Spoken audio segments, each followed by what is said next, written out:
Good morning, everyone. Well, it's opening day in baseball. The Washington Nationals begin their 162-game slate this afternoon, hosting the Philadelphia Phillies for a 4:05 start from Nationals Park. You can listen to Nats baseball all season long right here on The Fan. Now, pitcher Brad Lord, he had a remarkable spring. He's made the opening day roster. He'll pitch out of the pen. Unfortunately, though, the Nats having to place pitcher DJ Hers on the 60-day DL with a UCL sprain. Pitcher Jackson Rutledge and first baseman Juan Yepes were sent down to Triple-A Rochester. Now today, Mackenzie Gore will get the start for Washington on the hill. He is countered by Zach Wheeler of the Phillies. Now, following Nats baseball here on The Fan, the Capitals with a 7:30 puck drop in Minnesota. Alex Ovechkin, he sits at 889 career goals, just 6 away from the record. The Wizards got 24 points from Alex Sarr in a 119-114 win over the Sixers last night. Washington hosts the Indiana Pacers tonight at Capital One Arena, a 7 o'clock tip. Listen on Bloomberg 99.1 FM. And the Terps are in the Sweet 16. Maryland will take on one seed Florida with a 7:39 tip in San Francisco tonight. Listen on the Team 980. From the Crumb Medcalf 5-Star Sports Desk, this is Adam Pohl on The Fan.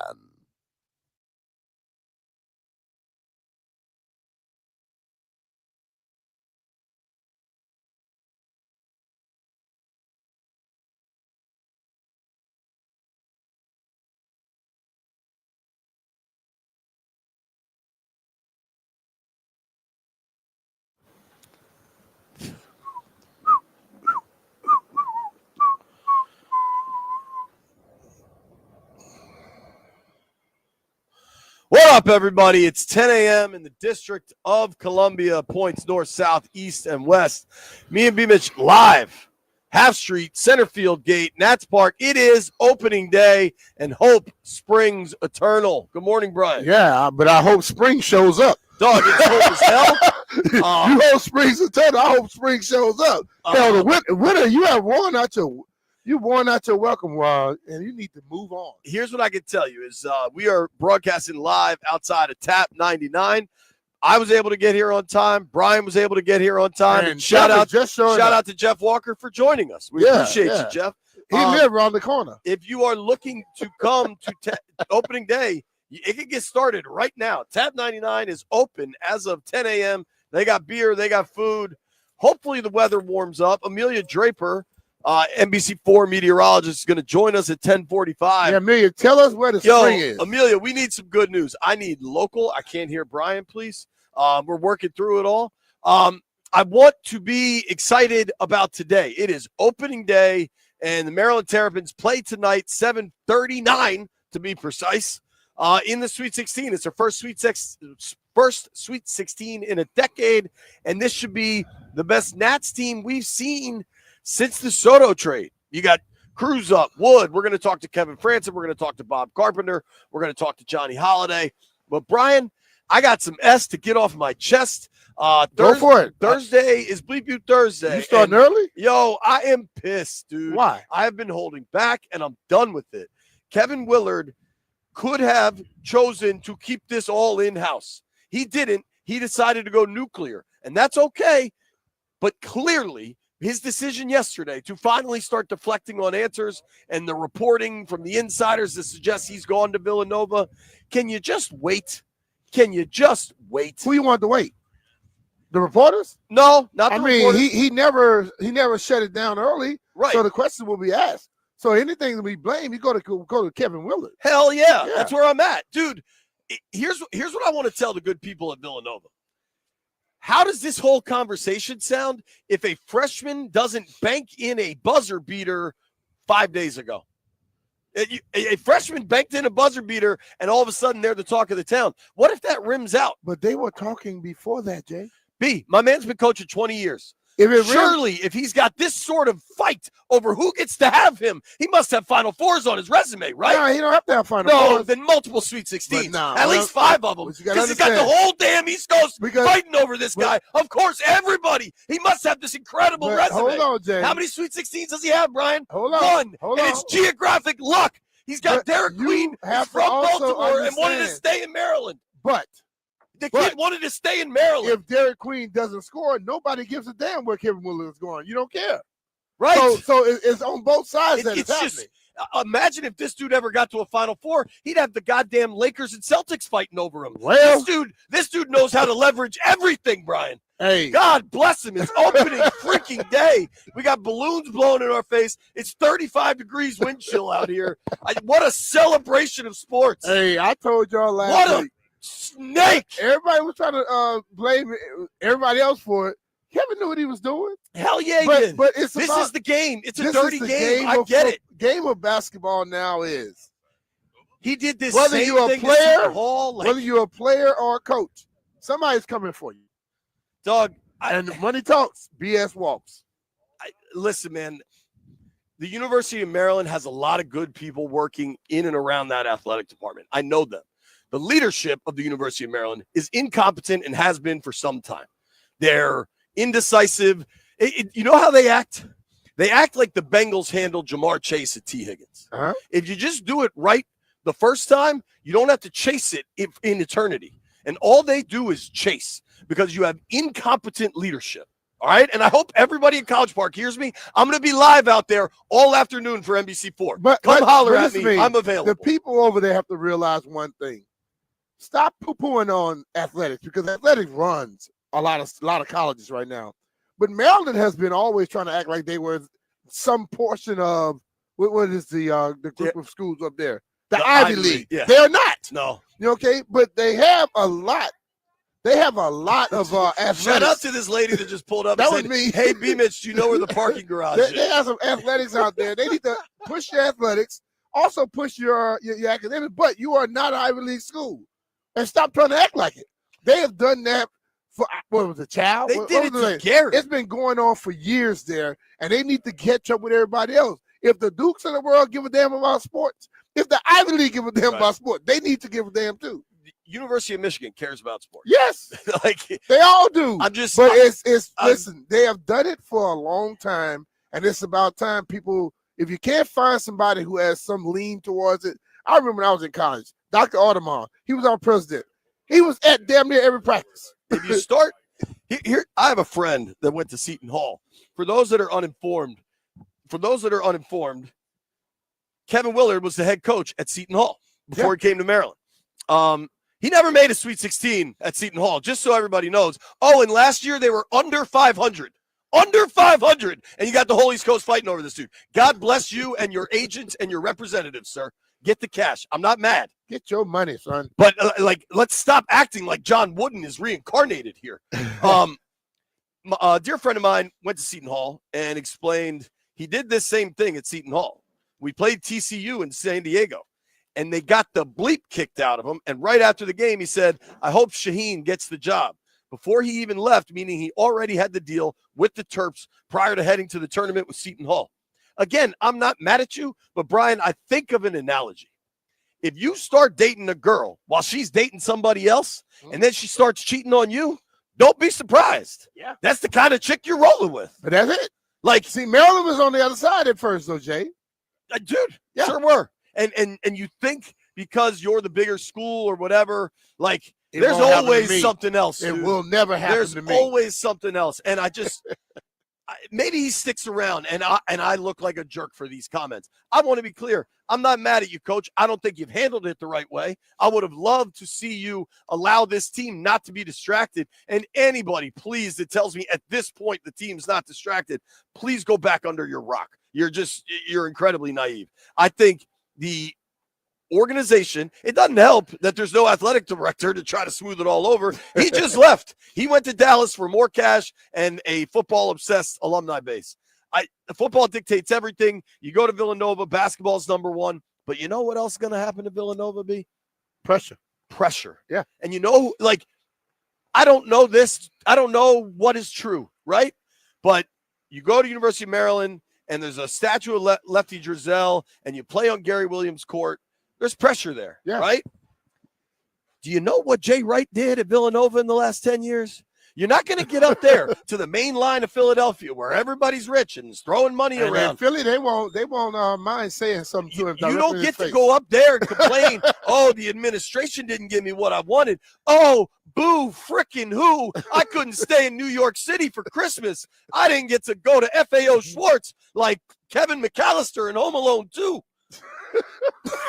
You better win, dog. You better win. And for the University of Maryland, I don't want to hear how we're screwed. For all the fans that are telling me the sky is falling, hell, maybe Willard stays. Who knows? Maybe Derek Queen comes back for a second year. We all want to live in naive land.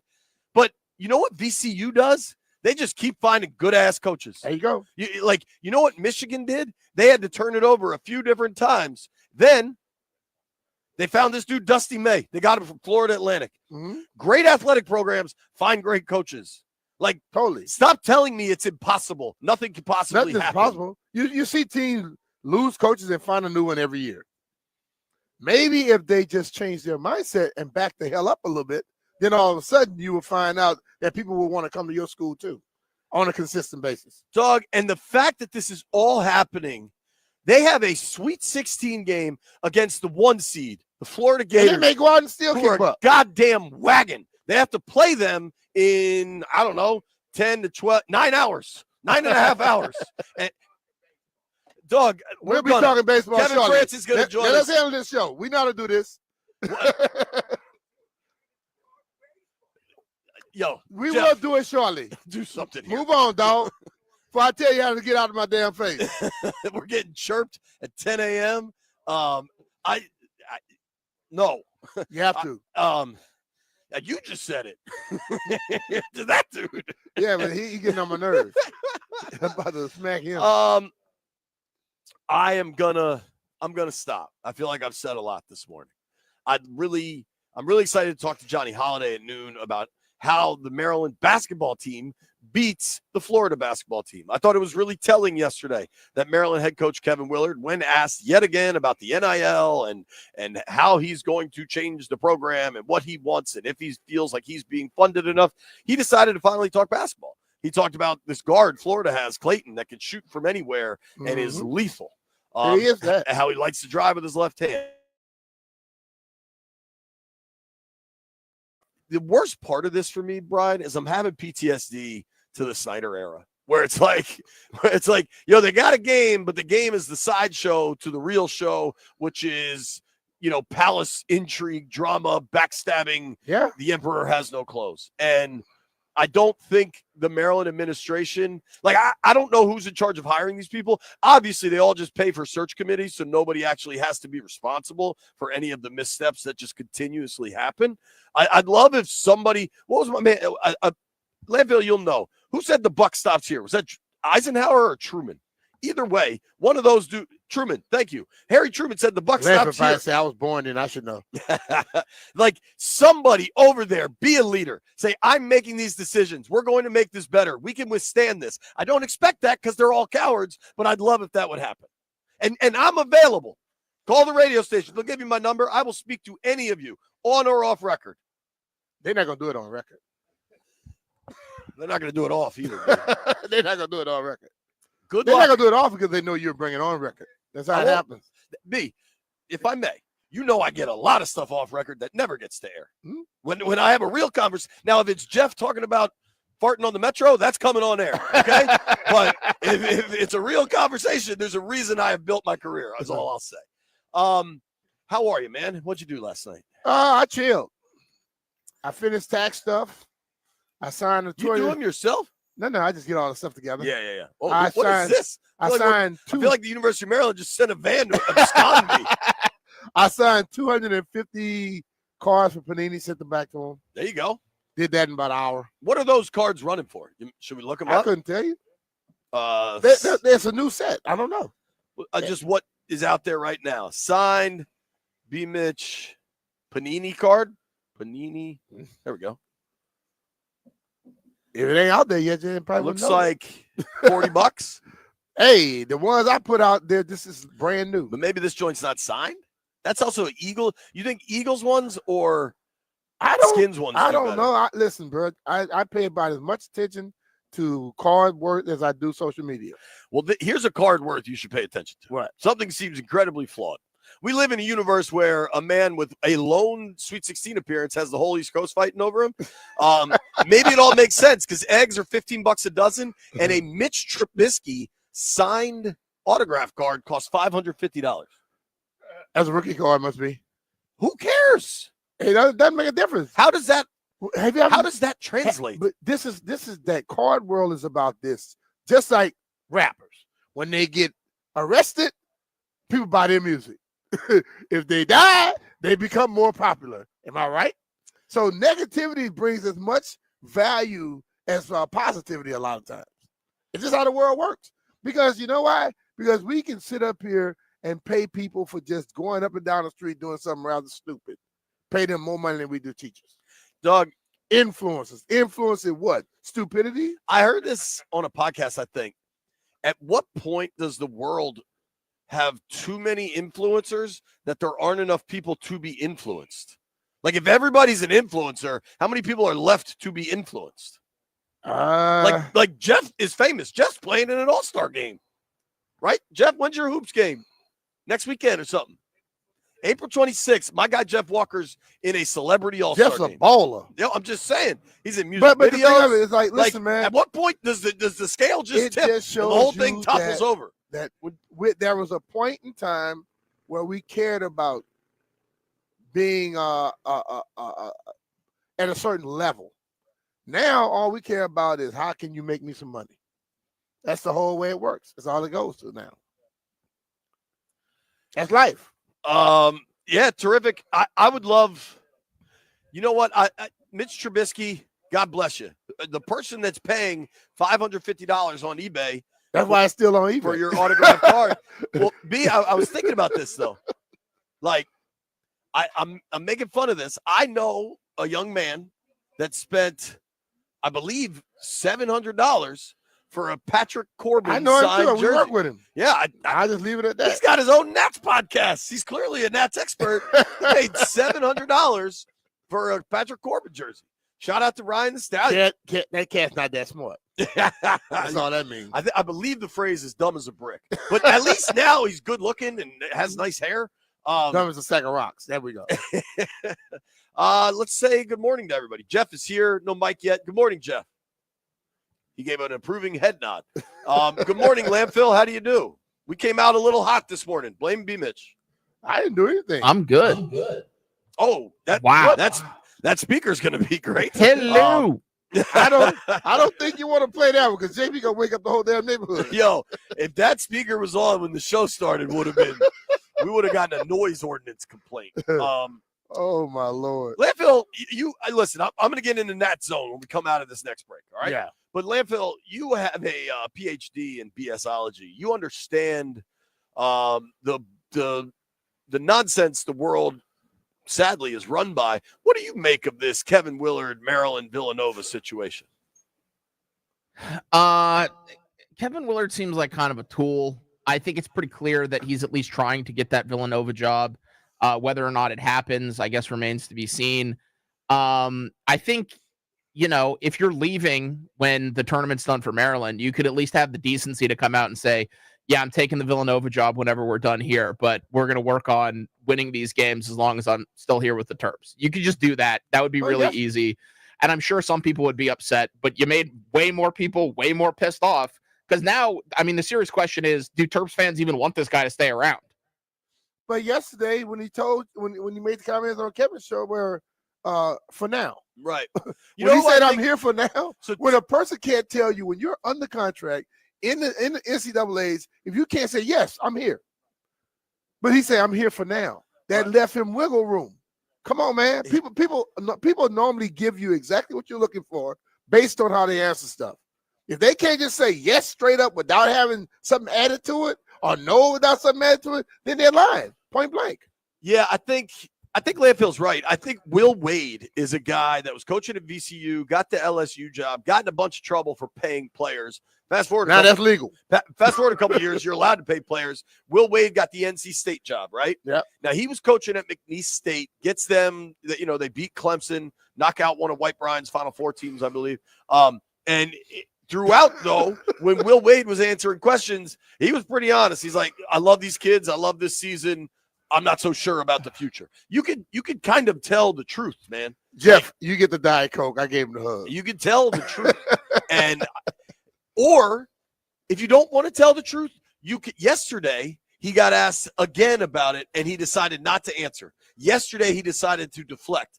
And him deflecting yesterday after 2 weeks of saying everything, of spilling all the tea, made it clear somebody's giving him everything he wants in writing and he's taking the job. Got it. And it just became so obvious. There's a way to handle stuff. Even my first job out of college, I was an insurance salesman. And my boss is dude, Mike Colley. He said, whenever you got bad news, give it to him straight. Give it to him right away. Mm-hmm. Just treat people like humans, man. Like intelligent adults. All right. It is Nats opening day. We got Nats fans out here. That jacket is fresh. I like it. When we come back, Kevin Frandsen, Masson Sports, joins the program.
This sports update is presented by PVI Office Furniture.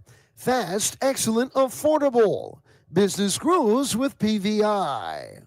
What a day in DC sports. The Nationals of 405 first pitch, opening day 2025, hosting the Phillies. Listen right here on the Fan. Now, following Nats baseball, stay here with us. It's the Caps and Minnesota Wild, a 7:30 puck drop here on the Fan. Alex Ovechkin 6 goals away from the record. And the Maryland Terrapins are in the Sweet 16. They take on the 1 seed Florida Gators, a 7:39 tip-off on the Team 980. Looking to upgrade your office game? Swing by PVI Office Furniture, where we've got everything you need to take your workspace from the bench to the big leagues. Mention the Fan to score 15% off your in-store purchase. PVI Office Furniture, where productivity gets a hat trick. Visit PVI.com, because business grows with PVI. From the Krupp Metcalf 5-Star Sports Desk, this is Adam Pohl on the Fan.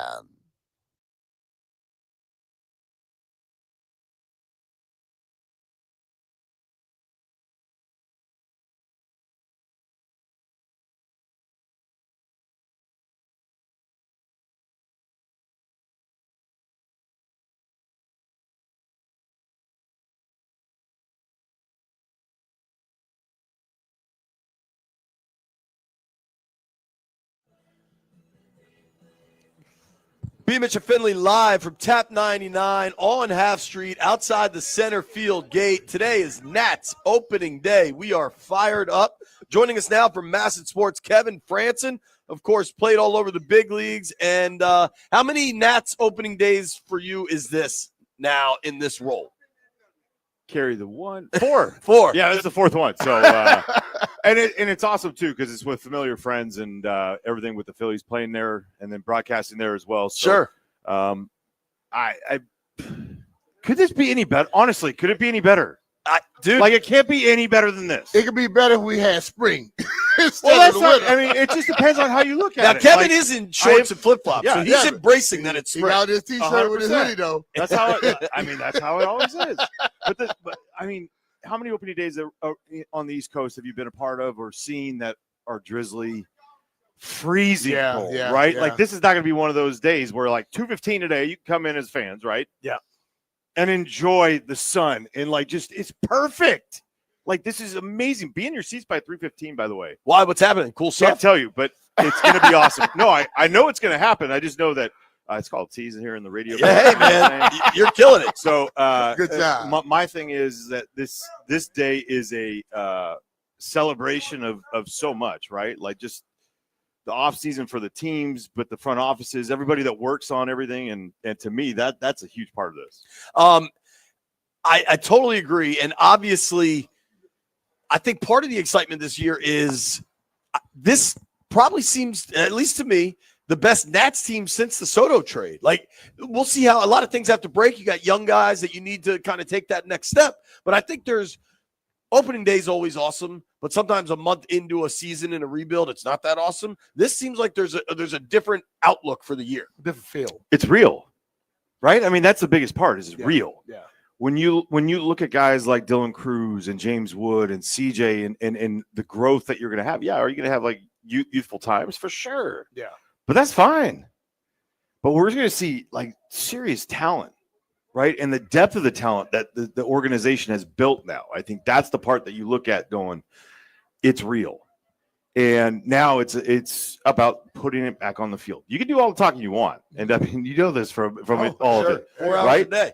So you can do all the talking you want, but until you put it down on the field, it doesn't matter. And that's the beauty of like the opening day part, right? Like as everyone is, well, minus the Dodgers and Cubs, 2-0 or 0-2. Everybody's 0-0, right? And that's the case. So like right now, you get to set the tone for the year, and with the young, youthful talent that they have, like insane talent, like Dylan Cruz is probably going to be the rookie of the year.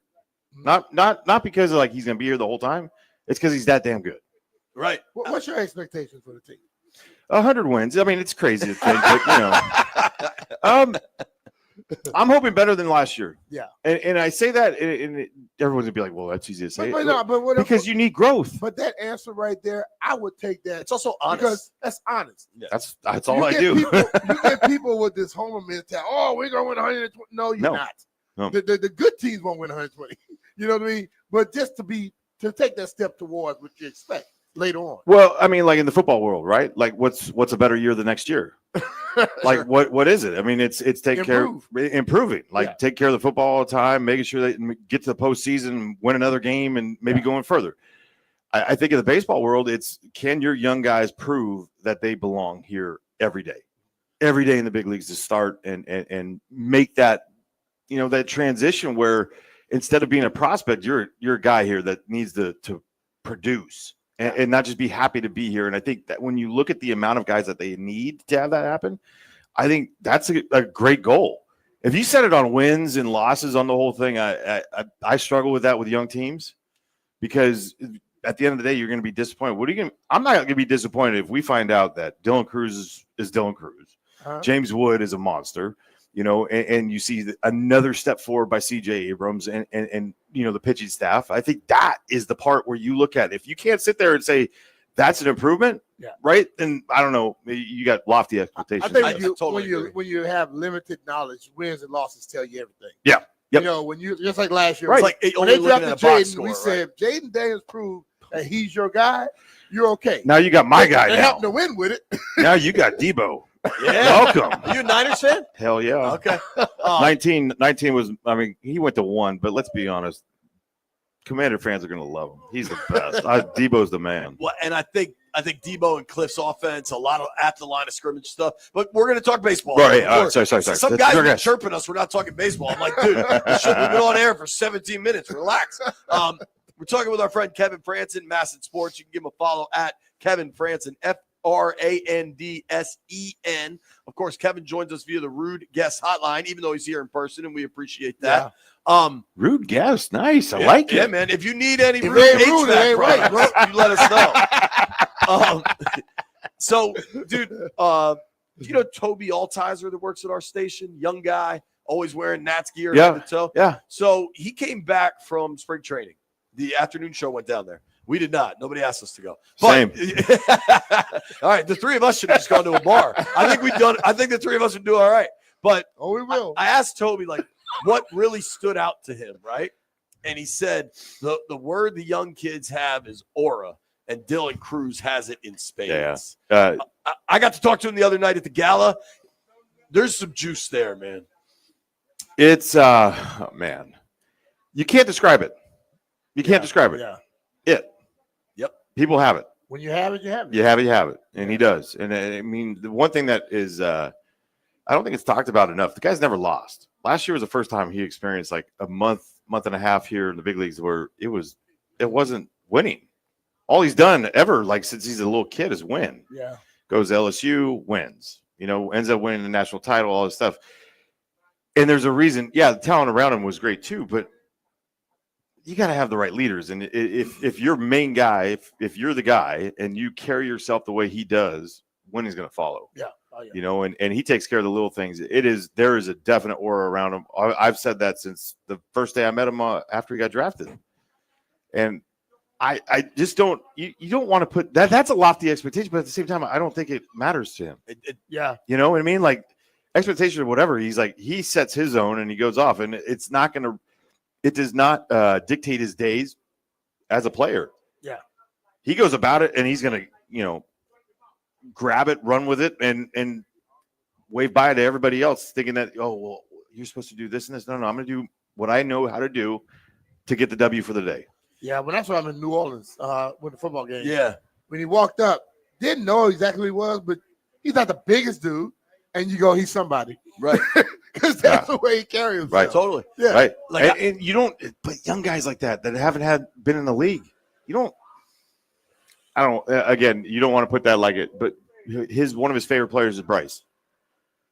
And there's a lot of that aura around him that has the same similarities to it. You know what I mean? Like where Bryce has lived up to every expectation you could possibly have. Yeah. And some. And exceeded it. Right. It's funny. I don't want to act like I spent a lot of time with him. I talked to the guy for 5 minutes, but I've been around enough pro athletes that when they have that, it's almost like a contradictory feel, but they are completely comfortable in their own skin, and they also know they're the MFing dude. It's like, and they're never going to morph. Right. They're never going to give you anything different. Right. It's going to be the same, and that's the part that like is beautiful. Yeah. Tell me if you agree with this. I think it's really helpful. Probably not. You've already figured that out about me.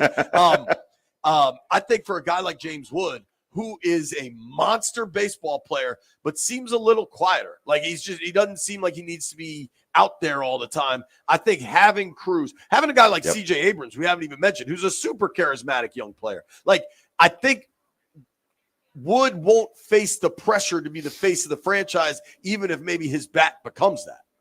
Yeah, I mean, it's a perfect yin and yang, comp when you look at it with Dylan and him, especially. Right. And Dylan, it's not even like about the look at me type stuff. It's just I'll go out and do that. You go be you. You go hit bombs. You go do what you do as James Wood. And the soul is beautiful though, man. If I hope people get to understand that like these kids are growing too as far as the media getting comfortable with it. And he's not going to give you a lot. Yeah. But he's beautiful. Yeah. Like just every bit of him is beautiful. Like he has an awesome family that's been well documented on the whole thing. And you sense it every time that you're around him, and that's fine, right? That's perfect. He doesn't need to be anything different. Yeah. And there's always going to be guys that are going to be willing to take that out. Jake Irvin takes on for the pitching side, right? Like the personality is just perfect. And any of the young guys that don't feel comfortable being in the limelight of that thing, I'll take it on. Don't worry. Yeah. You go be you. And that's fine. That's the part I think of any professional team people don't see. There are a lot of guys who cannot handle it, but if they got somebody that can, big brother. I remember the cartoon when the big dog would be around, the little dog started to be real bold. That same thing happened in locker rooms all the time. Who is it for you? For me on the team, yeah. I was the dude. I know you were the dude, but like, who is it? Who is the guy? Who is the guy that you saw that like? When I first got here was Ernest Biner. He basically was like, "Look, follow me, I got you." Yeah. And if anybody said something out of whack, before I could speak, when I was ready to speak, he was saying something. Right. And then all of a sudden you build your own and you begin to try to figure out how to be that guy for somebody else. And I think that's how it goes. Where if someone help you, you're supposed to help the next person. Hell yeah. Who was it for you? Ray Durham. Ray Durham. Ray Durham's the best. He's still the best. And it's not even you don't need, like they didn't need to teach me about, like, they just wanted me to back off some of the media stuff. And I'm like, I'm from the Bay Area and I'm playing here, like in San Francisco. Like, how how hard that is? So yeah, I mean, the one thing you always wanted, like, is like, we can go back to Bryce. Like Bryce was Bryce, and sometimes you just gotta let him be. Right. And the the moment that he got into the Philly and it was just him all the time, that's the best version of him. And so if you allow James to, don't force feed, James out there and it's not, and then there's the protection part. Don't protect him, but like let him be him. Yeah. And embrace the him. And that to me is the perfect part when you have that. And CJ's gotten, I don't know if you've gotten a chance to talk to CJ lately, but like as far as the media stuff has gotten so much more comfortable. And that's the growth, right? Like that's growth, as being the shortstop of the team, is being to be out in front. Because we celebrated Ian the other night, and Desi's still one of my favorite teammates, if not the best teammate I ever had. That's his reputation. I've heard that from so many people. Can we do this like once a week? Yeah, you can walk to the studio. It's right there. I don't know. I got to drive or something. Maybe I don't know. Yeah, maybe. You played baseball with Barry Bonds. I did. Barry Bonds is the greatest baseball player I've ever seen. Yeah. Ever. Yeah. Greatest player to ever live. I'd like to do an hour just on Barry Bonds. Oh, I got stories. Opening day is not the day. Hey, look, I was in 756. I was playing shortstop that night. And people, I introduced myself to some kids in Jersey where I live. And they were doing their tryouts, and they're like, "Oh, you played for the Phillies, played for the Nationals, played for the Angels, played for the Giants." I was like, "Yeah, I played with Barry Bonds. That's how old I am." And they're like, "Who's Barry?" It was like almost like who's Barry Bonds? You're like, "All right, come on, guys, that's come painful. on." Yeah, that's how again, it's one of the greatest players we've ever seen, and we can have plenty of time on that one. All right, we're gonna have to do that. Kevin, thank you for the time, bro. Thank you guys. Have a great Enjoy. Saturday, man. Enjoy. Remember, 2:15 gates open, 3:15 be in your seats. Be in your It's seats. on. Frandsen, baby. that's a Frandsen tease right there. Give him a follow at Kevin Frandsen, Frandsen. When we come back, Amelia Draper's got the weather report for today. Hopefully it's going to warm up. Nobody go anywhere. Hey, it's Venus here, and I got something special for you. On April 12th, grab your bike and join me for Bike to the Breweries, a ride that's all about fun, community, and making a real difference. Whether you're riding 5 miles or 30, that old number, every pedal stroke supports local autism organizations right here in our backyard. And the best part, it all ends with some of the best brews in the DMV. So come ride, raise a glass, and give back. Sign up now at biketothebreweries.com. That's biketothebreweries.com. I'll see you there.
B. Mitch and Finley, 1067 The Fan. Kevin Frandsen.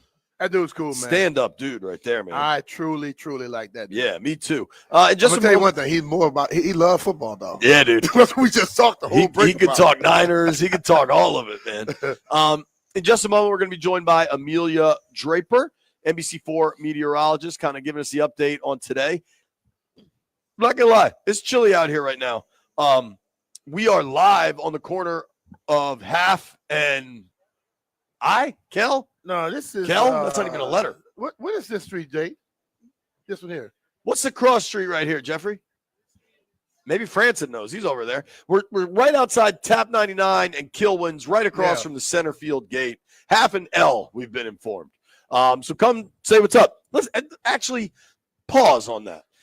We would love if you want to come say what's up. If you want to come and produce our show for us, hit the bricks. Amelia Draper joins us now. We're excited to talk. Amelia, hi. How are you? I'm great. How are you, JP? We're good. I got to be honest, a little chillier out here. We're live on Half Street. What happened to the front? Yeah, where's the warm weather? I know. It was a cold morning, so we started off in the 30s, but here's the thing. It's still chilly now. Getting into the afternoon, guys, we're going to warm up. Highs today in the low 60s, no wind, sunny. So give it a few hours. I mean, it's still the AM. Once we get into the PM, it'll feel a lot better. All right. Amelia, our show only goes till 2. Well, when you're wrapping up, it's going to be fantastic. All right, great. All right. But wind, all that. So first pitch is 4:00. Should it be pretty darn good for the team once they're out there?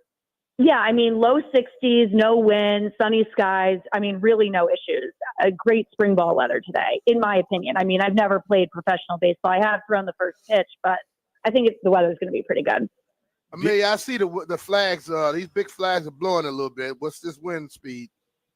Well, the wind, if you're seeing the flag, so are the wind speed, if you're seeing the flags blowing a little bit, the wind speed is probably about 15 to 20 knots, I would say. But, you know, the wind. And they're blowing outfield, so we're making some home runs. Yeah, they are. That's a good point. That's really interesting. So just in general, if you're seeing like flags blow or kind of the top of trees move, that means about 15 knot winds. Well, it depends. Yeah, I mean, like if you're seeing, so it this is when like the marine weather comes into play, right? It's kind of, anyways. I think about the flag in front of our station, right? When the flag is kind of straight out, that's when you have what you're going to call gale force winds. That's when it's pretty strong. So yesterday we had the flag straight out. We had gusts at like 30 to 40. If they're kind of on and off blowing, you're going to bring those gusts down to like, based on what you're describing, obviously I'm not there. I would say gusts at about 20 miles an hour. But that is what I'm thinking. But for the most part, I mean, yesterday was the big wind day. Today, the wind's not as bad at all out there. Okay. Very cool. Now, so it looks like we're going to have a really nice day. Here's where I'm at, because I love on NBC4, you guys always do like the bus stop weather, what people need to wear to get through the day. Yeah. I think if you're coming to the game, I think it's a light jacket day. Like you need a little layers. Yeah. Have a jacket just in case. Yeah. You got to have the jacket with spring ball, right? I mean, it's layers. And then, you know, I'm going to not practice what I preach, but this is like a sunscreen day too, because you're not going to realize if you're sitting out there, the sun beating on your face is probably the first time a lot of people have been like sitting outside for hours on end since, you know, the fall.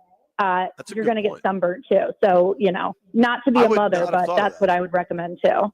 No, it's good advice. I would not have thought of that, especially if you got kiddos that are coming out for the first game. And what a good opening day for kids, because they can get a full day of school or at least a half day of school before they need to come down here.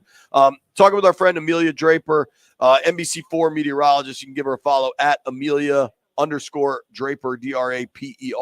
Amelia joins us via the Rude Guest Hotline, RUUD. All right, two last things, Amelia. Because I have to deal with the traffic of all the tourists that come and stop in the middle of the road because they just don't care about traffic laws. When are the cherry blossoms over? Damn. Right. That's a good question. When are the cherry blossoms over? I love that. They just started. Dog, the traffic sucks. So here's the thing. It's going to be so warm this weekend that the cherry blossoms, I think, are going to be over by this weekend. Next week, it'll still be kind of pretty down there, but the temperatures are going to be so warm.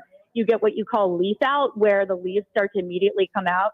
So I don't think we're going to have a very long peak bloom at all. Okay. Yeah, when mine come out of my yard, they pop up just like that. They're not a cherry blossom. Give everybody your address. They can come there and take pictures. No, yeah, don't come to my exactly. address. Yeah, I want to come over for a cherry I'm blossom telling you, I party. get about 4 or 5 days to where my yard is spectacular. Then all of a sudden, all those little things are all over the place, and I can't stand it. Yeah, then it's a nightmare. Yeah. Surely it's all your I'm hard right there work with and your you. green thumb. Yeah, man, I do a lot of work. All right, Amelia, last one. Brian and I both suffer from pollen, hay fever, whatever it is. It seems like even though the weather's not that warm, the pollen's already It's starting. coming already. Are we looking at like a bad pollen season, or is this normal? Where are we at with that stuff? So far, it's been pretty normal. We did see a spike a couple of weeks ago with the tree pollen, but I think a lot of this, people are suffering this week, especially like yesterday, with the wind. So 2 things that you don't want when you have allergies. You don't want exceptionally warm temperatures, and you don't want wind. So we had warm temperatures over the weekend. We had winds yesterday. And when you couple that together, you're having the pollen blowing all around.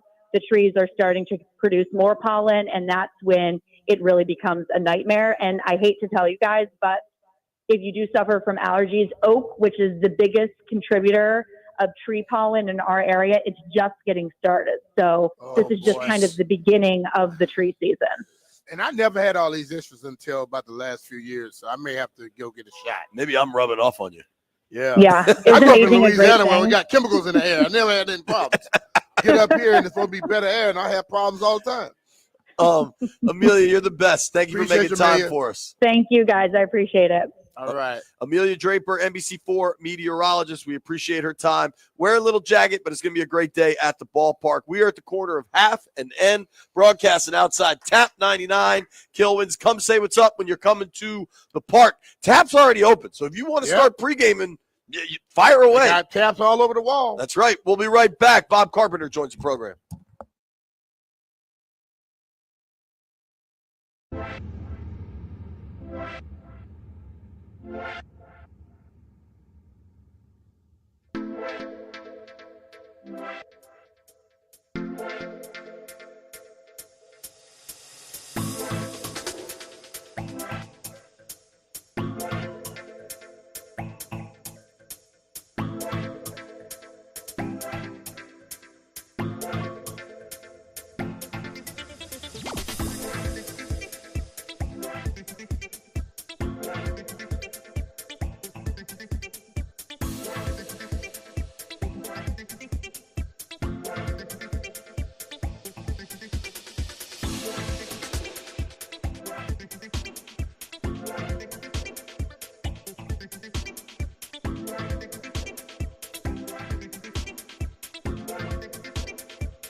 This sports update is driven by Oarsman Ford of Alexandria.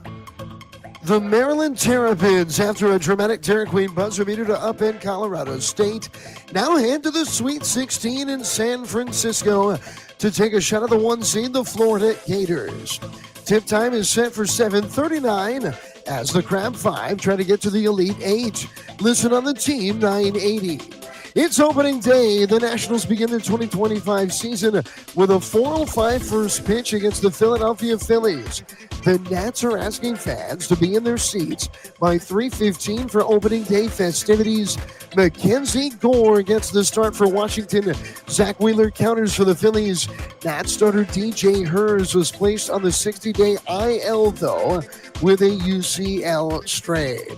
The Caps are in St. Paul taking on the Minnesota Wild. Puck drop at 7:30 here on the Fan. Alex Ovechkin 6 goals away from the record. And the Wizards are 119-114 victors in Philly last night. They host the Pacers at 7 this evening on Bloomberg 99.1 FM. Oarsman Ford of Alexandria keeps their customers happy by offering great deals on the area's best selection of new Fords. Each backed by the Oarsman Lifetime Edge, featuring up to $1,500 in extras. As they say at Oarsman Ford of Alexandria, let's ride together. From the Crab Metcalf 5-Star Sports Desk, this is Adam Pohl on the Fan.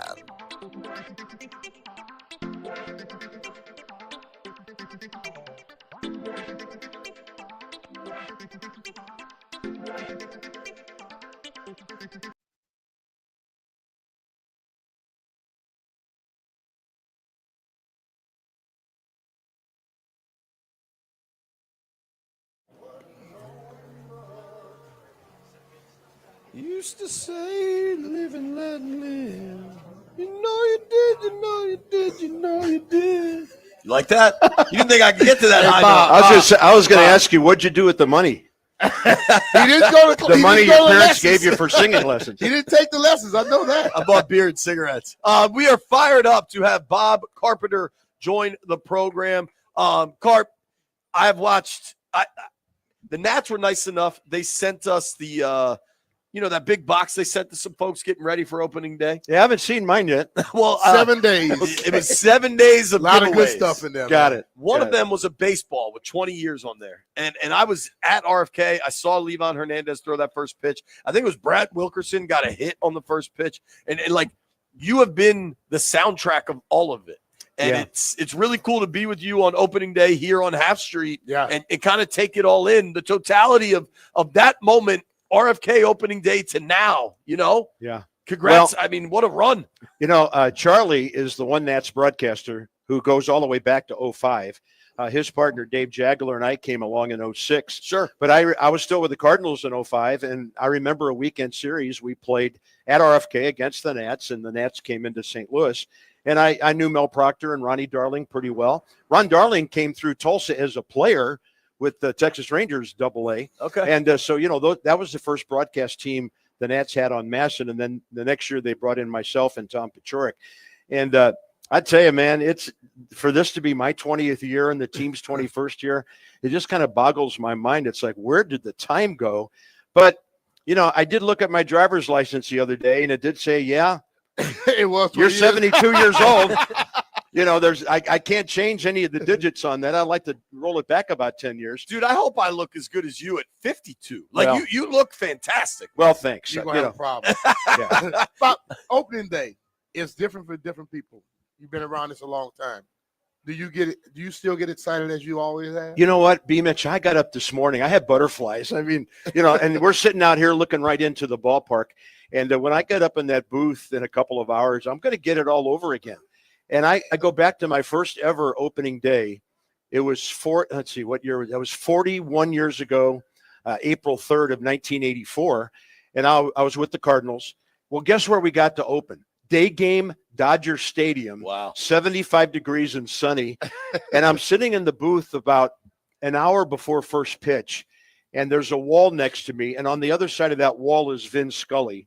Oh, There's a boy. wall to my left. On the other side of that wall is Jack Buck of the Wow. Cardinals. And I'm 31 years old sitting there saying to myself, what in the hell am I doing? And the Cardinals won that game. I think it was like 11-7. It was some crazy, wild and woolly opening game. That's the one that will always stick out to me because it was my first day in the big leagues. And that's Yeah. two Hall of Famers. Yeah. Yes. And my Yes. team won, and the presence I was in, it was just nuts. And hopefully something will happen today to make this the second best ever, or maybe the best. We'll see There how you it all go. works. Well, out. I imagine, you know, because you've announced that this is going to be your final year, and I imagine it'll stick with you in a different way, you know? Yeah. Maybe not a best, but it'll certainly be one you remember. I'm already feeling a lot of melancholy, you know, since we made the announcement on Monday. And I just want to thank our fans, the outpouring on social media and text messages and, you know, different messages I've gotten. It's just been overwhelming. And, you know, you really find out how great the people are here. This is the last place in the world I ever thought I would be working. I grew up in St. Louis, been a Midwestern boy my whole life. And this opportunity came up in 06. And I jumped at it because it sounded like a really unique thing to do. Mm-hmm. So, you know, this whole thing with the fans and everything has just been overwhelming for me the last couple of days. And, you know, it's really, when Labor Day gets here, that last month is going to fly. And that's when you're going to see me boo-hooing all over the place and all that. But right now we got a job to do. We got 6 months of baseball ahead of us.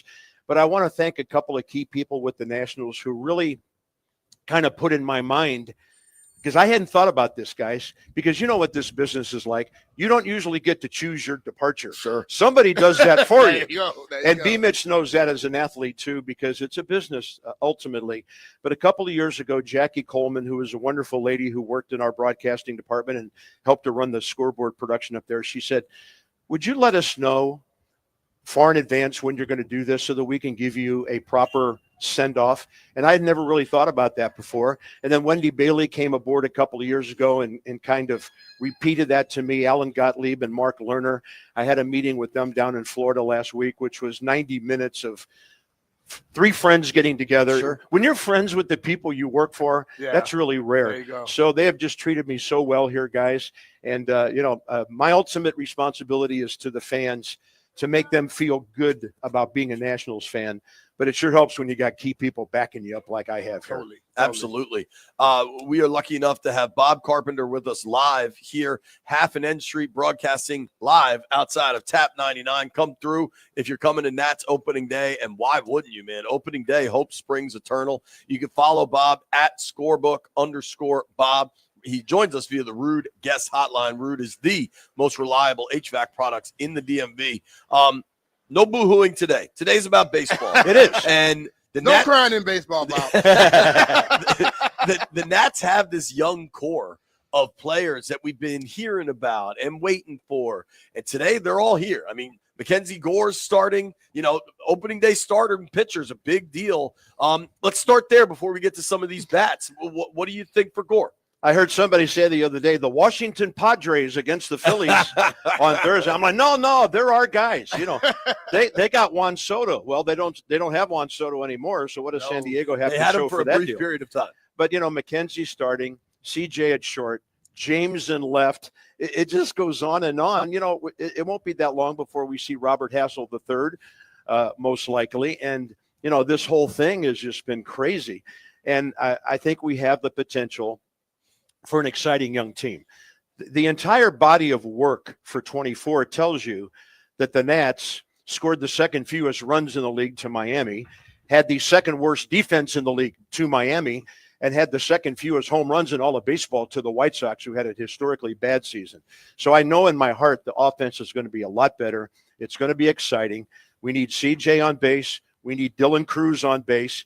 James Wood knocking it out to the stadium. Exactly. And then James to park one into left field. If he never pulls the ball all season and drives in 90 runs, I'll be pretty happy about that. So, you got the young guys who have to get on base and make some things happen. I'm so glad Josh Bell is back here. He loves this community. The community loves him. Nathaniel Lowe in that lineup. Hopefully K-Bert makes a good comeback and we can, see what he can do. Jacob Young, so good out in center field defensively. And when he gets on base, he's so exciting. Electric. So I think we're going to score runs, guys. I think we're going to make some good things happen offensively. By far the most steals in all of baseball last year, a team record. But it's going to boil down to McKenzie and these young pitchers and what they can do. And I hate it that DJ Hurst got hurt, and there goes some of our depth. But the first thing I said when I saw Kyle Finnegan down in spring training last week, I said, man, I am so glad to see you back. I hate calling blown saves in the ninth inning. And Kyle blew a few, but every closer does. Nobody's perfect. Yeah. I mean, the guy had 37 saves for a team that won 71 games last year. So, we got the makings of some exciting things to happen, but it's going to start with that young pitching, and then we have to play better defense. You talked about blown saves there. This is a really random recall for me. Possibly my favorite ever Nats win at RFK. You remember the Yankees were in town? We're talking 08-ish, something like that. Yeah. And Mo Riv blew a save in the ninth. Yeah. I mean, that place was electric. Zim got him. Yes, dude. I was at that game with a bunch of my buddies from University of Maryland that were all Yankee fans, and it was so much fun to do that to an all-timer like Mariano Rivera. And Joe Torre, who was managing that Yankee team, very good friend of mine from St. Louis. He was an all-star, batting champion with the Cardinals, Braves before that. And when he was my first manager, when I went back to the Cardinals in 1995 after being with Whitey Herzog a decade before that. Wow. And I saw Joe that weekend. I said, Joe, I know you guys get this everywhere you go, but this is our World Series this weekend. And the Nats beat the Yankees 2 out of 3 in that series. Awesome. It was unbelievable. And, Zim did his thing. And was that a Saturday afternoon game? Yeah, I believe so. It was. And, another Zim bomb, the Z-Man, whatever you call him. And that was, to me, that was the first time I really felt a playoff atmosphere at RFK. Yeah. And then the first time I felt it in this ballpark, of course, Zim hit the walk-off homer against the Braves in 08, the night we opened up Nationals Park. That game was on ESPN, so I didn't get to call it. But the next time I really felt a playoff atmosphere in this ballpark was Steven Strasburg's first big league start. Oh my God! In June of 2010, 14 Pirates in 7 innings. Yeah. Had they left him in, he might have struck out 20. Who knows? But they weren't going to do that to a guy making his debut. That was electric.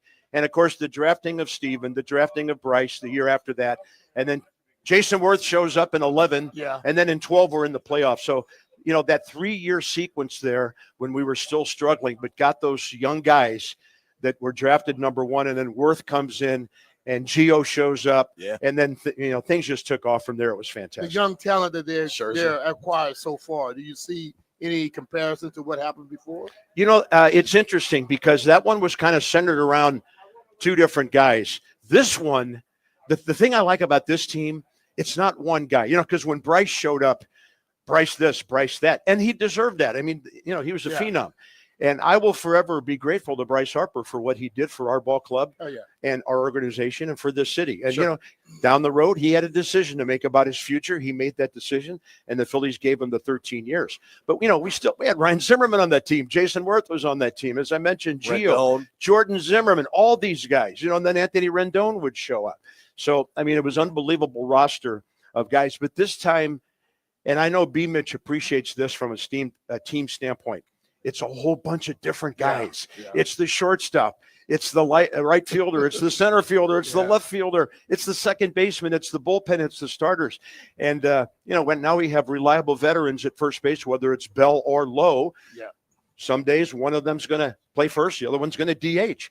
And so to me, the talent is more spread around among the young guys on this team. And that gives me great hope that this could be not only an exciting year to get us going, but also it could be a trend surrounding a lot of good young talent that'll keep things going for quite a while. There's a great nucleus here. Absolutely. Talking with our friend Bob Carpenter. Of course, you can watch him Masson Sports, all of the Nats games. Carp is on the call. You can give him a follow on X at @scorebook_Bob. Joins us via the Rude Guest Hotline. Rude is the most reliable heating and air conditioning products in the DMV. Opening day is always so much fun. I wonder. You see these kids here. That's what it's about. Totally, man. I wonder The if kids with the parents. I love it. will there As be long as they're not Philly fans, we're okay. they look all right. Although they look legit. will you allow yourself a moment today to take it all in, or is it just you got to focus and call the game? No, I'm gonna look out during. We're doing an hour pregame show on Masson today. Awesome. And I'm sure Franny and I will do a cameo in there. They don't want to overexpose us too much, but Dan will have most of that. But the pregame stuff, when you see the flag out there, is there a flyover? I don't know. We'll see. But the teases is getting more and more real. I honestly don't know. But we got Nats pajamas over there. Whoa, Nats onesie. That's a fan right there. Yeah, that's head to toe right there. But when that first pitch is thrown, it's time to work, and Franny and I will do that. And I remember I got interviewed by a reporter in St. Louis before my first opening day, and he's like, you grew up 7 miles from the ballpark. How do you feel about being a broadcaster? You're in the big leagues and all that. And I said something. I don't know. I hadn't thought about it ahead of time. I said, hey, man, I'm here to work because B. Mitch knows this. Every day you got to bring it. And if you're here to work, the rest of it kind of takes care of itself. When you have that reversed and you got some things backwards and you're here to work, comes after. Here comes my ego, and I'm, hey, look at me. When that comes after that, that's when you got a problem. So, hey, once that first pitch is thrown, Franny and I are here to work, and we're going to enjoy the heck out of it, and just really hope for a compelling, interesting, entertaining game. Definitely, absolutely. Will you indulge me on one rather obscure topic? Absolutely. Okay. I really, really like the toasted ravioli appetizer in St. Louis. Yeah, it's fantastic. And you know what's funny about that? I grew up there, but I'm not a big TR guy. Oh, TR! Yeah. I didn't even know that. We call them TRs. Okay. Yeah, I'm all about the regular square little ravioli pies with the meat inside. Get this squash and all this stuff out of my face. I'm out on that. Squash ravioli? Are you kidding me? So they tried to make it in Indianapolis. I want meat in the ravioli, and I want meat sauce on top of it. Damn it. Get Bob Carpenter some meat raviolis. Don't even bring that squash around. What's the sports bar in St. Louis? It's one of them. Right next to the ballpark? It's one of the most popular sports Patios. Bars. Patios. It's the most. It's been there. When you look at the top sports bars around the country, it's always up there. Yeah, and it survived the new ballpark. It was about 3 blocks away from the old Busch Stadium, And now it's about a half a block away from the new stadium, which was built just to the south of that. So there's a bridge right there that carries Interstate 64 to the east across the Mississippi, and that interstate saved patios from probably getting torn down for ballpark stuff. Man. But that's where everybody goes before and after the game over there. Bob, I once went to a bar in East St. Louis called Fast Eddie's. And you lived it. Don't go there too often. All of the You food live was to tell the tale. all of the food was served on a stick, no matter what you wanted. It was Fast chicken Eddie. on a stick, meat on a stick, sausage on a stick. I'm not sure I You stayed recommend too it. long, you were gonna be able to stick. Exactly. My two older sisters were both born at St. Mary's Hospital in East St. Louis, Illinois. My whole family's from Illinois. My mom and dad are from Collinsville, which is about 10 miles east of the Arch. And when our family came over from Italy, a lot of the families came into Chicago, Americanized their names. My last name is actually Carpentari, Tari, not TR for toasted ravioli. But a lot of the Italian families filtered down to Southern Illinois because that's where the coal mines were, and that's where the steady work was for the men. Yeah. So I've got Illinois blood and Missouri blood in me, and every year when Missouri played Illinois in basketball and sometimes in football, my dad and I weren't speaking to each other that weekend. That was an intense rivalry. They call it the border war. They don't play it anymore now, right? Basketball, they do. Okay, good. Yeah, Good. football here and there, but basketball, Yeah. they're still playing. Carp, have a great call. Have a Appreciate great you, Carp. season. Thank you for making time for us. You know, it's really great to see you guys after all these times B. Mitch and I've been on the radio together. You are so much better looking than most radio people. I think he's just talking to you, B. I think he's just talking to me, Mitch. But That goes for both of us. I'll take it. What the hell? I did this the other day on TV. I'm going to do it now. I don't care if it's cheesy. Bob, see you later. Thank you, sir. All right. Appreciate it, man. Thanks for having me on, guys. Carpenter. Nats opening day. Let's talk a little about what opening day means, maybe the opening day menu. Nobody go anywhere. It's B. Mitch and Finley. Hey, it's Brian Mitchell here. FanDuel is giving all customers the chance to take a swing at $500,000 in bonus bets every day from March 27th to the 30th, this Thursday through Sunday. It's all a part of $500,000 daily home run jackpot. All you have to do is use your jackpot profit boost on a player to homer.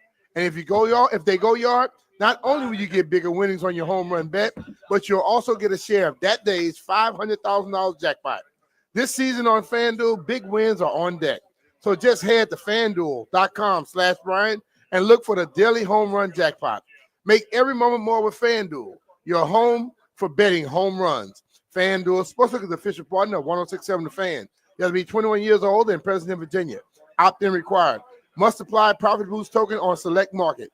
Prize pool to be split equally among all eligible participants who made the correct pick. Bonus issued as a non-withdrawable bonus bet, which expires 7 days after receipt. Restrictions apply. See terms at sportsbook.fanduel.com. Gambling problem? Call 1-800-GAMBLER.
Good morning, everyone. What a day is ahead for us in DC sports. It's opening day 2025. The Washington Nationals will have Mackenzie Gore on the hill for a 4:05 first pitch as they take on the Philadelphia Phillies. Zach Wheeler going for the Phillies on opening day 2025 from Nationals Park. Listen to it right here on the Fan. Now, following Nats baseball, here on the Fan, Alex Ovechkin 6 goals away from the record. The Caps are in Minnesota, 7:30 puck drop, taking on the Wild. The Wizards were winners last night, 119-114 over the Philadelphia 76ers. Alex Sarr had 24 points.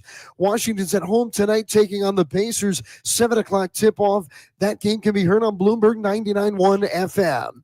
And Maryland is in the Sweet 16 to take on 1 seed Florida. Tip time at 7:39 p.m. Listen to it on the Team 980. From the Crab Metcalf 5-Star Sports Desk, this is Adam Pohl on the Fan.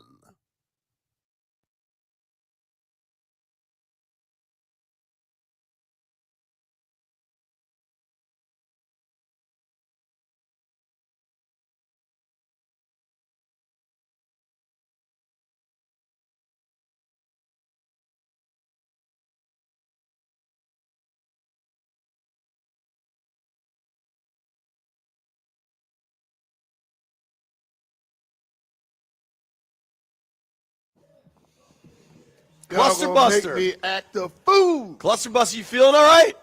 All right, he's back, baby. The celebrities are out. Cluster Buster, Chris Kynard, Tailgate Ted, Josh Kirby. Everybody's coming. We just saw Dan Coco. Yep. Man on the street. Looks like my old truck is here. There's a lot happening, man. Yeah, your old truck came to hang out with you, dog. How would you describe that first responder vehicle? That's a fire truck. Yeah, but it's like a It's a fire pickup space. truck. Yeah, like a fire space truck.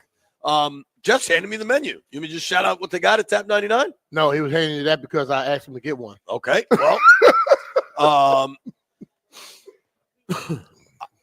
it's I guess we're about to order some food. I got some hot chocolate. I got a ginger shot. A lot is happening.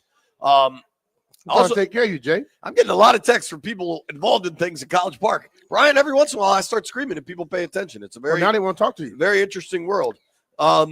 If you are coming to the game, man, I think the vibe down here is going to be awesome. I think Tap 99 is going to be awesome. They got brick oven pizza, handhelds. I mean, kind of hard to argue with an ultimate steak and cheese. I know you're not a steak and cheese guy. You know, that's what I had at. It's also ironic that there's Tap 99 and Tap at MGM National Harbor. But at Tap at MGM, I had a smash patty. Are you familiar with these smash patties? They're quite good. Yeah. I might try one. I think you should. Yeah. I did want to kind of check in on the state of DC sports. Okay. Okay, let's go. I had a talk, 2 dudes, Peter Tyler and Randy Wellington. I had a Zoom with them the other day to talk about some stuff. And they were saying, like, you know, this is a pretty remarkable time in our city. Obviously, I don't know that the Nats are a wild card team, right? I think they get to 75, 80 wins is pretty damn good, right? But who knows? You never know. They can get to the roll, and those guys get a lot of confidence, and then that talent comes out. 1,000%, man. Baseball is a team of streaks. It's a league of streaks. Yeah. Last year they had the really good pitching in the first half of the season. Just the bats weren't there. If they can get that level of pitching again, and now the bats are there, talking things can be different quick. Like we had Bees, our baseball insider, on yesterday, and he thinks things are going to turn around for the Red Sox, for the D-backs. Like things can happen, man. That said, I think there's, without being a homer, I think it's fair to say there is a sense of optimism surrounding the Nats. It's okay to have optimism and not be a homer. Right. You know, I just think like when people go overboard because they're trying to promote themselves as the biggest fan out there, let's not be stupid. Okay, but it's great to have optimism. You have some legitimate, talented kids, young kids on this team. Right. And if they were to come out and hit their stride, you don't know what could really happen. You know what I mean? You really don't know what could happen. But the ultimate thing is just to, you know, don't get out there. Oh yeah, we're gonna win 120. No, you're not. 11:30 falling in the street. Guess we didn't win 120 last year. The Dodgers. Right. They didn't. Right. So I just think though, as Frandsen Frandsen said earlier, you can improve without really having that win-loss record be something. And that's what it's about with this rebuild. Totally. SVP has a famous line. He says, choose optimism. It costs the same. I think C.J. Abrams said this to me the other night. He said, for a couple of years, you've heard the Nats are coming. The Nats are coming. The Nats might be here. We'll see, but it's an exciting time to be a Nats fan. And then go around the league here. Go around the city. I think it's obviously an exciting time to be a Commanders fan. It is. Undoubtedly. Oh, very much. Very much. They were in the NFC title game. That hasn't happened in 30 years. Okay, so now the fire trucks are here now, Jay. Here's what I got to say. They're going to block off the street. If you are parked on N Street, you better come move your car, or it's about to get moved for you. Whoever is parked. Or you may not be able to move. Directly in front of our set here, I recommend moving your vehicle. Oh, this car has been here. And I know something fell on the back of it, but this car will be towed eventually. Now, does that have a handicap tag? I don't know how that's going to work. Does it, What? Jeff? Look at the thing hanging from the mirror, from the rear view mirror. I don't know. Good luck figuring all that out. Nats, optimistic. It's not a handicap parking spot, though. Sure. Obviously, burgundy and gold is the most optimistic you've been in a long time. Then you go to the Caps, dude. Not only do you have Alex Ovechkin chasing the gold record, they play tonight, 7:30, I believe. They're in Minnesota. There's a lot of sports going on here tonight, bro. Yo, if you don't have multiple televisions, I don't know what you're doing. Because you got baseball starting, basketball Sweet 16, Caps are on the night. It's going to be a busy, busy night. But you've got the Caps are in first place, fighting for the President's Trophy, and you've got Ovi chasing the record. I mean, dude. That's fantastic. In the post Stanley Cup run Caps era, this is the best. This is the livest they've been. And it feels different because you've got an absolute stud coach. When we had Alan on yesterday, and Alan May knows the Caps inside and out and has for 20 years? Mm-hmm. And hell, I mean, maybe longer than that because he played for him prior to that. Yeah. Alan knows, and Alan doesn't blow smoke. And when Alan talks about how tight that dressing room is and how they all just mess around and hang with each other, when Alan talks about that stuff, we talk about the players so much. Yeah. Carberry deserves a lot of credit, man. He deserves a lot of credit, and because he is allowing those guys to be themselves. You saw Kevin just talked about the same thing, that inside the locker room thing, and normally it's because the coach allows that. There are a lot of coaches who make this thing so damn difficult, and the players they constantly butting heads with each other. But when you have a coach who find a way to tap into what these guys are and allow it to grow, you can have a lot of success. I mean, and it doesn't make a difference how old or how young. That coach just has to be a guy who understands his squad. Joe Gibbs did it. Andy Reid was doing it. We're watching Carberry get it done right now with this squad. That's what you have to get. Coaches who understand these guys make my thing go, not I make them go. Totally, man. You got to press the right buttons, but it's always about putting the guys in the best positions, not trying to force them into what you think is the right way to go. But, dude, I say all this. The sun is shining. The sky is blue. Legitimately, from our perch at Half and End Street. It's starting to warm up right here, too. Can you see a single cloud in the sky, Brian? I don't see one. I don't see one. Nah, none. And you know what? I truly believe life is about choices. And if you listen to our program about 90 minutes ago, I made a choice to get some stuff off my chest. But what I'm choosing to do now is really look forward to 8 hours from now, 8 hours from this exact moment, the Terps tip off against the Florida Gators. Yeah. And you know what? There's a basketball game tonight. Yeah. Whatever might happen tomorrow or yesterday, who gives a bleep? There's a baseball game at 4 o'clock. There's a basketball game tonight. There's a hockey game tonight. There's a hockey game tonight. The football team in town has arguably the best young quarterback in the league. Yeah. We choose to smile today, folks. That's me saying it. Not earlier you weren't. Hey, I got a hot chocolate. Man, about to take a ginger I had shot. to give you a hug, man. Greg said give you a hug and a Diet Coke. I haven't got the Diet Coke yet, but Yeah. the hot chocolate hit the spot. You know what? Maybe he was talking to a dude, listening to a dude like Bob Carpenter, who's accomplished so much in his career. Yeah. Sports is a game of ebb and flows, and if you lose a coach that's been to one Sweet 16 in 20 years, I think the sun's still going to come up tomorrow. Now, when you get a little older, you'll realize that you don't have to keep worrying about it. Just keep moving. I'm very old, Brian. No, you're not. But here's the advice I'm prepared to give everyone. Anyone that will listen to me. What you got?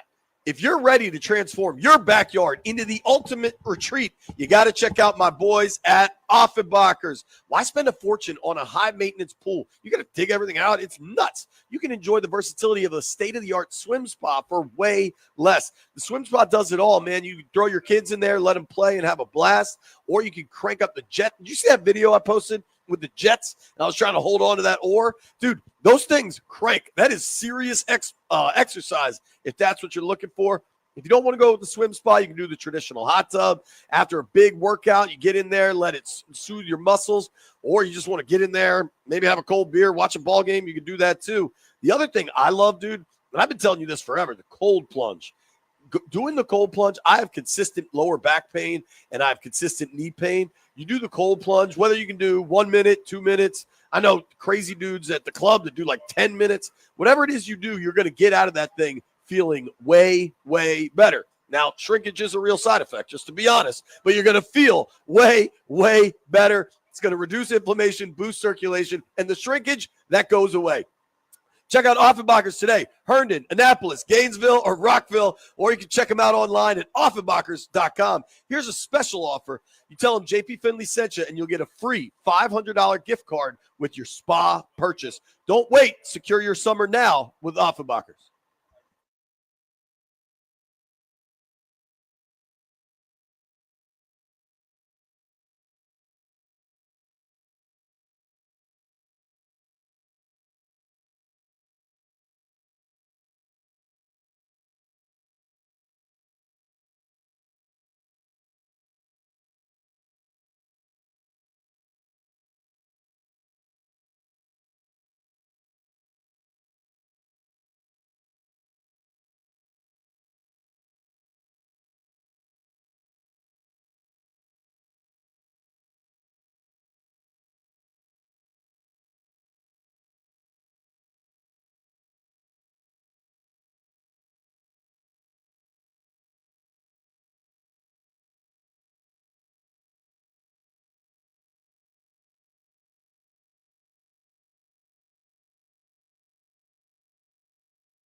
All right.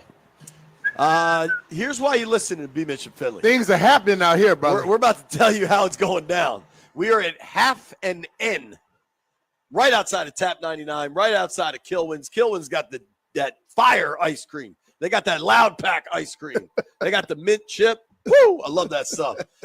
You know when Terry Crews is in what's the movie where they play football in jail?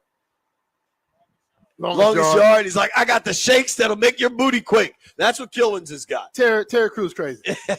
He was crazy when he played. We just ordered lunch from Tap 99. What'd you get? Smash burger. Damn, I got a salad. I'm sorry. A double patty. But here, this is gonna be Man, all them salads you eat don't seem to be working. Yeah, they kind of are. I'm back down. But this is gonna be interesting. Brian and I have a car. So where we're parked at half. No, it's not our car. It's not our car. But there is a car. What would you say, be 5 feet in front of us? Yeah. And it's Nat's opening day. You can't be parked on N and Half Street. Like No. that's just how it is. No. And here's what's happening. Sir, what was your name? What's your name, dog? Dante? My man Dante just rolled up with his tow truck, and this Mazda is about to get got. So, listen, I honestly think my man Dante has what do you call that, Brian? Like the contraption that goes under your tires? It's a tow truck. Yeah, but what do you call the I don't know. I don't know. I think if this is your Mazda, you're already cooked. But it's possible you're only slightly warm and not fully cooked. So if this you is show your up real quick Mazda at half an in, you better get here because you're Dante. Where are you headed? Where's this car going? To the yard. East of the river. Yeah. About to have a bad day, man. I'm not trying to make fun of it. I just wish you moved your car. Because it's been here since we got here. Yeah, and it's been over 2 hours. like, let's be honest, B. Sometimes, you know me, I'm a roll the dice fella. There's no chance that's a legal spot, and it's definitely not a legal spot On the day of a game. Yeah.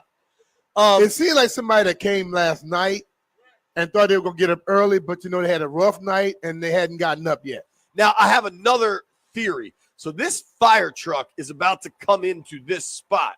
Yeah. But looking at the other fire truck, I kind of think he's going to have to turn around because I think the fire trucks put their big ladders up and then they put up that big American flag between the two of them. There's another one back here, too. So isn't he going to need – oh, no, we're going to get the butt of the fire truck and not the face of the fire truck. Well, what's going to be backed into us? I think it's going to be – well, the butt might be better because it's farther away from the exhaust. Where's the butt on a fire? Where's the exhaust on a fire truck? Right off of the back of the actual truck part, not the trailer part. I did not know that.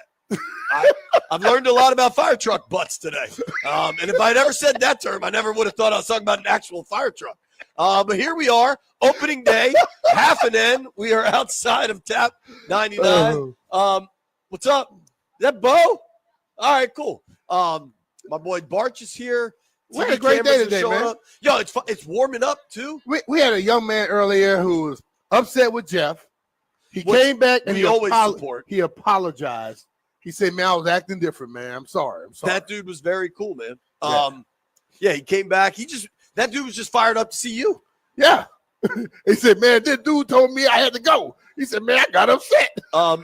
Speaking of things that might make you upset, B, NFL owners are considering – so owners' meetings are this weekend. That was funny. Don't hit yourself, man. Shout out to my dude from Cap One Arena that always has the real camera. I appreciate you. I hope that's not your Mazda because it's about to get gone. The competition committee, all these votes are going to come down probably Monday. They want to make the new kickoff permanent. And I love that they've decided. I'm not mad at that. No? No. There's talk of also moving it.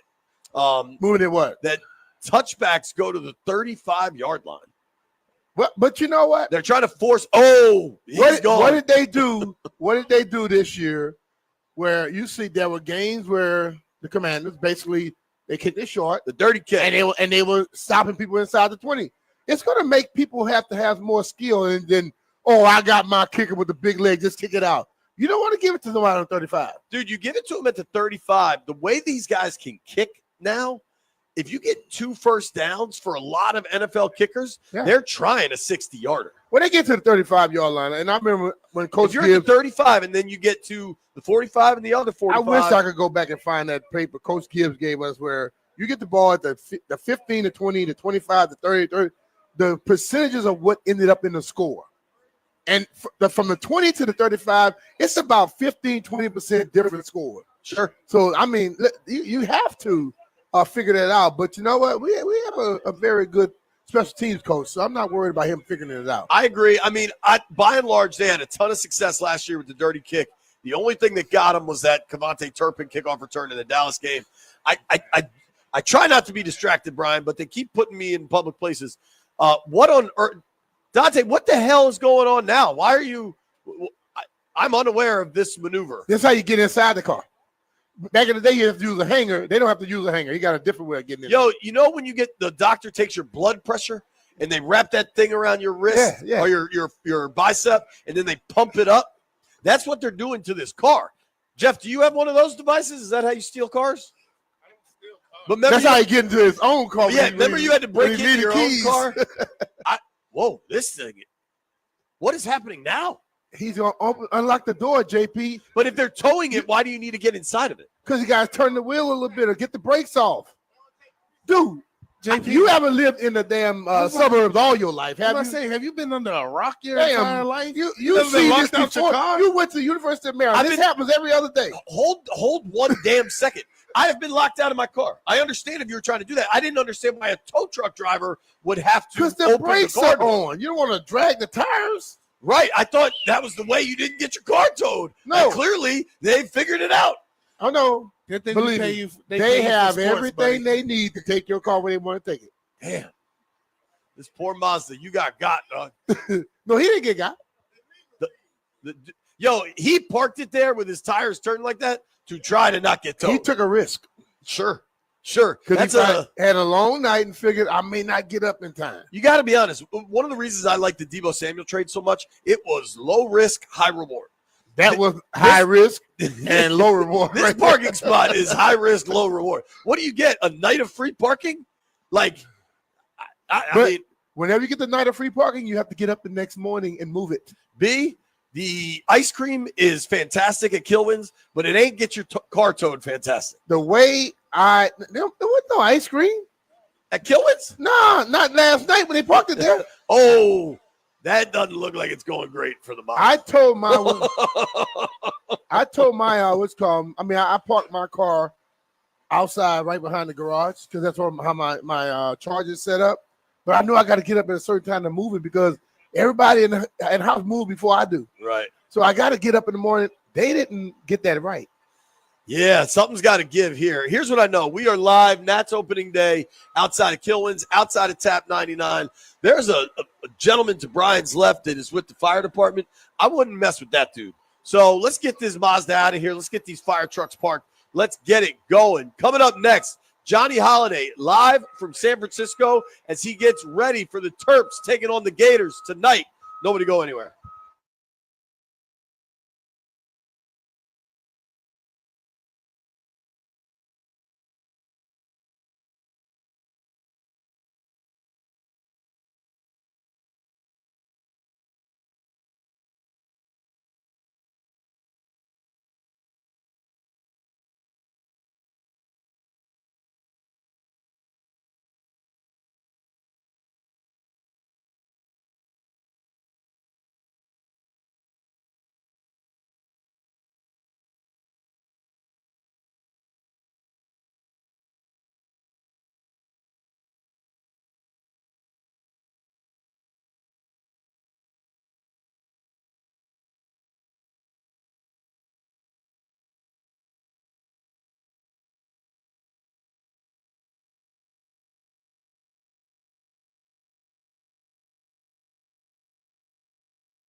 Hello, everyone. Well, with everything swirling around the Maryland basketball program right now, tonight, the Crab Five has a chance to get to the Elite Eight.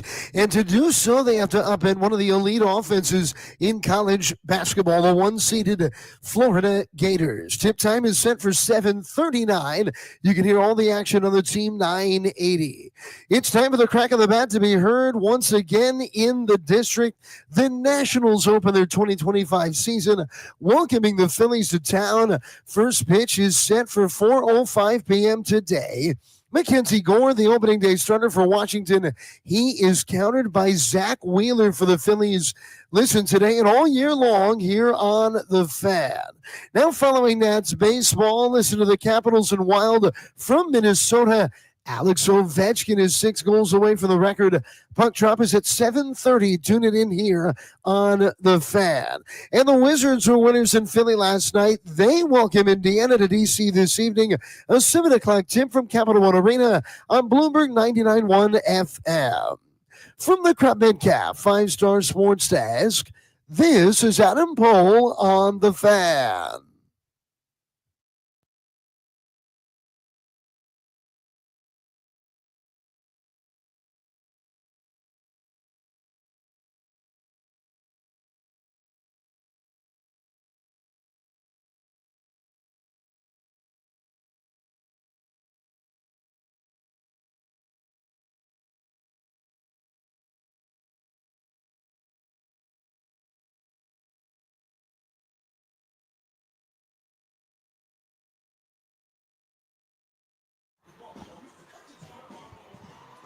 B. Bishop Finley, 1067 The Fan.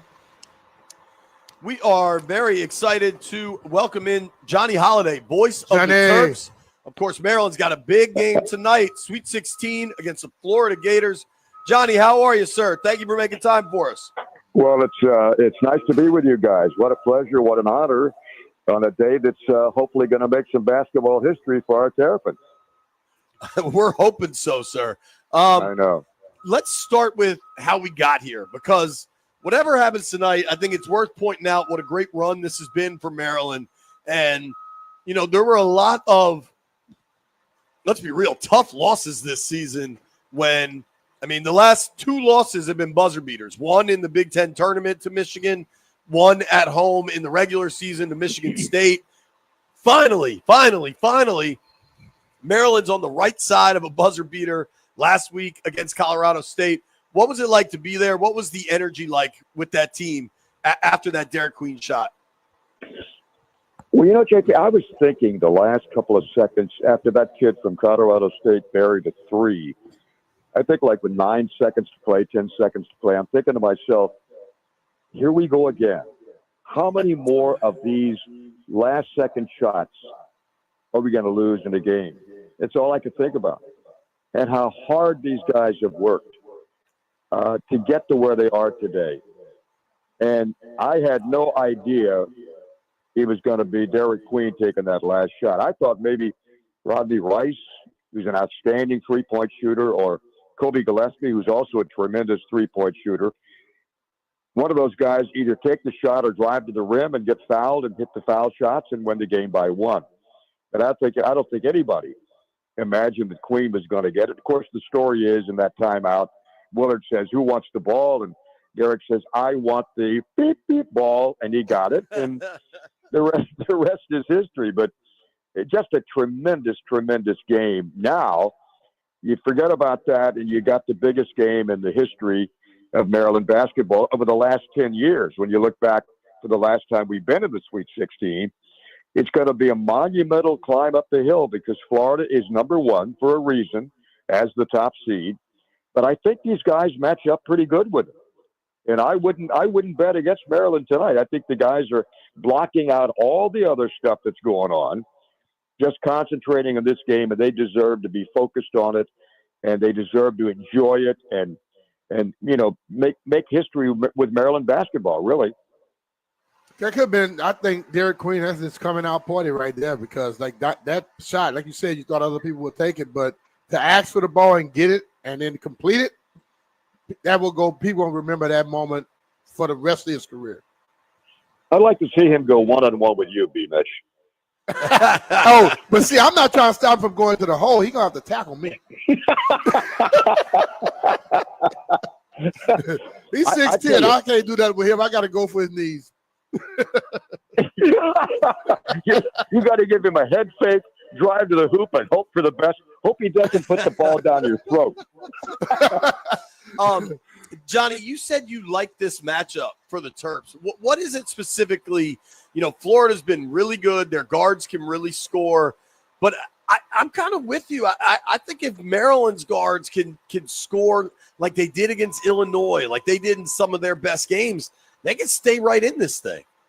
Okay, you look at their starting five. Okay, you got Condon, a big 6'11" kid, only a sophomore, probably will be on the next level next year playing in the NBA. He's averaging 11 points a game. Clayton Jr. is the guy you got to really worry about, who had those great 3-point shots against Connecticut to get him here. He's 17. Richard, I think, is averaging 12 or 13, and the other guy's averaging something like 14. The other guy, the fifth guy, is averaging 6 points a game. All five of our starters are in double figures. They average between Reese and Queen and Gillespie and Rice and Miguel. They average 70 points a game. 70 of the 81 belong to our starters. I think the guards match up extremely well. I think that their big center, the guy that averages 6 points and 6 rebounds, he's facing Derek Queen, who averages 16 and 9.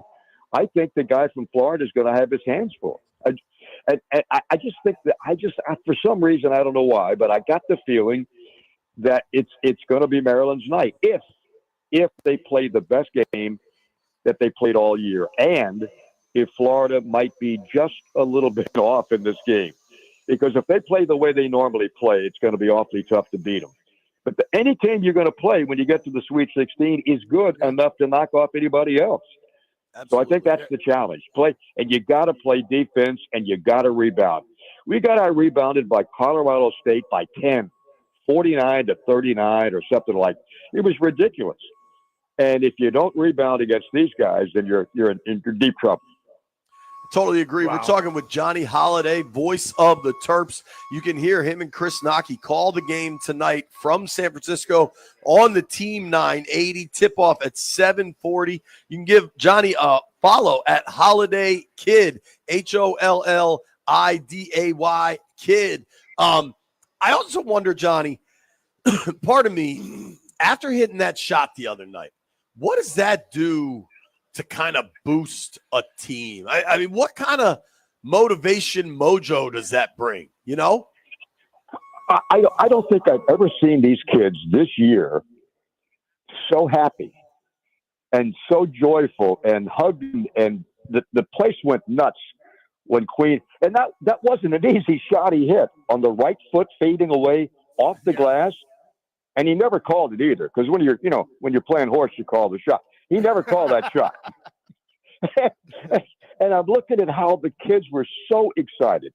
Now you get to San Francisco. We flew down here the next morning, and the weather was tremendous. The fans are waiting for you in the hotel, and it's just a relaxed atmosphere that these guys are now going through. And I did a pregame interview, which will be aired tonight, with Jacoby Gillespie.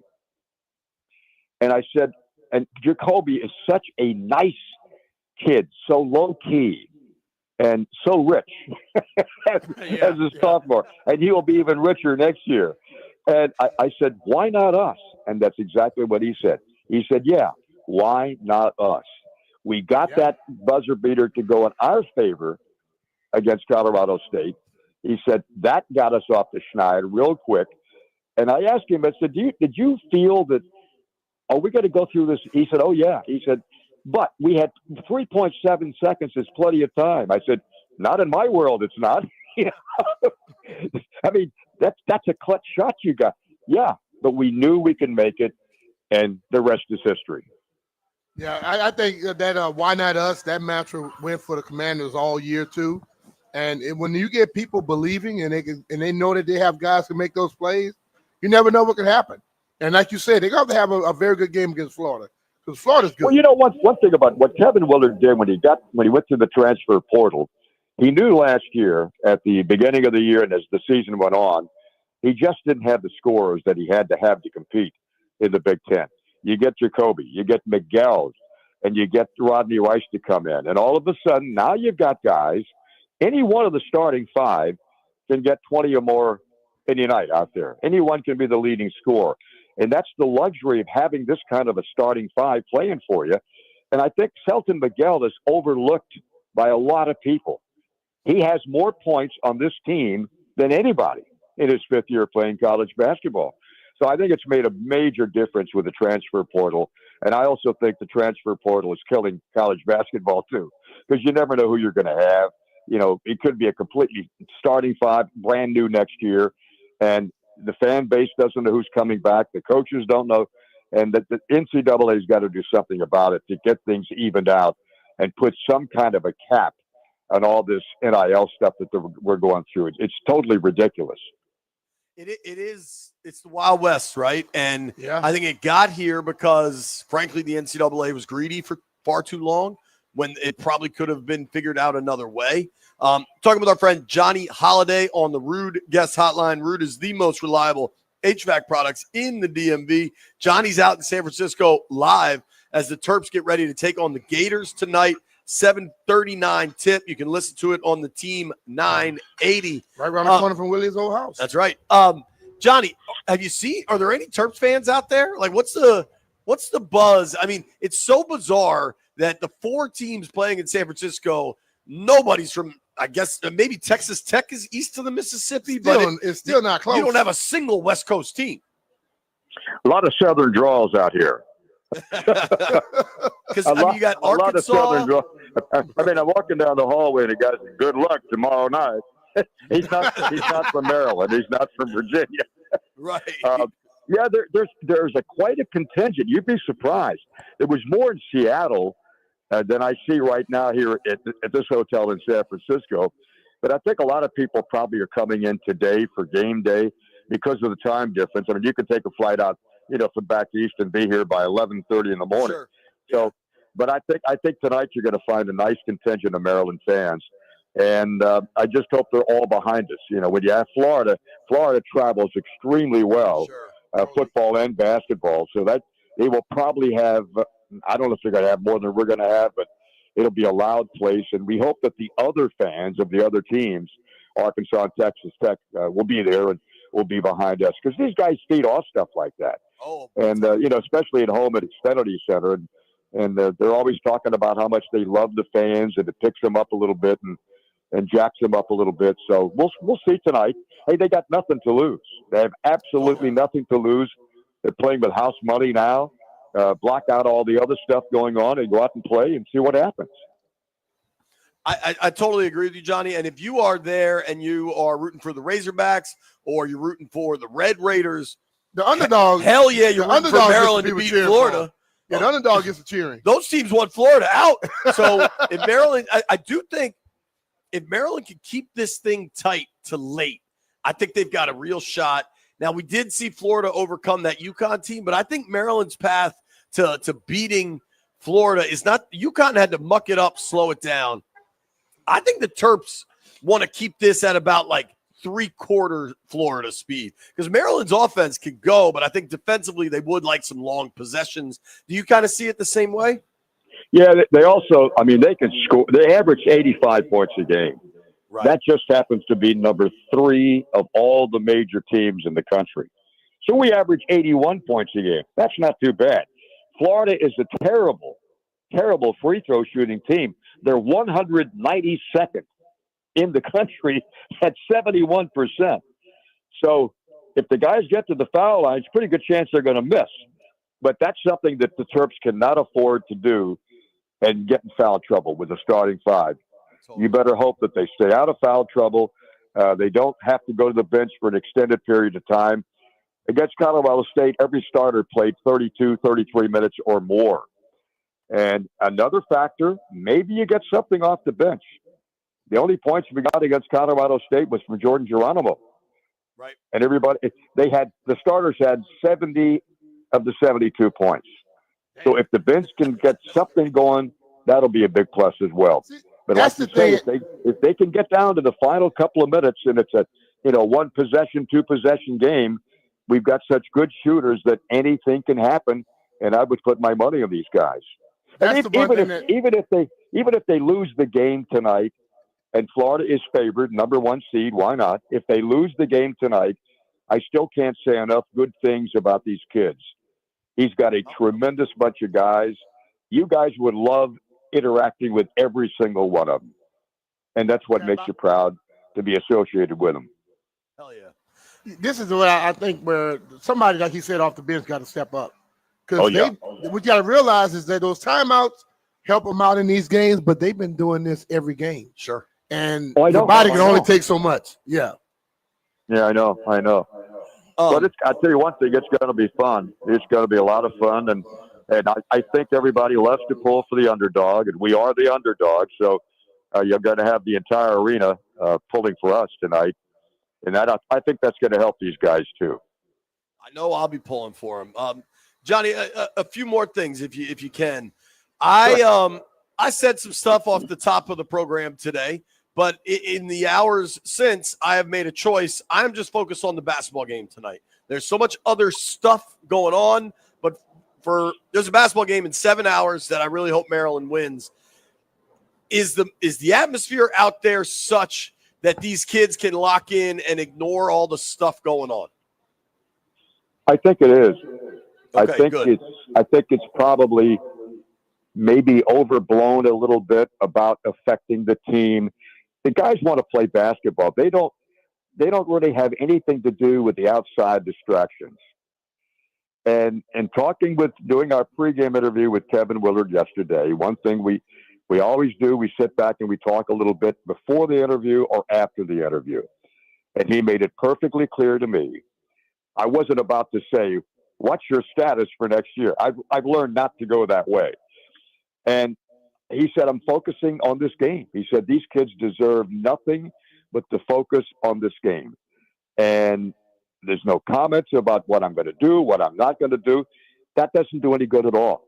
He said, I want these kids to enjoy it. I want them to have an experience of their life that they will never forget.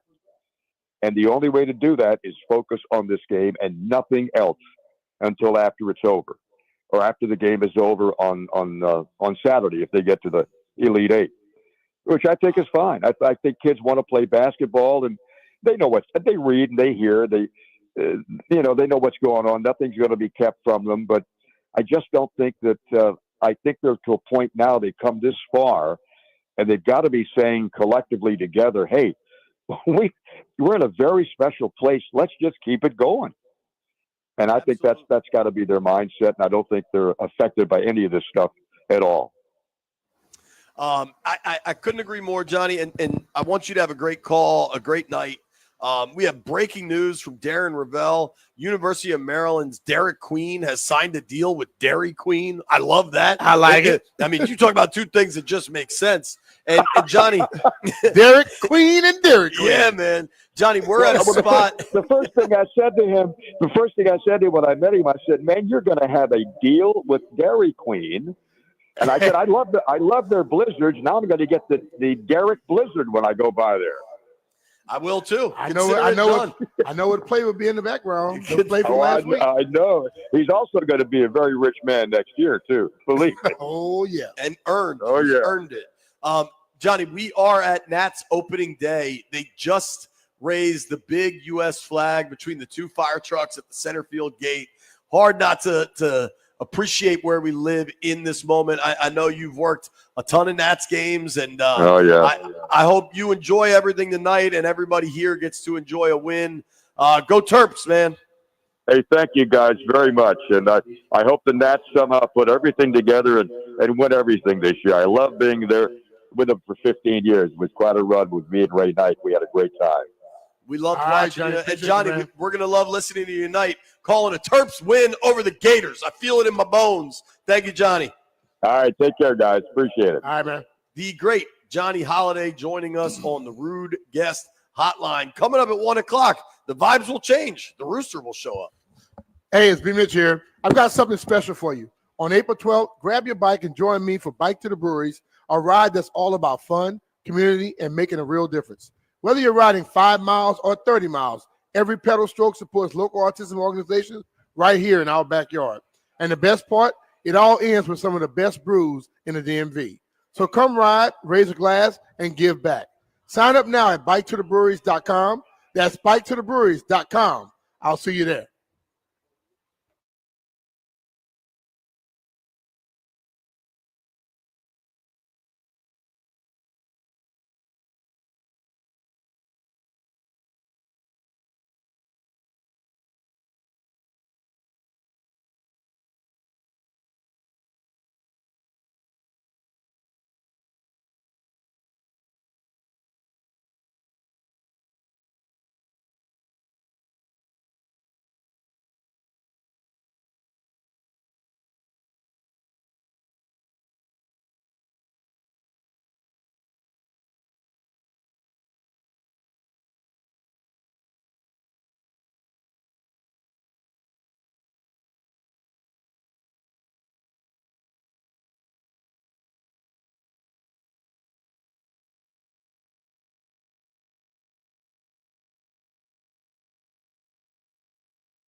I'm Toby Altizer with your sports update on The Fan. This update is brought to you by Surfside Iced Tea and Vodka. Busy day of sports in the DMV. Happy opening day. As the Nationals open their season against the Philadelphia Phillies at 4:05. You can hear the game right here on The Fan. Mackenzie Gore takes the hill for the Nats, taking on Zach Wheeler of the Phillies. The Caps taking on the Wild in Minnesota at 7:30. You can hear that game right here on The Fan following Nats postgame. The Wizards back in D.C. after their win over the Sixers last night, 119-114. They'll take on the Pacers at 7 o'clock. You can hear that over on Bloomberg 99.1. And Sweet 16 action gets underway. Fourth-seeded Maryland taking on top-seeded Florida. That'll tip off around 7:30. You can hear that game over on the Team 980. Despite all the rumors with Kevin Willard swirling around, the Terps have a chance to make it to the Elite Eight with a win today over Florida. The tournament is here, and Surfside Iced Tea and Vodka is your game day MVP. Whether you're hosting a watch party or watching the action solo, Surfside is smooth, refreshing, and just 100 calories. No bubbles, no carbonation, just easy sipping. Grab a variety 8-pack and enjoy every clutch moment. From the Crop Metcalf 5-Star Sports Desk, I'm Toby Altizer on The Fan.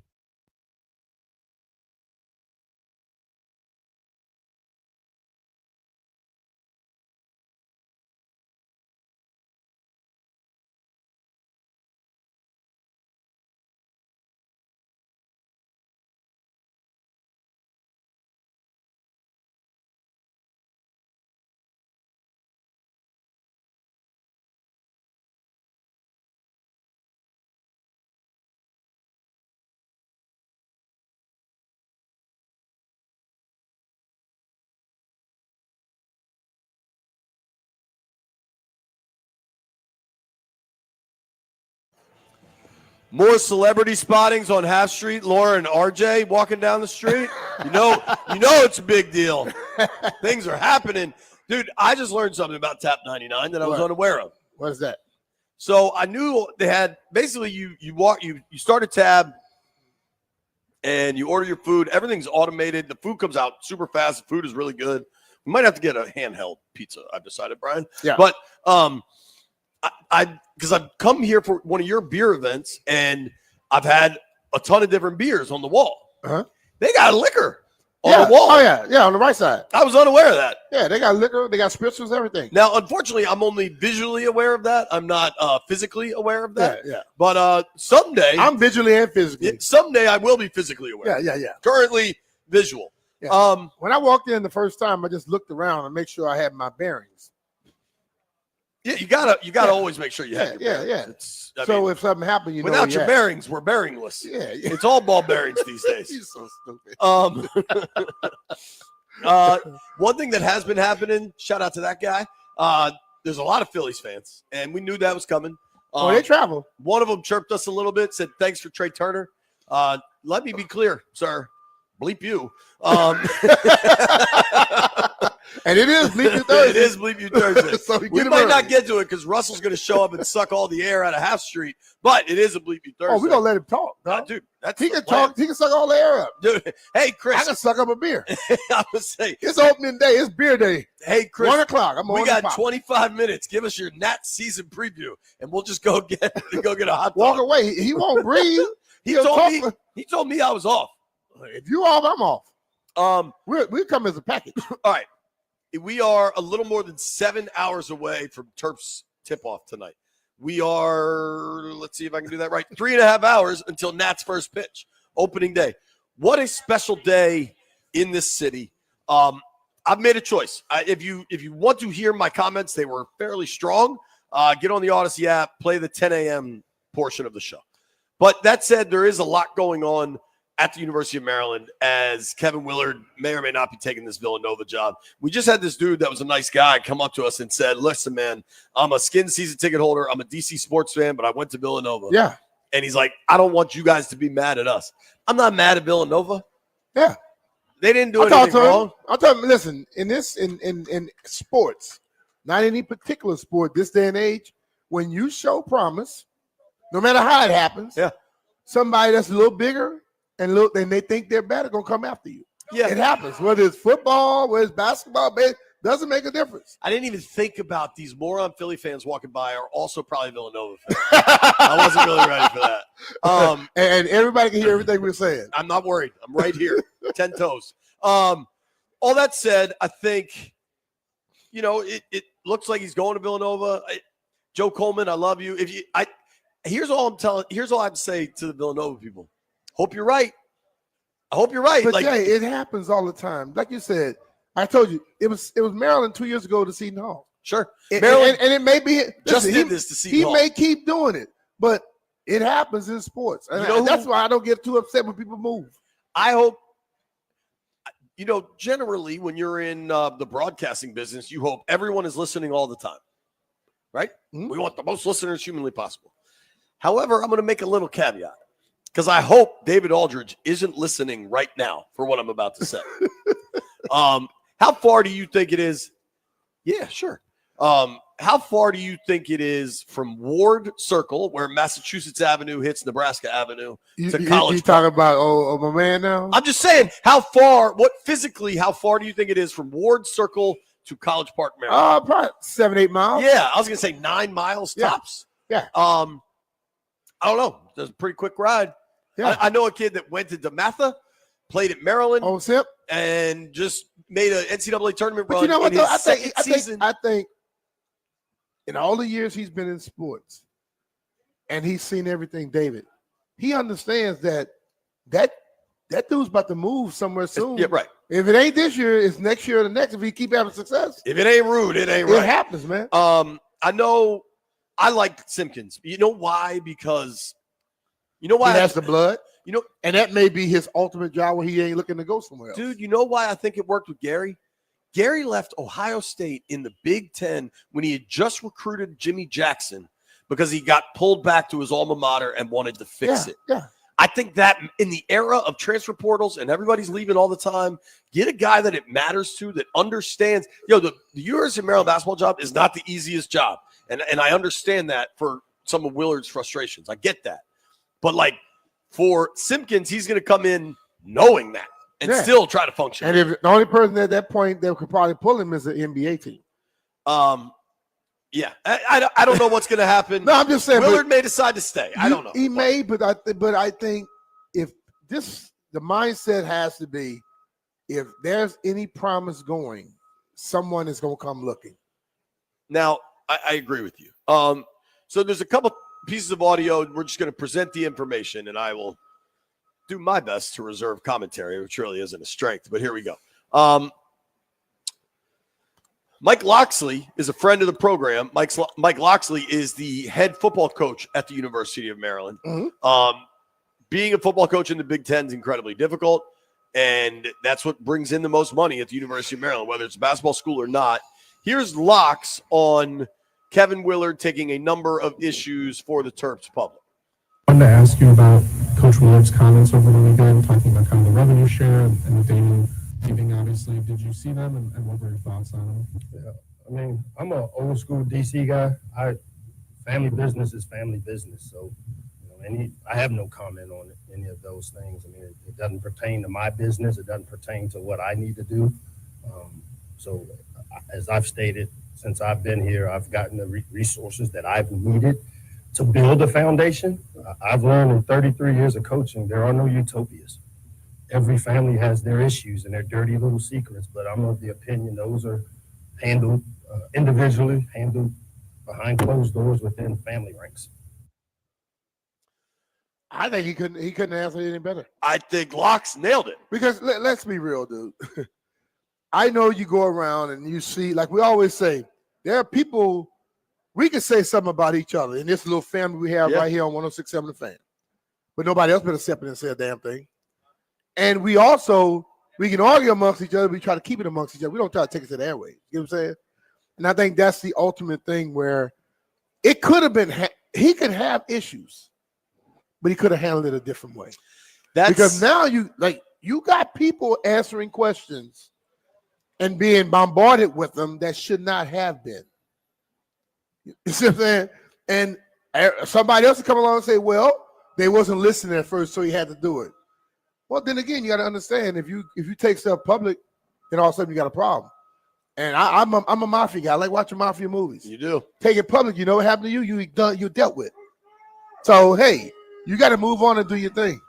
I'm with you, man. We got the Rooster showing up with a suitcase to be outside to do radio. Yo, Chris Russell just rolled up here. And he got a lavender shirt, purple rain. Purple shirt, and a Purple suitcase. rain, purple rain. Bruce, why do you have a purple dress shirt with you? He say he heard the Phillies were playing, so he wanted to be Prince. He said it starts with P. Listen, man, Little red Corvette. We got B singing. Listen, dude. I think I want to move past Kevin Willard. There's a report out now that he's leaving. There's multiple reports saying Villanova. Would you be shocked? No, he's leaving. So I mean, listen. At this point, I know we work in the media, but every once in a while, you got to stop giving people the spotlight.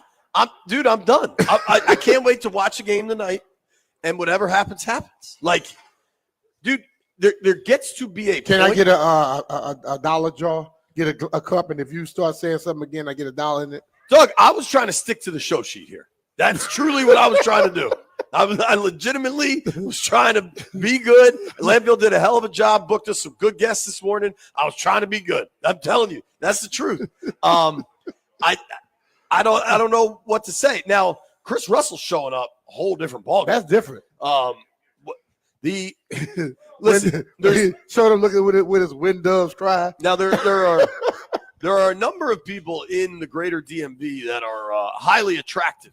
That they have people seeking their content, seeking their guidance from all over, up and down the East Coast. Clearly, Kevin Willard's one of them. There are people that want him to work for them. Chris Russell's another.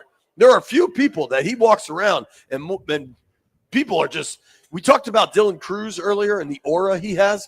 Rooster's got the same juice. Mm-hmm. Rooster walks around and people are drawn to him. Yeah, Rooster just threw out the first pitch. The is Kevin Willard leaving saga is no longer a mystery. The biggest mystery now for us to unpack, Brian, it is our civic duty, is why the hell is Chris Russell walking around with a gigantic lilac purple button-down shirt? We will get to the bottom of this. It's Nats opening day.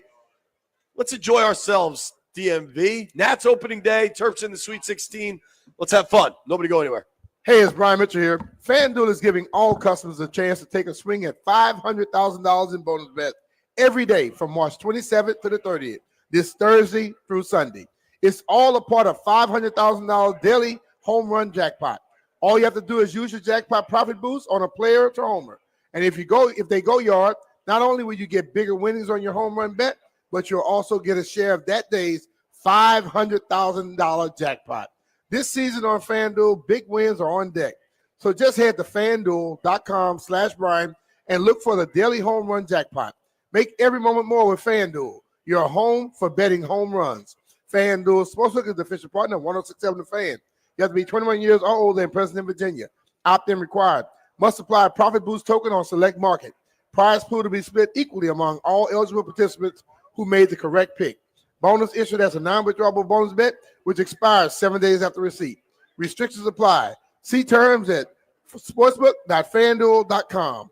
Gambling problem? Call 1-800-GAMBLER.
Shout out to Scarrett's Terrence McLaurin in the building. Brought me some Doritos and Diet Coke.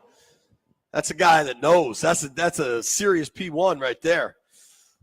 We are broadcasting live Nats opening day at Tap 99. Kilwin's got the candy. Tap 99 got the brewskis. Everything you need down here. Starting to fill up a little bit. Folks are waiting in line at the gates. I don't know. This lady's waving. Hello. Now that lady's waving. Hello, ladies. It's the most attention I've gotten from the ladies in quite some time.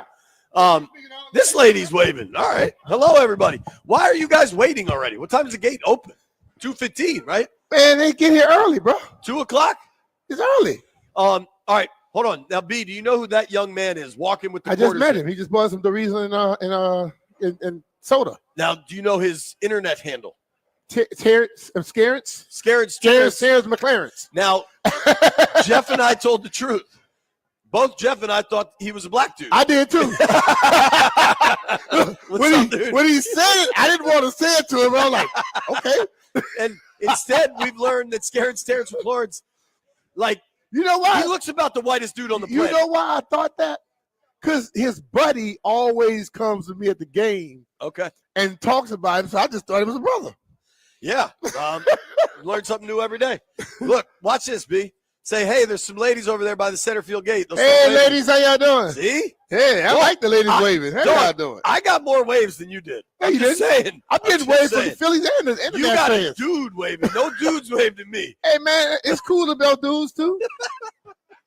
All right, serious question. And I'm not going to answer this. I'm just going to phrase it because I've had a number of people kind of text me this or ask this question. No, I mean, I think that's pretty it's obvious. Pretty certified at this point. There are now multiple reports that Willard has accepted the Villanova job and that he is he's told the team. I don't know if it's true or not. I'm just saying stuff on the internet.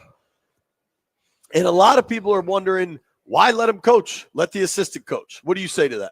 I mean, he was the person who got the team together and brought him here. You let him go all the way through it. And I think the ultimate thing is this. When a person doesn't answer a question, then you make the media people have to do their jobs.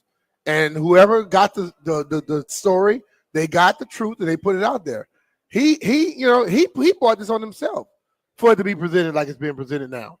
Because he could have answered the question instead of, well, oh yeah, I'm here for now.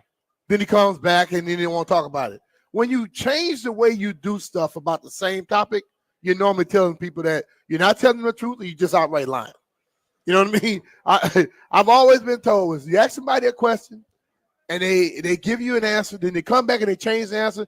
They are telling you that they're lying to you, point blank. So, it is what it is. And listen, let's hope that they can put together something, go all the way, do what they got to do. But he took the job. Go on and do your thing, man.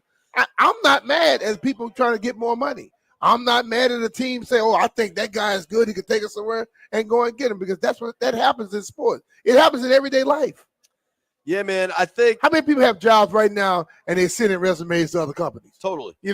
Let's be real. It happens all the time. I'm not mad at any of that. I just think there's a right way to handle stuff, and I don't think it's been handled right. But that's not just Willard. It's my understanding, and B, that I could be wrong on this, but from what I've been told, the president sent the athletic director that left to go try to renegotiate with Willard. That dude just left. Clearly their bond wasn't the most. After he was already gone? Yes. He said, well, that president's an idiot. Yeah. Now, we don't know the veracity of all I this. don't care. If the guy is leaving, okay, and the coach has said stuff not very, very positive about that guy. He kind of forced him out. Why would you send that guy to go talk to him? That's a waste of damn time. Dude, every once in a while, we just got to speak the truth. That's idiotic to try that. Now, we'll and I don't need to know. Let's provide ourselves some wiggle room. That's idiotic if that occurred. Okay. Well, if it occurred, it's stupid. It's idiotic because we have to even much talk about it. You know what? We're gonna have the roost here in a minute, and he's gonna be let nuts. him take over the show. Yeah, dude. Apparently, I'm fired. It may get both of us out of trouble. Well, get you out of trouble. I don't have those connects. I gave them money. They owe me something over there. Hell yeah. I gave them more money than they gave me. Believe me. I'm with you, man. I think You know what, man? It's opening day. This American flag is blowing in the wind. Folks are starting to stream in. Get the beer, get the pizza, get the ice cream. Enjoy yourselves, everybody. Popcorn, everything. Yo, B loves that popcorn. Jeff, what's your plan here? Scarrett's hooked it. These Yeah, are coming I said with Scaren's us, Jeff. bought us that. Yeah, man. Scarrett, you're our guy, dude. I'm choosing to be positive, B. I'm not getting caught up JP, you keep mentioning it. So you know what you do now? Just hand it to me. I'll say it, keep moving. Because we have talked about this ever since you say you wouldn't talk about it no more. You're right. You're right. How about this? Abdul Carter is not going to work out at his pro day. If you remember, there was talk of a foot injury, talk of a shoulder injury. But some of the numbers people were throwing around on his speed were banana land. What is your level of excitement for the NFL draft on a day like today? Donnie's here. All the celebrities are here. Man, I'm trying to focus on this day. Then I'm gonna get to that NFL. I think my excitement always high for it, but we got a lot of time to build up for it. 20-something days, 30 days. Yep. I mean, hell, it's the NFL draft concludes a month from yesterday. Yeah. I also found out a month from yesterday. So we have All Ears every Wednesday night. People go watch it on YouTube. But we're doing a live All Ears draft roundup that Saturday night, which should be pretty cool. Some guy came to me about your show. He said, man, when I heard the All Ears, and then I saw JP pictures and I focused on his ear, he said, man, that was great. You gave him that. I said, I didn't give him that. I didn't tell him to name it All Ears. And say, you did? I said, no, he just looked in the mirror and saw his ear. I still don't know where they came up with it. I thought it was just a catchy Let me just move this out your way. There you go. All right, here's the plan. Chris Russell joins us next. We are live at Half and N Street. If you're taking the subway to the Nats game for Nats opening day, we are 2 blocks from the Metro entrance. It's starting to fill up down here. The gates open for Nats Park in about an hour. We are right outside of They're ready to go, man. Tap 99 and Kilwins. This lady's taking our picture. You want a picture with us? Okay, great. We appreciate it. Yeah, here we go. Live picture on air. What's your son's name? For Sean Wood. Oh, hell. She's got it on video. Come on. The best part of this is the woman clearly wanted a picture with Brian, and I just kind of got involved. She said she saw your ears.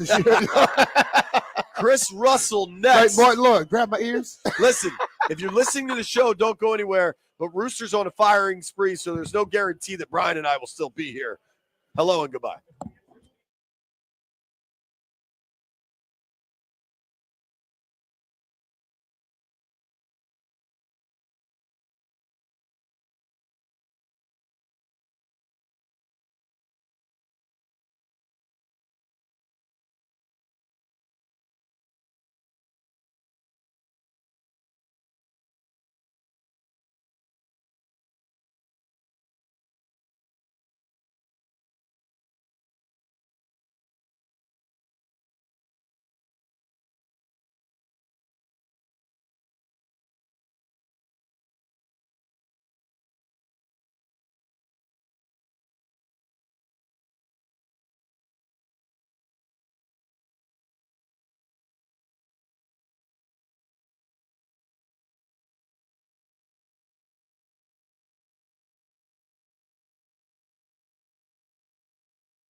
I'm Toby Altizer with your sports update on the Fan. Opening day in baseball. The Nationals taking on the Phillies to open up their 2025 campaign. Mackenzie Gore gets his first opening day start for the Nationals. Zach Wheeler takes the hill for the Phillies. First pitch coming up at 4:05. Charlie and Dave on the call right here on the Fan.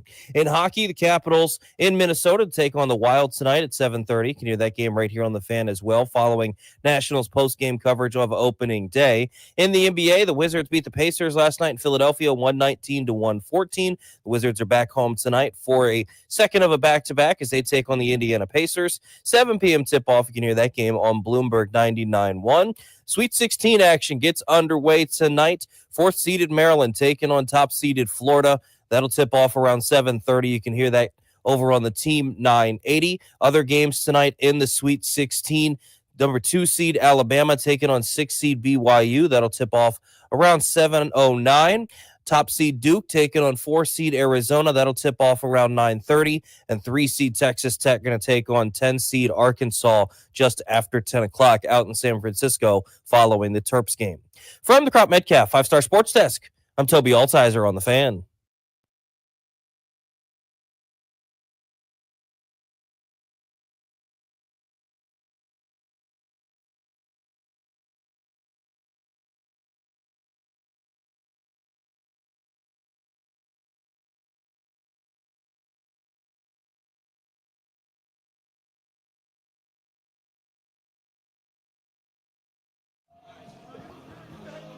You know he ain't gonna die. Bob Carpenter was not impressed by my singing. I'm not either. He must not listen to the program too Nobody's often. impressed by your singing. Not even you. You just say that and act like you can sing. Something that all people are impressed by. The is Rooster? the one and only Chris Russell. Hello, boys. Cock-a-doodle-doo. Happy opening day. Happy opening day, bud. Let's. Bruce, I got a question. Yeah, there's a lot of things we need You to told do. JP he was off. Why the hell I got to work there? Yeah, well, because Why am I here? Here's the Rooster deal. fired me. Here's the deal. You guys know we work in the radio business and the lack of communication industry, correct? So the schedule said B. Mitch and Russell doing a simulcast on 106.7 and 980. It said You know what's nothing funny? about JP. You So know when what's funny? I thought he was in on the plan. When Rooster fired me yesterday and said I was off at 1 and that he'd take over, Right. clearly not a power grab. Rooster's not known for No, that. absolutely not. He's told me this thing. He's like, yeah, well, the schedule said it was me and B and you were off. He's like, I figured you had more important things to do. Very, very Rooster delivery. And you know what I did, B? The audacity. I just decided to check Drab's email that laid out the schedule. And what did it say? It says, hey, guys, there's a lot going on this week with opening day. Remotes. Grant and Danny had one. Grant and Danny had another. And then sure enough, what does Brian it say? and JP and Russell. So what does the schedule itself say? On the 980 side, click the 980 link and you will see why I thought it was just me and B. Mitch. I assure you I've never clicked right on this there. link. What does it say? What does it say? WJFK simulcast with Russell on B. Did you Mitch? read the email? Nah, Russell I didn't on read B-Mitch. it. Nah, Did you agree to that? it didn't say that. B, did you agree Now, to now those go terms? to 106.7 The Fan. Well, Did listen. you agree to Russell on B-Mitch? Hell no. I'm hosting an invisible radio show here because you guys are convinced that my show actually doesn't. It says start B. till Mitch 2. and Finley. Yeah, I didn't look at that. But did you also just not read the email? Because the other one didn't No, say I B. didn't Mitch read at all. the It just said email. Russell. I didn't care about the email. I just read the schedule. So let me ask you a question. But then. I'm damn glad to be here with. Well, both if of you're you. able to make unilateral decisions like it Uh-huh. appears, do I get to leave? Nah. No, Without we me? we want to subject you to an hour of abuse. Great. That's what we want. That's Well, that is abuse. It's what is So, Rooster, what's give the us. average person awake? 13 hours, 17 hours a day? I think that's how much abuse I get. Hey, Rooster, we need about 10 minutes, okay? Yeah, dude. So, Go. we need 10 minutes to just go What- do what what- we want to do. What do you guys Tell want us me to about talk your opening day experience. Move on side so we can leave. Oh. Opening day, what does it do for you? I mean, listen, first of all, I grew up a baseball fan. That was my first love, right? My dad, the only thing that was important to him in his life, and he's, he left us 11 years ago, 12 years ago, whatever, was baseball and trains. He worked for the Long Island Railroad. So I grew up playing baseball. Believe it or not, guys, back before I became a useless tub of goo, I was a Suffolk County All-Star, 10-time multiple. There you go, Suffolk County. Attaboy, Mastic Shirley, man. Attaboy. 10-time what? Anyway, I was a 10-time county All-Star. Whoa. First base, pitcher, baseball. So baseball was my first love. Or I just said multiple From positions. 5 years old, 6 years old, T-ball, whatever the age for T-ball was. Your boy could absolutely get after it on the diamond. And in the bedroom. Well. See, I'm not going to let you guys ruin the day by. I didn't bring a burgundy shirt because you guys like the bus chops. I want to hear more about your T-ball career. And it wasn't just my T-ball career. All right, so baseball means a lot. Anyway, baseball means a lot to me. Father. Right, exactly. I remember going to Shea Stadium for the first time in 1979. I was 6 years old. The smell of the grass, walking up the tunnel, even in a dank old stadium by that point, just the smells of the hot dogs and the peanuts and the popcorn and all that crap. The mustard? Sure. Yellow mustard? Yeah, well, you love mustard. Golden spicy mustard. There was no French's weak-ass stuff there.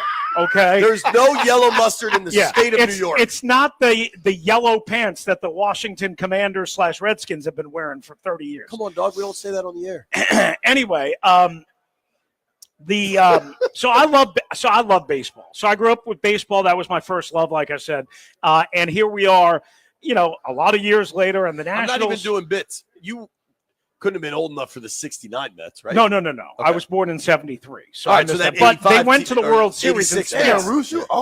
They went to the World Series the year I was born. Then they won the World Series You were born in 86. 73? Yeah, man, I am old. Why are you old? B, you got a couple of years on me. No, Hey, I'm did you born say in hello to 78. Tailgate Ted, by the way? Tailgate Ted's leaving. I'm born in 78. Bye, Tailgate Ted. Baseball matters to you. Yeah, I love baseball. Opening day is romantic. Yep. Opening day is nostalgic. I hear the James Earl Jones Field of Dreams baseball, Ray, baseball. Like I hear that speech in my brain on opening day. I love opening day. What about the rest of it, JP? I love baseball. Dude, I'm a baseball mark. I know. Like people that actually know me think I only focus on football. I watch every Wizards game, every Caps game. This time of year, I'm going to have every Nats and O's game. Now, they get up top TVs, and I'm watching Bravo with my wife. That's the only way to accomplish everything. I know you have the setup with the 3 or 4 TVs on the wall and the steak on the grill. I got it. Your setup is more mimosas and pro wrestling. Right, exactly. Brian won't come over. Yeah, the No, Finley I'm not doing compound. that. Well, I mean, I've invited B, but he's like, I'm not drinking mimosas with all dudes, man. Yeah, I'll take a mimosa with my lady. I'm not going to drink it with y'all. You want to hang out in the jacuzzi? Or? Hell no. Rooster, you taking it a little too far. Yeah, you taking CK, it too far, why did Bruce. you decide to do this cross promotion, CK? Well, his show doesn't start till 2, so he just So I was just hanging stuck out. him on us. Yeah, I was trying to avoid the traffic. So we've had a great day. Yeah. We had Kevin Frandsen join us. We had Bob Carpenter join us. I heard. Yeah. There's a lot of reason Johnny to Holliday? be Johnny Holliday, certainly. We Yeah. talked to him about the Nats, but I wanted to let you talk about the Washington Nationals. Whoever wants to can hear this. I hated that they traded Juan Soto. I hated it. I can understand it, but I hated it. I wish ownership would have just paid him, but they didn't. Here we are, and you're finally starting to see really the benefits of that Soto trade in the majors on opening day. What are your expectations for this Nats team? Yeah, and here's the thing. They're going to be better this year than they have the last 2 years, which was 71 wins in each of the last 2 years. I've got them at around 78 wins, give or take. I mean, would I be shocked if they're 80, 81 wins? No. Would I be shocked if they're 75 wins? No. It kind of depends on injuries and these young guys developing. And you mentioned the Soto deal. I was here the last game that Soto played at Nationals Park, and we all thought it was possible, but it didn't seem like real at the time. Then they make the trade. And I keep thinking back when we heard about the haul that they got back. C.J. Abrams, obviously, with a lot of power, pop, speed. He's got to be disciplined off the field, as we all know, starting at shortstop. Susana's not even here yet. Hassel had a huge spring. He'll be here soon. And then, of course, in left field, James Wood, right? And that's ultimately where this goes, is on the back of James Wood. He is your new Juan Soto, And hopefully they treat him ultimately like he's going to be a national forever. He's got to prove it first. Sure. Yeah, he got to prove it because Juan Soto did some amazing things. Yeah. That's the expectation for him. Yeah. Juan, you knew from start to go. Yeah. Yeah. I think. But the point is they didn't take care of Juan because we can go down the whole gamut of people they didn't take care of. But they were trying to now they'll say Scott Boras and Juan Soto were not going to sign an extent. And to be fair, the Padres felt the same thing, and the Yankees ultimately got burnt by it too, right? I mean, he's turned his back on 3 different franchises. But Doug, I'm so tired of the Scott Boras. You're a baseball owner. Dealing with Boras is what you sign up for. Absolutely. And they have dealt with him successfully. Yeah. It's just the learners want everybody, including the name of this ballpark, which is still Nationals Park after all these years. I kind of love that. Of all their weird, stubborn things. I know, but they need the like revenue. that. They need the revenue. They want people to buy tickets in order to spend money on the payroll. That's what the owners have said.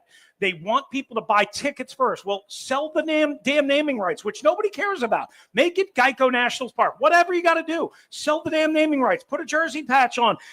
Find other sources of revenue. Obviously, the Masson deal will sort itself out, and they'll get a new TV deal, probably with Monumental. But the bottom line is do that so that they can then reinvest that again, like they did for about a 9-year period, heavily reinvest that in making sure that you lock up more than just Keibert Ruiz. They need to lock up Dylan Cruz and James Wood, say at the end of this year, not wait until they're a year and a half away from free agency. That makes total sense. I think many owners think that, we only receive money. We don't spend none. Well, these guys spent it for a while. Then they stopped. I think COVID screwed them 8 different ways, Sure. right? So COVID hits, and they don't get to reap the rewards of winning that World Series. You don't get that next season where you jack up the prices on suites and everybody buys them. Everybody's buying the gear. This place is packed the whole season. No doubt. Not to mention the family money is tied to commercial real estate, which take a look know around. What, Jay? Every team, for some extent, had to deal with all of that they dealt with in all sports. And it was you 5 can't years just stop ago, spending dude. it. And it you was can't 5 stop years spending money ago. expecting it to just come back. So they got to start spending. They had success by spending. Come back and spend some more. Yeah, but listen, here's the problem that I'll just say. They still building buildings. They did spend some money post-World Series on re-upping Steven Strasburg. They let Rendon go. They already had Corbin on a 6-year, $140 million deal. That didn't obviously work out after that World Championship year. They did spend money. The problem is not that they don't spend any money. They don't spend, of course, enough of it in order to sustain them with other reasonably similar teams. We're not talking about the Yankees, Mets, or Dodgers payroll. That's not what we're talking about. Yeah, they're on a different Nobody planet. expects that. But you got to spend more than $100 million, $105 million, $110 million, whatever the numbers have been over the last couple of years. I think the Braves need to be the model for every team that isn't Yankees, Dodgers, Mets, and maybe Red Sox, right? But what the Braves have realized is develop really well, pay those guys super early to really long-term deals, and then you can stay competitive. Yes. Now, the Braves are top 10, top 12 in spending, but they have a couple absolute stars on that team. That's what the Nats have to do. And the only thing that has bothered me the most is Rizzo has a proven track record of being a winner. A proven track record of being that was the worst high five I've ever seen. Let's try again. Rizzo has a proven track record of being a winner. Was that better? Of finding talent better. Okay. And they're just not letting him do it. There's no way that a team that goes sub 500 for 4 years is what Mike Rizzo's about, but you're just tying his hands. And let Riz loose, man. Let him do his job. Listen, Let him cook.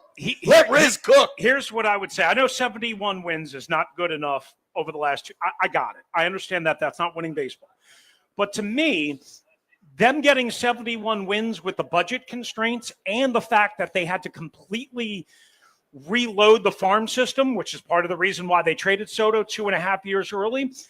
To me, for them to get to 71 wins each of the last 2 years, and what I project, again, roughly around 78, 79 wins, somewhere in that range, maybe if all things break right, 500, what have you, with his budget constraints, is just attribute, as you just kind of mentioned, to how smart and the baseball acumen of Mike Rizzo, because they've also cut his staff over the years. They've fired, not renewed, all sorts of chief executives that he's had at his side to help him, and they haven't renewed their contracts. And they fired guys like Johnny DePiglia last year because of something going on, out of their control. The point being is, this team right now, I think, has actually added. I know they haven't spent the money people wanted them to spend. I got it. This team, I think, has been really smart, though, in, say, mid-January to like early February, signing guys like Paul DeJong. 24 home runs last year, making the switch over to third base. He's going to be fine, I think, defensively. They didn't have a great answer at third base. By bringing in, they traded a middle reliever for Nathaniel Lowe, who's a Gold Glover, who has a big power bat 2 years ago with the Texas Rangers. I think they've done a lot of smart things with their budget constraints and without burning through a lot of their premium assets in the farm system. But see, that's the miracle of Rizzo. And I think what you got to do is give him better budget. Yeah. So he can do more. Yeah, no doubt. Because see these people out here, that building they will come. Yeah. That was in the old school. Yeah. If you don't start winning, they're not gonna keep coming. I agree. So you got to start giving them a little bit more to work with. Everybody comes to opening day. Yeah, but you got to give them a little more to work What's it with. look like May 19th? It's the investment in your product, right? Yeah, I mean, we can't do radio if we don't have microphones and a Comrex setup or a place to go. Come in the or prison a building cell. to Some go days to. it's a miracle. No, I understand. It's good to see you guys out with the shackles off. I'm happy that you guys got out of the cage. I'm happy that they let me out of the cage. Oh boy, Rooster's out come of on, the Rooster, cage. don't start that again. Let's play. Rooster, you're in play prison. a game here. You're in prison. We're in jail. Yeah. It's a difference. Roos, try to pick somebody out of the crowd there that's not paying attention, and we're going to try to get them to pay attention. So, the lady in the vest, or is that a jacket right here? That's a jacket with the little side with purse. the hood. No, she's got her How about shades up the on her one head with the the little pink purse. with the pink vest jacket. She's not paying attention. What's a vest jacket? Roos? It's kind of like a vest jacket. No, there's a vest or Is a it jacket. a vest or a jacket? Well, Roos? it looks Like sort a puffy, the puffy pink. The puffy coat. Hello, whatever. hello, ma'am, in the pink puffy coat. Hello. She's not paying She's attention. listening to her Roos, friend talk. Yo, now you try, dog. You're the smooth operator. I am. Yeah, dude. Try it. Since somebody's got to let me in on that. Let's see. But the guy was listening. The guy was listening. Bruce, you're up. Talk to her, dude. How you doing? Oh, there she. Yeah, we're calling out at you. You in the pink jacket. Yeah. She is not interested in you, Chris. This is all JP's fault. He's making this incredibly awkward. He has a lilac button down. We're unsure why. We're going to get to the bottom of it. I hope you're having a great opening day. She's now hiding behind her friend. Oh, now they're coming over here. Uh-oh. You're in trouble. Yo, it was. Oh, she's pointing fingers like Hulk Hogan. His name's Chris Russell. No. It's Chris Russo. Yo, hold on. They're coming. And Jeff, we're going to need a microphone or something. I don't know what to do now. Hello, ladies. Are you excited for opening day? Yes. Did you know we were talking? No, they have no idea who I am. Did you know we were talking about you specifically? Because he said, pick out somebody random in the audience that's not paying attention. And see if they'll hear us. And I said, how about the lady in the pink vest jacket? And he said, what's a pink vest jacket? And I said, I don't know. It's a pink vest jacket. So that's how we got your attention. Wouldn't you just describe that as a jacket? Yeah, it's not a vest jacket. All right. Have you ever heard what vest it is. jacket? Yeah, the one you can take the sleeves off, but you can't Listen, take those sleeves you guys off. know I am the king of fashion, okay? How excited are you for opening day, ladies? All right. All right, we're going to get a microphone on you. Ladies, can I we think. put this microphone on you? You want to come live Oh, on the here we radio? go. All right. Things are happening. This is the team. If you're enjoying this segment, it's 106.7. If you hate it, it's Team 980, okay? What's your name? Okay. I am daydreaming. All right. My name is Elida, E-L-I-D-A. Are you a big baseball fan? Yes. Are you excited for Nats opening day? Of course. What do you think about Chris Russell? He was talking a lot, but I wasn't paying attention. That's what most people do. I was going to say it's often the case. Is this your first opening day or no? The first time. Really? First time, okay. First time in the ballpark or first opening day? First opening day, but I was here before. All right. Okay. Wonderful. Chris's shirt is the same color her phone. Are you a hot dog and a beer lady, or what's your plan when you get inside? Beer lady.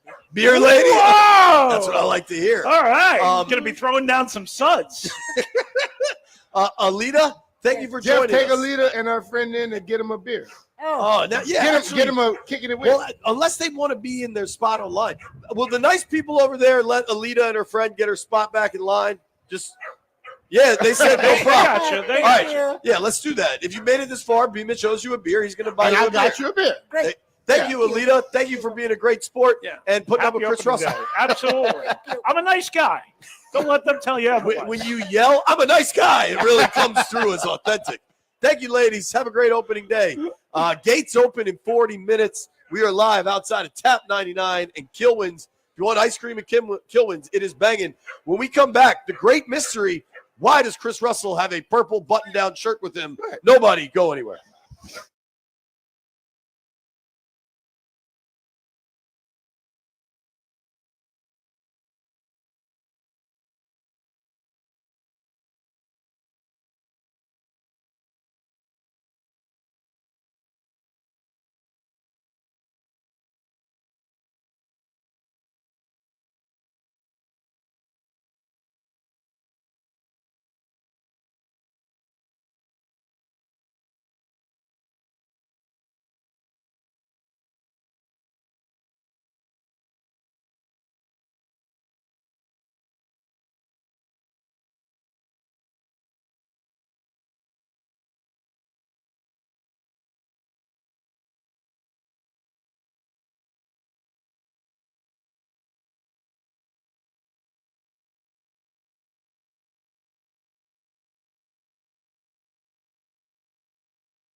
I'm Toby Altizer with your sports update on the Fan. This update is brought to you by Main Street Bank. Cheer local bank, local Main Street Bank. The Terps in action tonight, kicking off Sweet 16 action as they take on Florida. That'll tip off around 7:30. You can hear that game over on the Team 980. And happy opening day. The Nationals taking on the Phillies over at Nationals Park. 4:05 first pitch. Mackenzie Gore taking the hill for the Nationals, making his first opening day start. And he'll take on Zach Wheeler of the Phillies. Charlie and Dave on the call. Coverage beginning at 3:30 following Grant and Danny.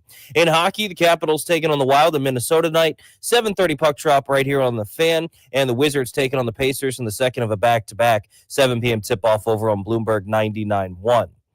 Main Street Bank is a business-focused community bank proudly serving the DMV since 2004. Visit mstreetbank.com to learn how to put our team in your office. Main Street Bank, member FDIC, equal housing opportunity lender. From the Crop Metcalf 5-Star Sports Desk, I'm Toby Altizer on the Fan.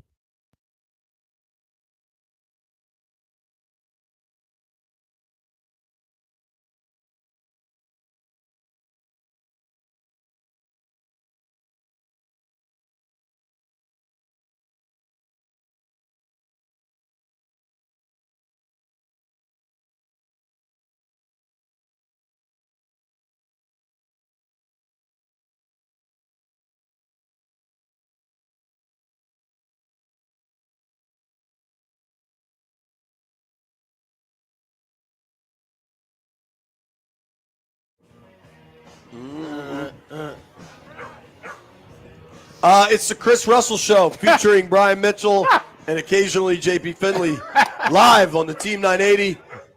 Finley may or may not have a job for another half hour. We'll find out. We are live, Nats Park. I'm sure you could get one of your other jobs to fill in the void. We'll see. Oh, he got a lot of them. Half Bruce, Street. what's the name and of this song right What here? is the name of the song? Craig in Lampville. This is Janet Jackson. Jesus. Janet Jackson, more like Freddie Jackson. Come on. You know more than that. Not no damn Janet Jackson. You want me to give you the right answer? Turn it or you up, want me to give Lambeau. you the funny answer? Give us the right answer. Beat it. No one else wants to be defeated. Please don't sing. You got to show them how funky. Does it? Do you remember that you once thought that was Thriller?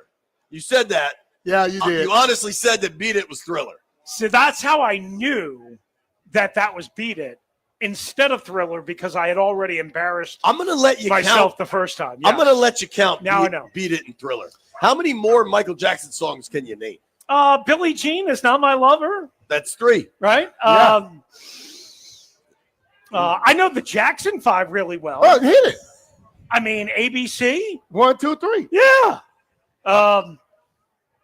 What other songs? I know the Jackson 5 really well. I'll be there. Okay, go ahead. What else? Just keep The saying man it. was in what? The what? I don't know. Oh, the Man in the Mirror. The Man in the yeah. Boat. Well, that's not the Jackson 5, right? That's just Michael. There you go. All right. We actually Okay. Bruce is Michael a Jackson. musical expert. Yeah. Now, if we asked him about who do you love? The Eagles. The Eagles, not the Philadelphia Eagles, but the Eagles. Don Henley. Now, clearly, The you've late never great seen Glenn the Fry. Great Lebowski. Yeah. Have you not seen The Great Lebowski? I've seen parts of it. I'm not a big movie guy. Movies kind of generally suck. Okay. There you have it. Chris Russell, movie critic. Yeah. From the mouth of Chris Russell. I tuned in. Movies suck. I wound up checking out Aurora, which won like all the Oscars and whatever. It was a porn film for the first 40 minutes. The That's horniest all- man on the internet, No, Chris Russell. I ladies and gentlemen. turned it off. It was ridiculous. And all these idiots that vote on this stuff in the Oscars, and people go take it all seriously. They're horrible movies. Well, actually, most of the movies that win Oscars, we probably never saw. We do a running bit that we've never heard of any of. Yeah. Well, that I had never. I don't heard think it's really a bit. I had never. You know heard what this movie I one. liked? Air. Yeah. How they made Air Jordans. Yeah, this To is be why. hon- be Give honest that with an you, Oscar. This is just why I don't watch movies. I Most watch movies that win Oscars, Right. we haven't heard of them till that night. I watch sports. I watch wrestling, which is sports entertainment. Have I you watch gone to watch news. wrestling? He would really like you to go watch wrestling with him. No. Why? Because he want to drink mimosas with me. Can No, you- it ain't happening. Rooster, will you guarantee a mimosa-free wrestling experience? Yes. Listen. But you do have to wear tights, B. No, I'm not doing B. that. I have plenty of Scotty's handcrafted vodka, Do you have- Maryland made, Do you have tights? Amazingly smooth amazingly smooth. and I love have throughout the DMV. Doc got me a bottle of Russell's whiskey that I haven't cracked open yet. Hold on, I I have drank the Crown Russell's? Royal. For the record, Yes. I wanted to do a Caps preview. I just want the world to know. I wanted to let Rooster flex his hockey knowledge in this segment, and instead he wants to talk wrestling. It's hard to keep this train on the tracks. I did want to ask Landfill a quick series of questions. Landini, I know how much you love going out in public. So your options are staying in the studio where you are comfortably, or you could be at Ann and Half Street with what is a significantly growing crowd by the minute. Oh, it's getting big. Live with me and B. Mitch and Rooster. His best friend. However, Landfill, we have Tap 99 has generously provided us with hamburgers, chicken wings, pizza, and all-you-can-drink fountain soda. What would you pick? That does, all you can drink fountain soda sounds pretty good. I'm not gonna lie. But you got to hang with Rooster. I do have to hang with. I kind of like hanging with the Rooster. I get to antagonize him. Yeah. And you love the soup that I made for you. I handcrafted it. You did make some soup for me. That was very can generous. You opened and poured in a bowl and heated it up. I didn't even do that thing. He just gave him the can. In the bowl. Caps. No, I probably deserve, like you guys probably deserve a nice home cooked meal from me at some point here. Caps are in Minnesota tonight. Yes. They are such a wagon. How close are they to clinching the 1 seed? Don't know exactly the answer to that because they've only got the 1 point lead over the Winnipeg Jets. So Yeah, but I mean, the it's 1 gonna seed in the East. Oh, the 1 seed in the East. Yeah. I don't know the exact magic number. If I mean, you they're will, at but 103. They're pretty damn close. The Hurricanes are at 90. Yeah. I mean, now they play the Canes next Wednesday in Raleigh. Yeah. Which is interesting, right? Because that's only like 4 hours away. If Obi has a big run here, he could break the record in Raleigh next Wednesday night. Do you still believe Ovi now needs 6 and 11 games, I think? Yeah. Do you believe Ovi gets it done? I do not think he gets it done. In this man. Yeah, you gotta put positivity. I said in this regular season. Hold on. This To regular everyone season. that can hear me right now, do you think Alex Ovechkin will break Wayne Gretzky's goal record? Let's hear it. All right. So everybody thinks they will. Chris Russell, do you think Ovi will break the record this season? No. Oh, boo! I think he'll break it next season on opening night. He's gonna have a hat trick tonight. When they raise a second Stanley Cup banner, which is all I care about. Listen, obviously we all want them to go deep in the playoffs, win another cup, but you're allowed to want the Ovi record to happen this year. I didn't say I didn't want it to happen. You said, do you think it will happen? I said, no. I gave you an honest response. Willing to get booed and basically harassed by all of these fine people. But a moment ago, you were telling people to buy tickets for the Raleigh game because he might break it there. We're gonna send you back to the Glam Slam. You know, I just throw out a lot of things like pasta on the wall and We're see gonna if it sticks. we're gonna send him to Minnesota to the Glam Slam. I don't know what that means, but That's where Prince used to perform. Oh, all right. He had a purple shirt today. You forgot? Why do you have a dress shirt with you? So I don't know where. Oh, here it is. So here's the deal. Show everyone on the street. Right? Purple So rain. here's the deal. This is, in my opinion, like a pink or a salmon. That is everybody lilac. else is telling me it's lilac or It's lilac. purple. It's lilac. It is not Philadelphia Phillies colors. Screw the Phillies. They suck. I hate the Phillies. This is not Philadelphia Phillies colors. I don't know what's going on, but currently both Nats fans and Phillies fans are booing booing you. Rooster. Bring it on. All right, hold on. I have so many questions, Chris. Why you that have is that not shirt? pink. Why did I bring the shirt? Yeah. Because I'm going to the game after my show, which ends at 4:00. When you guys get on out of here and go do whatever it is Are that you not do, going to opening day? We go to work, man. I Go to work. whatever it is that you do, at 4:00, I'm going to waddle myself right across the street Why you gotta waddle? and around home to home plate, go in the media side, get my season credential, go up to the press box, which is 10 floors up, and watch some opening day baseball. So I wanted to look like, I don't know, kind of a human being. I put on a little cologne, I took a shower, All the human I beings shaved. today have on red, blue, or white. What? Even the ones that's in the damn press box. Yeah, see, okay, so look at all these Phillies fans. This is not a Phillies shirt. It's not a national shirt either. It's not a national shirt. I'm a member of the media. Oh, he don't want us That's to know it. who he's cheering for. He's cheering for the Mets. I'm not. I think cheering for everybody the here Mets. can boo the Mets. I'm not cheering for the Mets. You're a Met fan. Screw the Mets. Let's go Nats. Rooster out here cutting wrestling promos. Tonight, I have something sincere to say. I think you and I are actually friends beneath all the ball busting. I'm glad to hear that because I didn't know if you guys actually like me. Well, that's a whole I different thought you ball guys of wax. just liked I'm to make saying fun of we're me. friends. Yes. You don't like all your No, friends. Yeah, I don't like most of my friends. Right. I Listen, like you guys too. grab that shirt. I'm gonna teach you a secret. Grab that shirt. What's the secret? Doug, when you have a dress shirt on a hanger, Right. Yeah. one, don't use a Button crappy wire hanger. Button the top. Button the top button. You know, it's a good point. You And put see how some- your collar and looks put like some it's going to ties- fly and away? put tie stays in the damn tie. I mean, Do you know what tie stays, what collar stays are? I Collar do. stays. Here's the thing. Listen, I am an absolute mess. There is no denying that I am an absolute. I Landfill. can't find my dress. Make sure you shoes. copy that one, Landfill.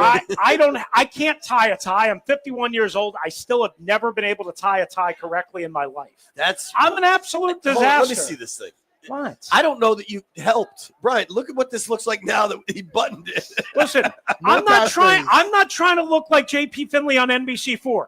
I'm just trying to not look like a complete slob. Doug, all right. Well, but I guess I'm failing wildly at that. We're making progress. It's a good thing I know a lot about sports. Jury's still out.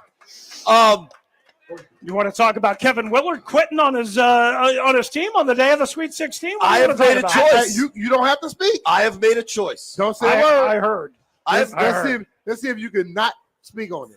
Here's all I'll say. Don't say nothing. There's a basketball game in Don't 6 say nothing. hours. I look forward to the basketball game. Good. I'm going to watch that basketball game. Are you going to share a steak with somebody? I'm getting Chinese. Oh. Cisco's coming over. Hey, Oh. I wish I had a heart mind on him right now. It's probably coming out of his I choose not to run. If you want to know my thoughts on, No, we don't. I'm just saying, get on the Odyssey app, go to the 10 a.m. mark, and I recommend turning your radio Don't talk down about it. because I haven't said a word. So you did. I listen to you guys obviously a lot when I'm on the way in, but I did not hear this great JP Finley rant. It's available. Pull it up. Pull it up, Bruce. It's available. When I talk about things, He walked in looking this color. When I talk about things I'm passionate about, Uh-huh. I often get excited. Things that actually matter to me. Sometimes the inflection of my voice changes, or I hear it. perhaps even the volume of my voice changes. Your voice is always loud. But when I talk about the Oarsman Automotive Group of Virginia, I got nothing but good things to say. They've been in business for over 100 years. And with that kind of track record, you know they're doing something right. Convenient locations all across Northern Virginia. Oarsman dealerships offer many of America's best and favorite selling brands: Toyota, Ford, Kia, Lincoln, Chrysler, Chevy, Buick, GMC. Whatever you're looking for, they've got an unmatched selection, incredible deals, and great financing. But B, I know for you, the Oarsman Lifetime Edge is what stands The out. Oarsman Lifetime Edge is excellent because it comes with up to $1,500 in extras, including complimentary car washes with every scheduled maintenance, loaner cars with every major maintenance, and the lifetime engine guarantee. And there's more good news. If you have a car to sell, take it to Oarsman, and they will pay you up to 125% of the Kelley Blue Book value, regardless of its make, model, or year. It's simple at Oarsman. They like to keep their customers happy, just like JP and I. We're two beyond satisfied Oarsman customers, and let's ride together.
We got a loud New Yorker here, so Landfill played the Beasties.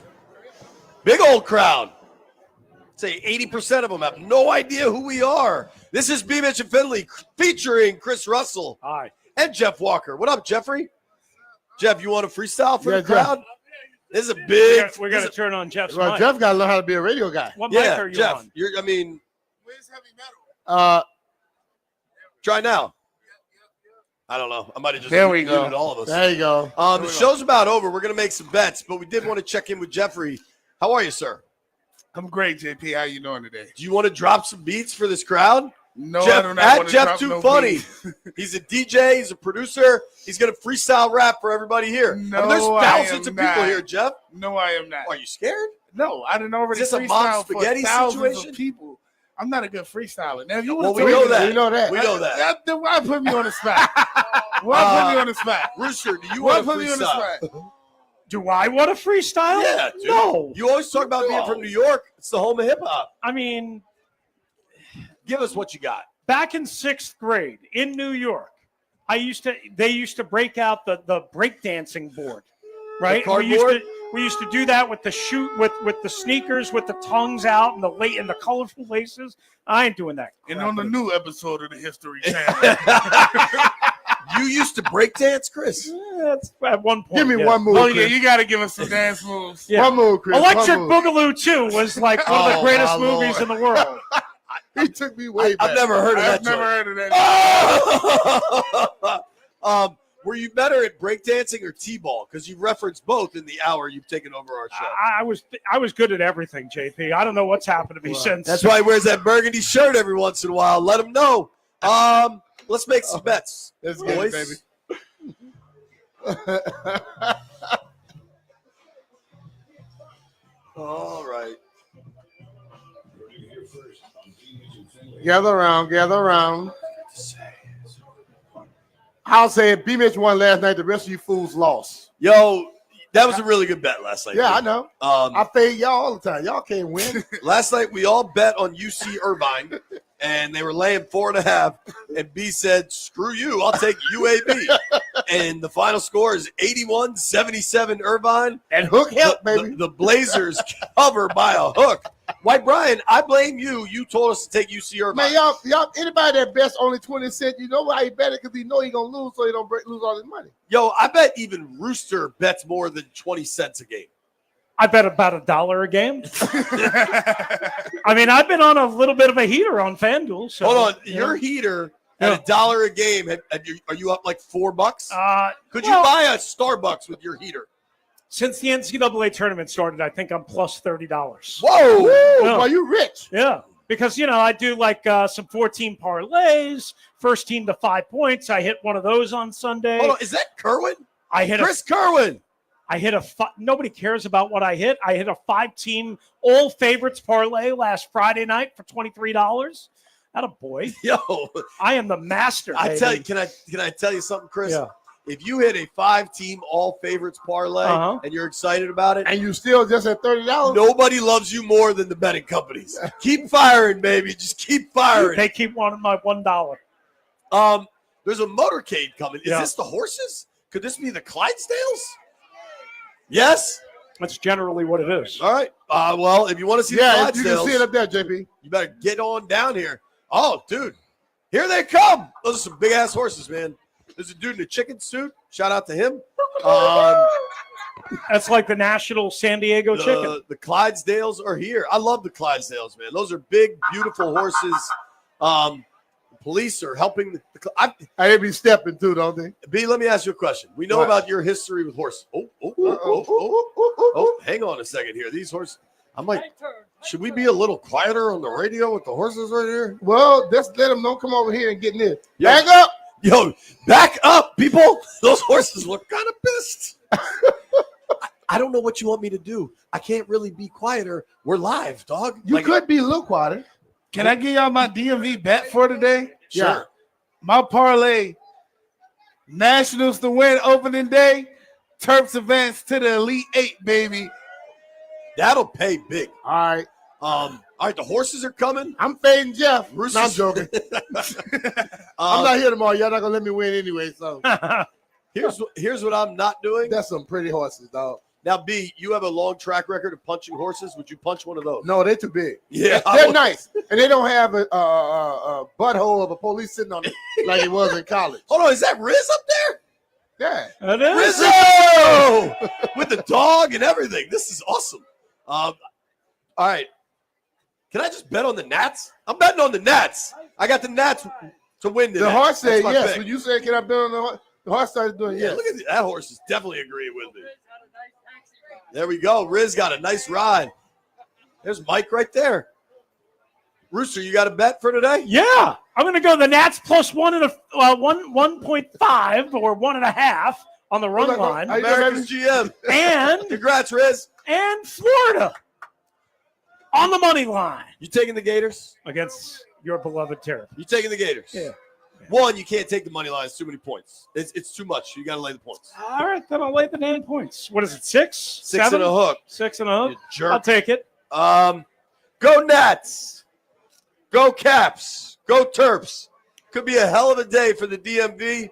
We got horses. We got baseball. Rooster, Grant and Danny are live inside the park next. I got a You 2-hour staying here? show on Team 980 coming up. Truly at 2 o'clock. And then you can listen to the Nats game right here on the Fan. You can listen to the Terps game tonight on 980. You probably are we going straight from Nats to Caps on the Fan? No, we're going. No, we're going. Yes, I think so. Very decisive answer there. Yeah. Thank you to everybody that listened to the You work for program. the station, Rooster? Thank you. Listen, I'm all over everything. Thank you to Kevin Frandsen for joining us. Thank you to Amelia Draper for joining us. Thank you to Bob Carpenter for joining us. Thank you to Johnny Holliday for joining us. Sort of. Thank you to Chris Russell for joining us. Thank you very much to Tap 99 and Killwins for hosting us. I hope everybody here has a great time. I told you it was Kerwin. That's Kerwin right there. If you made it this far, Kerwin owes you a beer.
I'm Toby Altizer with your sports update on the Fan, and this update is brought to you by Reynolds and Power Home Team, Keller Williams Realty.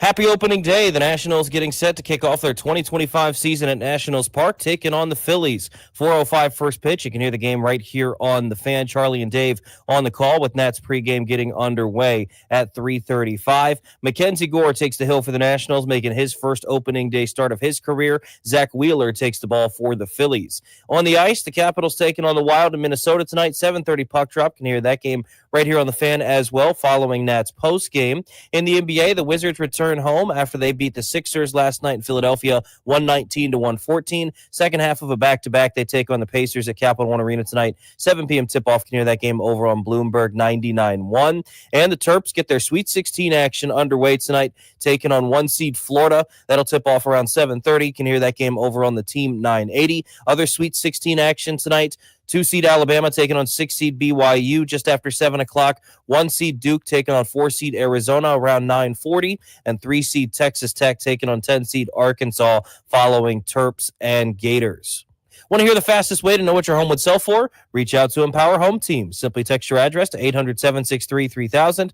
No phone call, just text your address to 800-763-3000. That's 800-763-3000.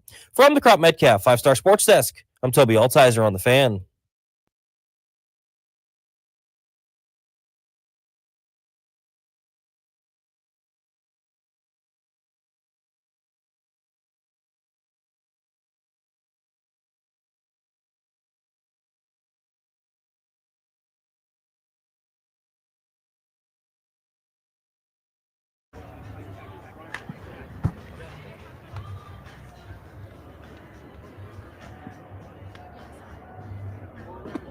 A very pleasant Thursday afternoon to all of you, live from Nationals Park on opening day 2025. You're listening to Grant and Danny on 106.7 The Fan, your flagship home for Nationals baseball. We are standing on the field. We are 15 feet from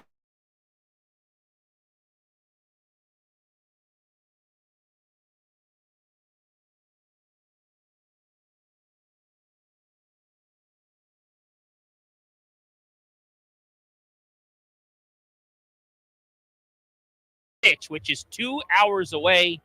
We're about 5 feet away from the freshly painted field that says opening week 2025. Danny, happy holiday. My friend, this is the best. I will never take it for granted. Not making about myself here for 30 seconds and back to regular schedule programming. This is what I dreamed of. I dreamed of having baseball in this city. Grew up hoping that one day I'd be a part of it. As a player, obviously it wasn't good enough, but getting to do this little thing with you right here, as you said, touching the grass where it says opening day 2025. I will not take it for granted, man. Not at any point in my lifetime. Just the fact that we were without it for so long. We were so close for so long to having it. And now that it is part of the mainstay, it's part of the furniture, right? It's one of the things that we, of course, count on. There's going to be an opening day in Washington, D.C. next year, the year beyond that. It's something that's always so damn special. And it is awesome. It is a holiday. So happy holidays to all who celebrate. The gates have just opened. I see fans sprinting into the ballpark in the outfield to get positioned along the railings to try to scoop up a baseball, a tradition for the youngsters during batting practice. Toby Altizer will be our opening day correspondent. We're going to send him out to the center field gate to try to catch some fans and feel the vibes as people get into the ballpark. We'll check in with him in just a few minutes here on Grant and Danny. But let's think about what this could look like for the Nats in 2025. I've been very intrigued by the narrative, the rhetoric, whatever you want to say, the messaging, maybe is the best way to put it, from this Nats ball club. Going back to the gala on Monday night, we spent a lot of time around this team, dating back to our trip to West Palm Beach a little under 2 weeks ago. We've talked to everybody from Mike Rizzo in the front office to Davey on the field staff to every player on the team just about. And what we've come away thinking is they are suggesting it is time to win. That if there's a button you touch to get out of the rebuild and to start to compete and prioritize playing 500-plus baseball, they touched the button here this offseason. That doesn't necessarily mesh. It doesn't jive with how I view this team because they weren't any more aggressive really in free agency. They didn't go add any significant star players, and they're still relying upon the growth of their own internal options. Young studs like Dylan Cruz in the lineup today playing right field, and James Wood, a potential former future, hopefully, MVP caliber player who's going to patrol left field. They need the growth of those guys. They need the young guys to really step up, but they didn't open up the checkbook and really go get the impact players and the stars. But the Nats don't seem to be using that as an excuse. They think that they are going to take a big step this year. It's been interesting to hear that. Yes. Because they don't have to do that, Danny. They don't have to put their reputation, so to speak, on the line and say, hey, we're ready to win. They could have just started the season, but they're trying to send a message that they think they're better.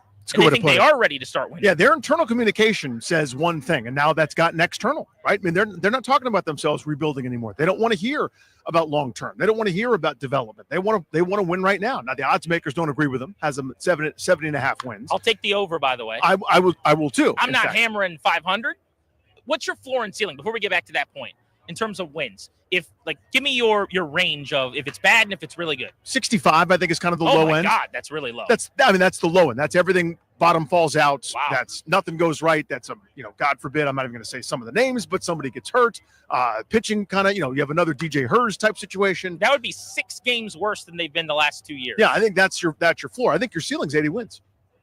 I think that's your absolute. That's your absolute pinnacle. I mean, that's with everything going perfect. That's with Cruz is your rookie of the year. James Wood is an MVP candidate. Mackenzie Gore makes a violent leap forward. You get more than you think of from a number of guys. Maybe you could even add at the trade deadline. Paul DeYoung, getting consistent everyday at bats, hits mid-20s homers. And Nathaniel Lowe is good like he was a couple of years ago, et cetera, so on and so forth. That to me is the ceiling. I mean, I know it's a wide range, but kind of that's what we're talking about here is a huge range of outcomes. But just to I'll give you my answer to that before you move on. My floor would be 74 wins, 73 wins, let's say, just a hair better than last year. I think anything less than that is really significant disappointment. They have to be better in the win column. And really from a process standpoint, fewer base path issues. They were thrown out. Got to be cleaner. 70 plus times stealing bases last year. Unacceptable. Way too many defensive miscues. I think they're going to be better defensively thanks to bringing in Paul DeYoung to play third. Thanks to bringing in a Gold Glove caliber first baseman in Nathaniel Lowe. Their infield defense compared to last year should be significantly improved. Dylan Cruz could win a Gold Glove award in right. I think Jacob Young last year should have won a Gold Glove award and may well win one this year in center. So they're very, very much a better defensive team. That's where I think some of the improvement will come. My ceiling, I'm going to say 78 wins. I'm not as bullish as saying they can sneak up on 500. I just don't see it from a pitching standpoint just yet, especially in the rotation. But I think mid-70s is about where they should be this year. But back to the original point, why do you think the messaging then, if we're both in agreement that this is probably a sub-500 team, but that it's going to be a heck of a lot of fun to watch, that the kids are going to be worth coming out to the ballpark to see, that Wood and Cruz and Young in the outfield is a tremendously exciting trio, why are they willing this week to kind of put their I don't know season on the line to say, hey, hold us accountable if we're not winning? And I'm fascinated by it. I always argue this with teams. If you're as transparent as you can be with your actions, your words, etc., that you set the expectations. The reason, if we talk about football for a second, so many fans were so pissed off on an annual basis is every year your local Washington 53, then the Redskins, would sell nostalgia, would sell hope, would sell the Renaissance, would sell the White Knight, that this is the change, this is the one, this is the one. And you get the rug pulled enough times, if they'd ever just said, hey, we're going to rebuild, we're going to try to build this thing the right way, told you that they were going to take their time and do it correctly, I don't think people would have been as mad. But you get disappointed by expectations time after time after time. That can be more damaging than if you just said, let's be patient. Like the Wizards. The Wizards right now, yeah, everybody makes fun and nobody watches them, and they're winning a couple of games here and there, but they are fully in rebuild, tank, tear down, whatever you want to call it, mode. So nobody's disappointed, right? A couple fans may be here and there, but in general, everybody gets the narrative, understands it.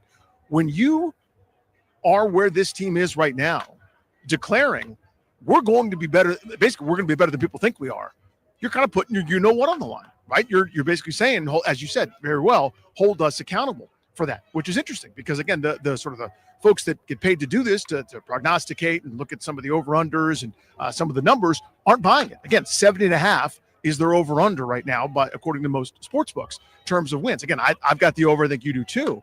But, again, it's very interesting.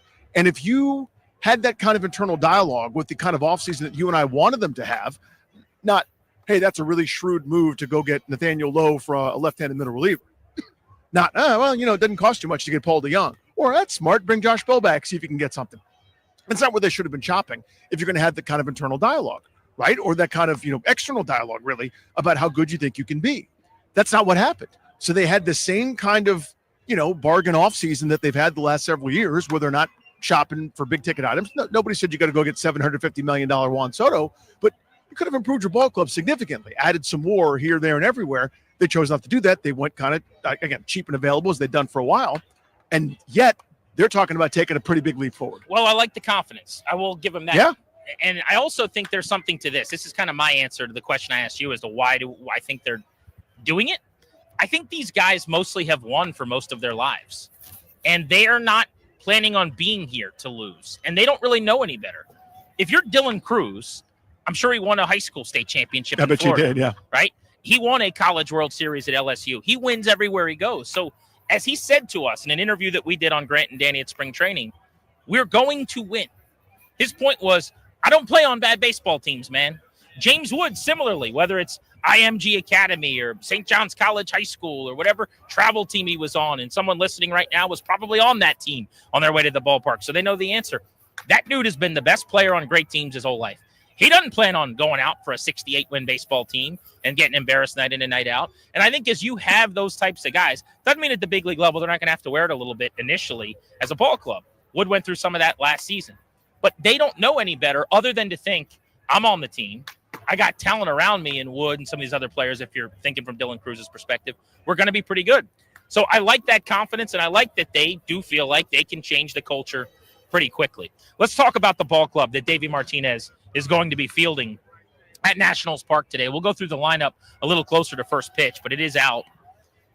New additions. So in the infield for the Nationals, we have mentioned Nathaniel Lowe will play first base, and Paul DeYoung's going to play third. I got to West Palm thinking Paul DeYoung would be platooning at third base with Jose Tena.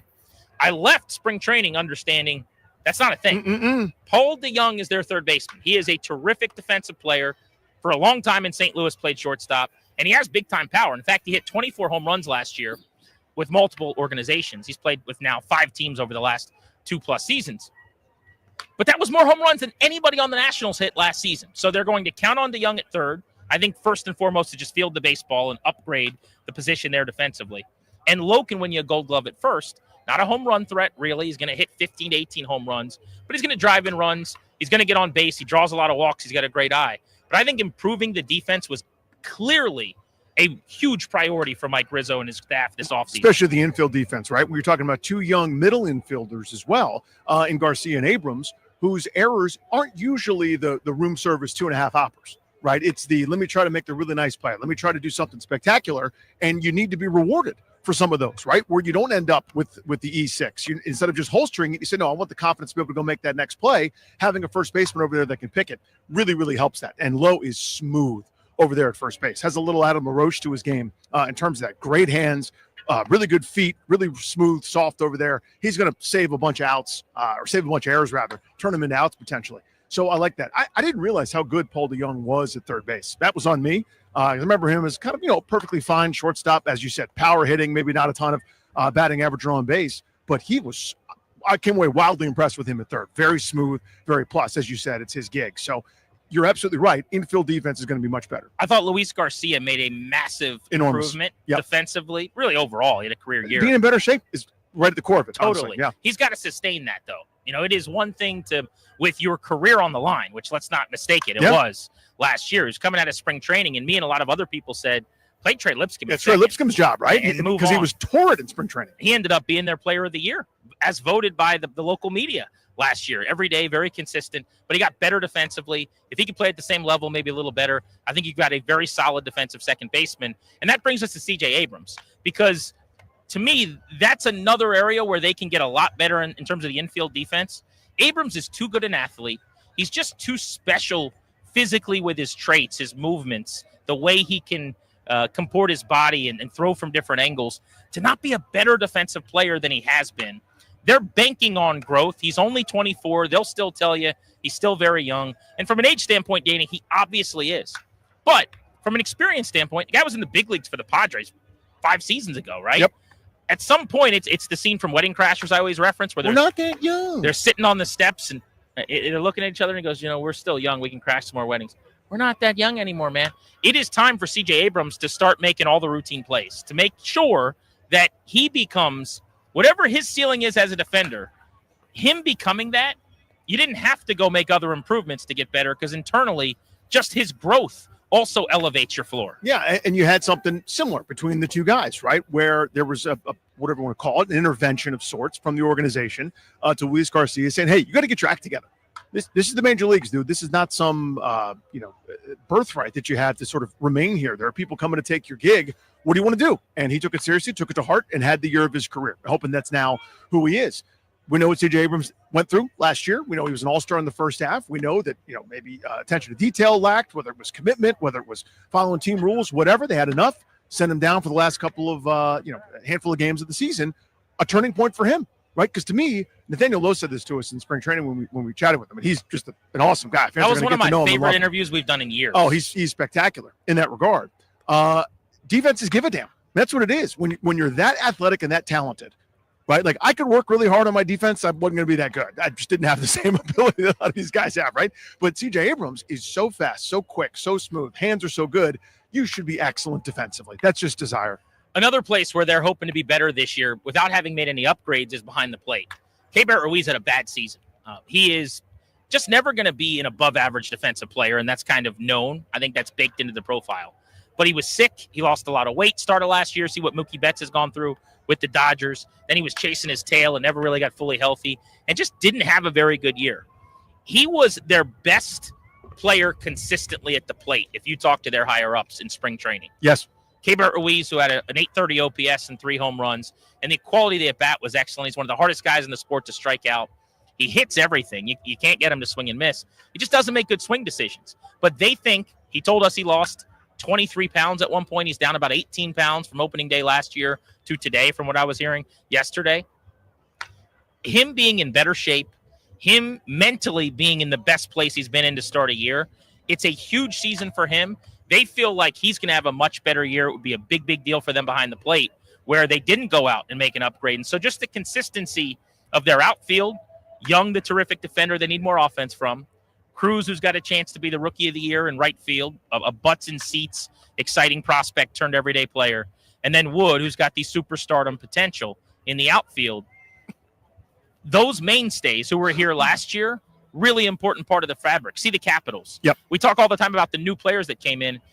If the guys that you have developed just get better, that's also the fastest path to being an impressive team that overachieves. Yeah, that's where your improvement comes from, right? That's where the step up comes from. And, if you're looking at algorithms and some of the Sabres or the different folks the Shredder that tell you what someone's going to do based on what they've done before, it doesn't account for that, the light bulb went on. The Shredder that right?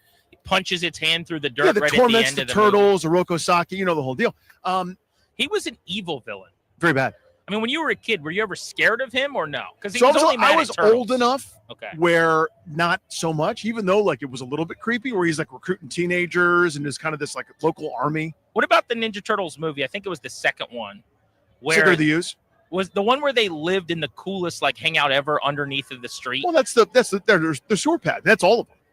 But in this particular movie I'm thinking of, it was live action. It wasn't a cartoon. Yeah. Shredder was really I'm losing sleep at night over Shredder. Right, because you were obviously a little bit younger than me, so Yeah. you were at the right age where that's terrifying. For me, it's that's fine. He had that helmet with the nose on it, Yeah, the bad guys in Robin Hood. I saw Poltergeist before they did good ratings. You know what I mean? Before I saw Temple of Doom and people's faces were melting and stuff, and they were reaching into your chest to grab your still beating heart. I got plenty of scares. One of the members of our crew who's going to be joining us out at the ballpark today is Toby Altizer. We are sending him to various locations for live check-ins. So I want to go out to the center field gate where fans are just making their way into the ballpark to find Toby. Toby out here at the center field gate as the gates have opened. Nationals fans flooding in out here with Mark. Mark, how do you think the Nationals are going to do this season? I'll give them a little above 500. How about that? I like the optimism. You excited about opening day? Sure. Yeah, it'll be a lot of fun. All right, I'm Toby Altizer out here in center field. We'll check out in the team store next. Back to you guys. All right, we're going to send him over to the team store. I Nice. want to report on if those City Connect Carolina powder blue, whatever we're calling those jerseys are flying off the shelves. But if you can't pick your team to go over 500, Danny, on opening day, when can you? Seriously, it's a time for optimism, man. we'll magnify things the first week of the season as we always do. I mean, I remember the Mets start 0-5 last year before being awesome down the stretch and winning a playoff series. It happens. We overreact to small data points. It's what we do in every sport. It's normal. It's part of it. We've been craving this thing for so long. But these guys know, there's butterflies today, but you're going to settle into the grind, right? You're going to settle into hey, this is a long, involved, painstaking process to be plus in yourself every day. And, it always starts today and it's always fun, but we magnify it a little bit too much. But yeah, I mean, these guys are going to settle into it, but for fans, dream away, overreact, have fun. The Nationals are hoping for a turning point of a season organizationally in the grand scheme of things. Today's a turning point in the career of Mackenzie Gore, hopefully. He will get the opening day assignment. We'll talk about the young ace of the Nationals staff when we return live from Nationals Park at field level watching Nick Castellanos take BP. Phillies getting ready for today's game against the Nationals. You're listening to Grant and Danny on your flagship home for the Nats, 106.7 The Fan.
Park, we're going to play a little game.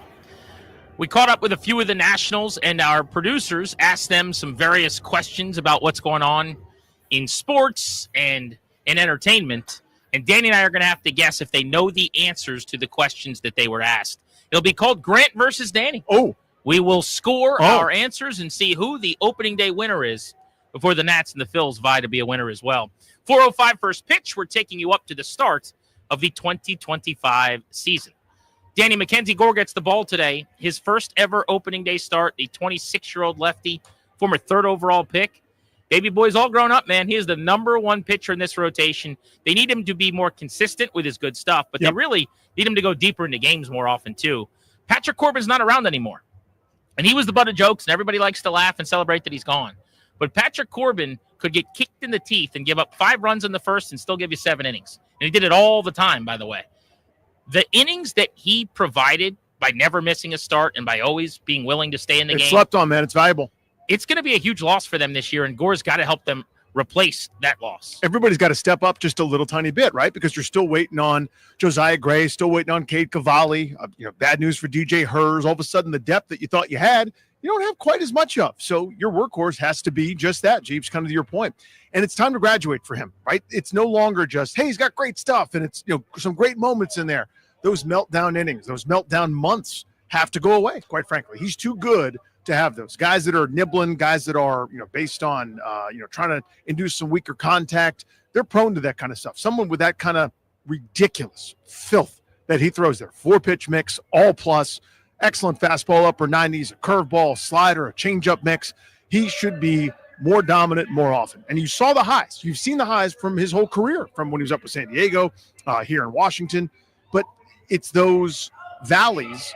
And what I've kind of learned over the years, it's not just about the guys that can do it one time. You've seen a number of players who've had some, unheralded big leaguers that have thrown no-hitters, guys that, have had really good weeks, really good months, etc. It's the ability to limit the slump if you're a hitter, and the ability to kind of course correct if you're a pitcher where it's not going well. Maybe you're tipping, maybe something isn't going right. If you just have a month where your ERA is 4.5, your numbers last year are ridiculous instead of the 7 there it was in July. I remember a conversation I had here at the ballpark with Max Scherzer years ago, and I wish I remembered the number of starts he used to explain this, but he basically talked about the 10-10-10? Well, kind of, but it was his own way of doing it, right? Where he basically said that the margins aren't what you think at this level, but between the really good and the pitchers you would consider bad.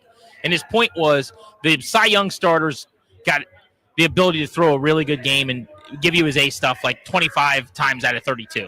And then the great pitchers, that aren't Cy Young Award winner caliber are like around 20 out of 32. And then the average ones are 15. Mackenzie Gore's been in that 15 to 20 start out of 32 range. If he could get to the 20 to 25 bucket, now you're talking about having a bona fide, legitimate front of the rotation starter. But the stuff is absolutely there, to your point. It's that level, yeah. This is a 90th percentile fastball velocity, which from the left side plays up even from that. The four-seam fastball he throws about 55% of the time, throws the curveball about 20% of the time, the slider about 15% of the time. And last year he threw more changeups, which became a pretty good pitch for him. He actually showed us the grip on it. He's got the longest fingers ever. Octopus tentacles, dude. So the mortals have to put their changeup kind of somewhere in their palm between, if you make a pinch between your thumb and pinky finger. Most people have to do that. He doesn't. No. His is basically, if you take how you grip a baseball and move it over 4 inches to the left. That's how he holds his changeup. And it's like barely hanging on, but his fingers are so big that it can still kind of have that kill spin where it looks like it hits an invisible wall of water, slows down, kind of dives away from a right-hander. I saw it when it first came up, and I said, that's the one. That thing is special. The other stuff's really excellent, too, but that's the difference maker, to be able to get more righties out. And last year was more effective for him. I expect it to grow this year. And there's no reason not to. I mean, in his first year in the big leagues, his ERA was 3.5. His second year, which was 2 seasons ago, was 3.4. Last year, he lowered that number down to... it was a 3.9 last year. Right, 3.9. And so I meant to say 4.5, 4.4, and then 3.9. Mm-hmm. So he's gone from the mid-4s to the low mid-4s to now high 3s in earned run average. It's time. Another leap, and you're talking about a mid-3s ERA, which gets you into that 2-3 in a rotation where, frankly, he should be. But what a great accomplishment for him, and what a neat thing for his family as they file into the ballpark today, that Mackenzie Gore, as he gets ready to embark on what's going to be his 3rd season here in D.C., his 4th year in the big leagues, is going to be an opening day starter. I was thinking about this today. I got down to the Navy Yard really early. I went over and saw my buddy Jeremy, who runs Walters. They've got like everywhere else, we're over at Tap 99. They've got a bunch of people coming through. And just in the few minutes of standing there talking baseball with him, I posted a picture. This young guy walks in full Nats uniform. Mm-hmm. He was wearing a Gerardo Parra jersey, but he had game pants and cleats and a hat. I don't even know where he bought everything. He looked like he was the Nats bat boy or something. And I was like, dude, this was, mind you, at 10:56 a.m. Yeah. Right? 3:05, you get into the ballpark, 4:05 first pitch today. He goes, I do it every year on opening day. This other guy walks in to the restaurant, and he just starts singing, Happy New Year. It's top of his lungs. He hasn't even had a sip of alcohol yet, right. At least not in front of me. But the vibes were immaculate, and it's just that feel. So it got me to thinking, is there another day better than this? And I'm going to run some of the best days on the sports calendar by you, and I want to see what you would say competes. Because my contention is opening day is one, and there's really not much close. It's in its own tier. And then there's a lot of other really cool days. So here's what I came up with. I think today is the best day for a sports fan. If you like baseball at all, you know what I'm talking about. The nostalgia of being 10 again, that feeling in the pit of your stomach, the butterflies that you get. I was talking to Mike Rizzo at the cage today during BP, and he said it's his 43rd opening day professionally, going all the way back to when he was playing in the minor leagues. Mm-hmm. 43 of them, he still has those same feelings. And I do too. I'm 10 in my dad's car going to Camden Yards again today. So that's number one. But others that I came up with. First Thursday of the tournament. Yep. You know how I feel about that. I think that's close. Like, to me, that might be number two. Is that okay with you? Yeah, or? so when I get to do the combo of Thursday, Friday, that moves to my top seed because it's basically 48 hours of perfection to me. So this is my one day. Look, if I only get one day, this beats the one day of the tournament. Okay, but you're saying if you could take opening tandem tourney days, you'd go that over opening day? Yes. I think I would put it second, but I'm not going to argue with you. Yeah, so to me, it's 1-1A, toss a coin. I'm happy about either one, by the way. All right, here's others that I thought of. First Sunday of the NFL season. Yeah, it's not bad. 12:58 p.m. and like 45 seconds. The countdown clock is on Red Zone. You're waiting to see Scott Hansen because the Commanders are opening up on the road. That's a pretty damn good feeling. Yeah. That countdown. Everyone's talking. Shh, shh, shh, shh. That's your time. Even as a guy in baseball, I mean, my relationship with this sport is romantic and neat. Football is kind of king, and even still, I'll take opening day over. It's not the same. Like, there is not a holiday feel or a celebration. I'm probably more excited 5 minutes before the kickoff of the NFL season than I am 5 minutes before the first pitch. But if we're talking about the theme of a day, so to speak, the lore of opening day wins out. This is different. I mean, you're going to have your flyovers for the NFL. You're going to have a great anthem or whatever, but it's a big national television spectacle that everyone's doing. This is the local boys. These are the DC boys this summer. It's not somebody else's team. This is our group, part of our furniture. They're going to be here for 5, 6, 7, 10 years sometimes. Sometimes you get a Ryan Zimmerman. You see the kids come up. You see the kids get better. You see the kids in their prime. Sometimes you see the kids get old, and then you have retirement ceremonies for them. There's a handoff and nostalgia to it that the NFL can't compete with in that regard. How much of it, though, is not even about baseball maybe for some people? This is also symbolic of the sun's coming. Yeah. The warmth is coming. Dude, it's all turning. Yes. And summer is basically almost here. Kind of like it's that kind of a feel. I think it's a benchmark on the calendar in a lot of ways for people too. Here are some others. Not all of these are as special to me, but these are days I think that are massive for sports fans. Masters Sunday. Final day of the Masters. The numbers of people that watch that are casual. Big numbers, dude. Speaking of casuals loving something, Kentucky Derby Day is up there. Super Bowl Sunday is kind of a different animal. It's a little more corporate. You know, it's not as fun until you get to your party probably 50 minutes before the game, but that's got to be on the list. There's a lot of waiting around, but it's you know what you're in for, right? It's a big social occasion. It's fun. Here's one more I thought of, and I think this one's actually grown to be number 3 on my list now. Thanksgiving Day. 3 NFL games, You've got your 12 o'clock window with the Lions no longer being terrible. You've got your 4 o'clock game with the Cowboys having been mostly pretty competitive the last few years. And now you've got a night game as well. So I've got family, I've got friends, and I've got 10 hours of NFL football. And nobody's asking me to do anything because the entire point of the day is essentially to sit on your butt and eat. You're making a great case, and it's the best food too. It's stuffings day. point. You know what I mean? And and I can't help. The only thing I can do is eat it And that's the expectation. Oh, Danny's got to watch the football. Yeah. Yes. And my feet is up, and I can't wait to eat the food. That day's pretty great. That's pretty great. All right, next, let's play Grant versus Danny, opening day style. Oh, no. We caught up with some of the Nationals and asked some pressing questions, and we've got to guess whether or not they know the answers. We don't know the outcome yet, but we're going to put our guessing hats on next. You're listening to live coverage of 2025 opening day on the Fan. Hey, Nats fans, this is right fielder Dylan Cruz, and you're listening to the show that talks more Nationals than anybody else in town, Grant and Danny, and you're listening to 2025 opening day coverage on 106.7 The Fan.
Sitting on the bench in the Nats dugout at Nationals Park. Grant and Danny on the Fan. The field is being prepared for first pitch, which is set for 4:05. Charlie Slows and Dave Jagler begin their 20th season together on the call of Nats baseball. Pre-game for those two fellas starts at 3:35. We will have your post-game show today, Grant and Danny style, on the Nationals radio network. But what better way to kick off the season than talking to the skipper of the Nats in 15 minutes, Davey Martinez.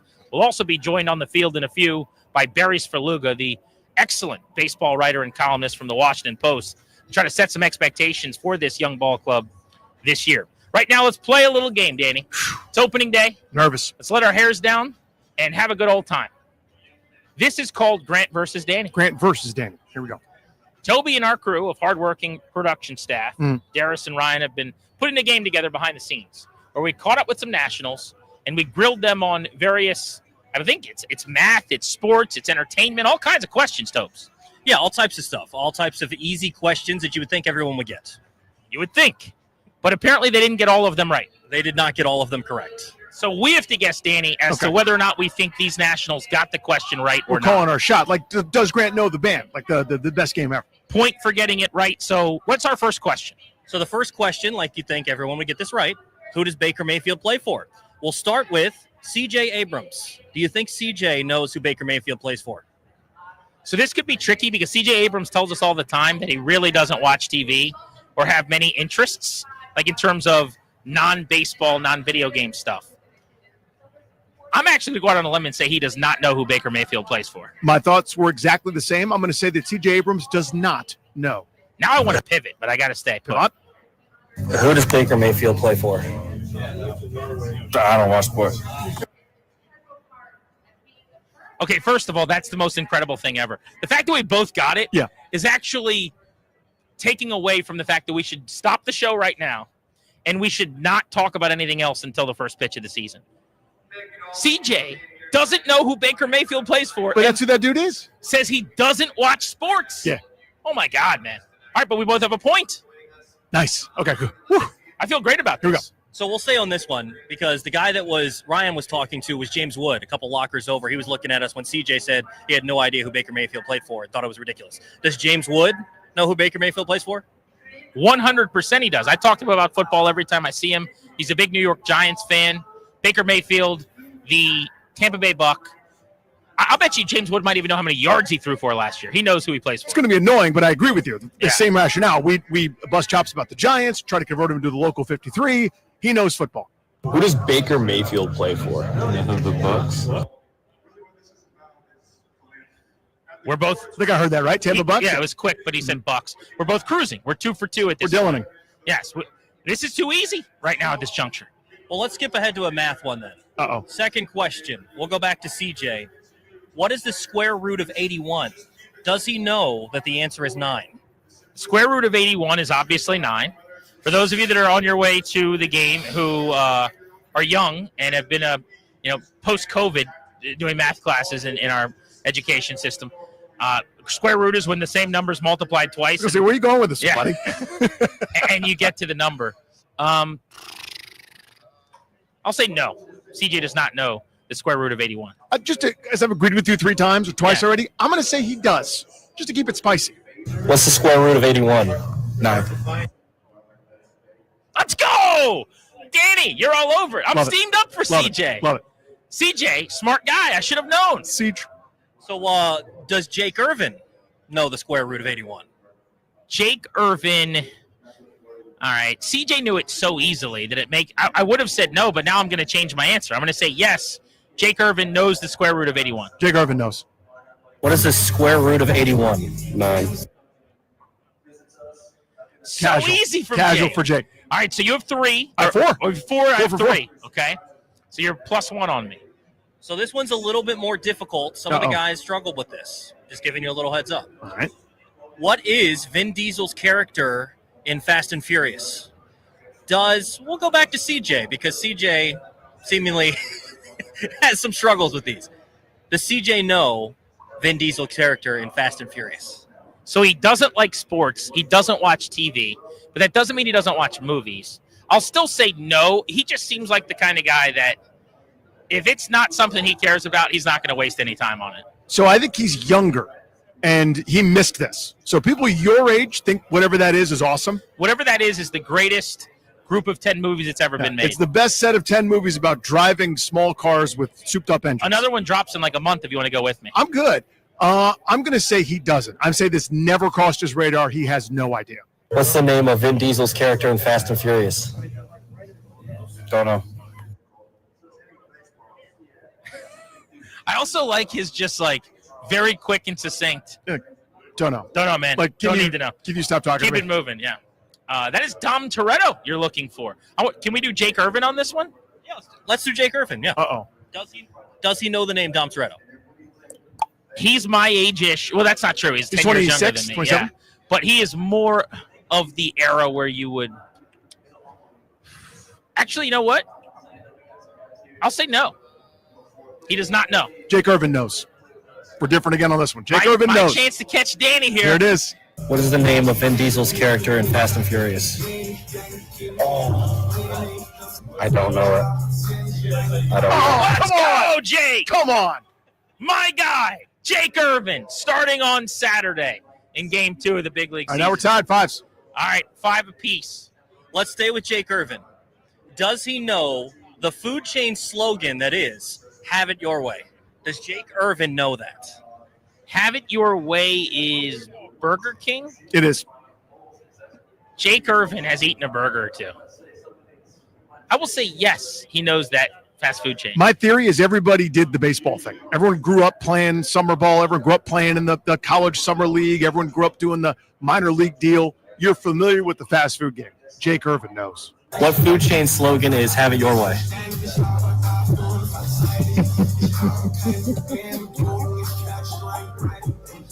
Subway. Who is Ryan? McDonald's? Jake! Jake. Eat No. fresh, Jake! No. What are you doing, guy? Jake. Give me James Wood again. We got James Wood on this? Yeah, James Wood. Does he know that it's Burger King, have it your way? So James Wood, local guy. Mm-hmm. Burger Kings can be a pain in the ass to find depending on where you're at. So when he went to St. John's College High School, just up the road, he took a left on Connecticut, and went to that Burger King right by the car wash. He knows. James Wood knows it's have it your way. I think James Wood knows it as well. What food chain slogan is have it your way? I don't know if it's better for me to get off the plate. Attaboy, we know. J-Dub! He knows. Let's go! He knows. James Wood, my guy. I can always count on James Wood. Mm-hmm. Me and James Wood have a good thing going here. Maybe we try CJ on this because CJ's known to have a fun diet. Does CJ know that it's Burger King? 1,000% yes. The joke behind the scenes, not to put his business out there, is that he does not have the best diet, to your point, Toby. He is a guy that eats probably like I eat. He has the best metabolism. Right. It's interesting, though, because that's commercial. That's a good point. Doesn't mean he knows the Doesn't slogan. mean he knows the slogan. He's eaten at Burger King, He's but does also he know from the the South, slogan? so he could be like a Chick-fil-A guy or a McDonald's guy, maybe not a Burger All right, King guy. here's a chance for us to split right here. CJ does not know that it's Burger King. Ooh. You say he does, I say he does not. It's tied at What 6. fast food chain slogan is have it your way? Burger King. Damn it. Let's go, CJ. Right in my eye. My guy. Right in my eye. Game 7, spoils to the victor. That is a come-from-behind victory. Damn. On Grant and Danny. Although, we could keep going, I guess. We have time for one more, yeah? Let's do another one. What else you got? Power couple, Ryan Reynolds and Blake Lively, right? Do the guys know who Ryan Reynolds is married to? Let's start with CJ. Does CJ know that Ryan Reynolds is married to Blake Lively? Zero Zippy. chance. Damn it. Zero so no. chance. The answer's no. All right. Last one. Who is Ryan Reynolds married to? Don't know. He doesn't even know who Ryan Reynolds is. I mean, It's not on his radar. biggest lock in Not the on his history of the radar. world. I mean, I'm sure he's seen Deadpool. How about James Wood? Does he know who Ryan Reynolds is married to? So I'm starting to get the sense that James Wood is sneaky on social media and knows a lot of things about a lot of things. They've been in the news a lot lately, but he's too young to know who Blake Lively is. I will say no. Only chance to catch. Come on, James. I'm going to say yes. Take James care Wood of your knows. guy, James. James Wood knows. Be the guy, James. Ryan Reynolds married to? No idea. Me and James Wood. Yeah. He just put me over the top. Yeah, he's not married to no idea. I'll tell you that. I can't be caught. By the way, he needs to get to know Blake Lively. She is a wonderful actress. She's so good at acting. She's a great actress. Great at acting. All right, so the last one then, Jake Irvin. Danny can't catch me, but for fun, I will say Jake Irvin does know. It's for fun, so he knows. Who is Ryan Reynolds know. married to? Blake Lively. That a boy, Yeah. Jake. Yeah. I love that. We'll have to play more of this. You guys got more guys, too. We can play this in the future. Oh, absolutely. We got a couple more questions. We're good. Yeah. All right, very good. Thank you to Toby and Ryan putting that together in West Palm Beach. Darius with all the production. We are getting you ready for opening day. Davey Martinez, the manager of your Washington Nationals, joins us as soon as we return in the dugout on Grant and Danny here on The Fan.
DC Defenders. The Terps getting their Sweet 16 action underway tonight as they take on top-seeded Florida. They'll tip off just after 7:30. You can hear that game over on the Team 980. Other Sweet 16 action tonight, Alabama taking on BYU around 7:10.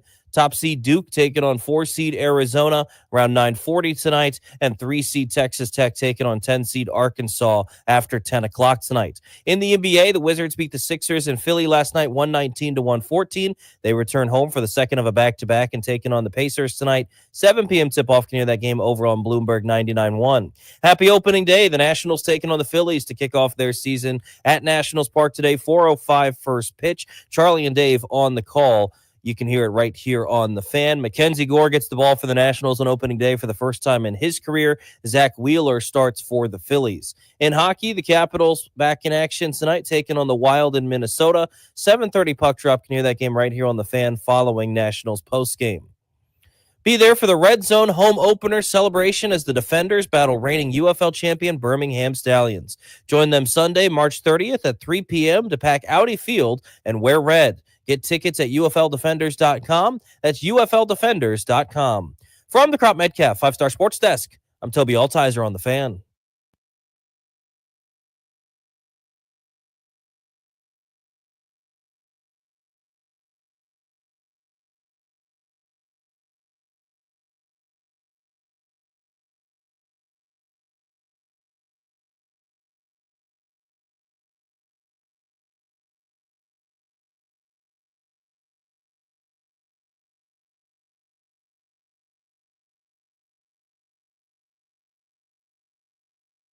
Back live at Nationals Park ahead of opening day 2025. Grant and Danny with you on The Fan. Charlie and Dave pregame in 35 minutes.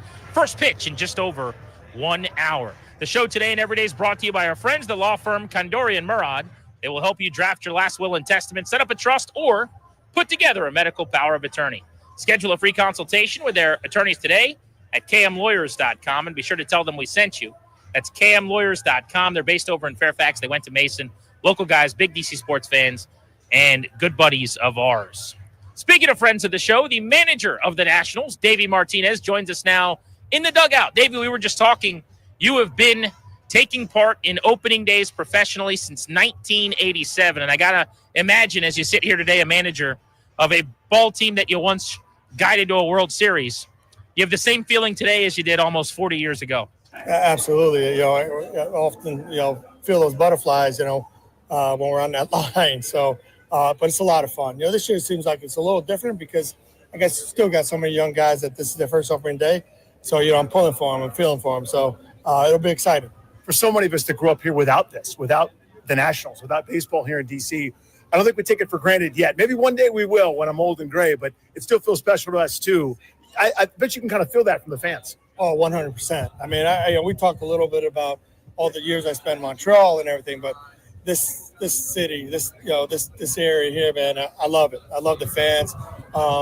They're really big sports fans, as we all know, but the baseball fans that we have are incredible. It really is. And to be able to open up here at home, it means a lot to me and the guys. Davey Martinez live at Nats Park ahead of the first pitch of the 2025 season.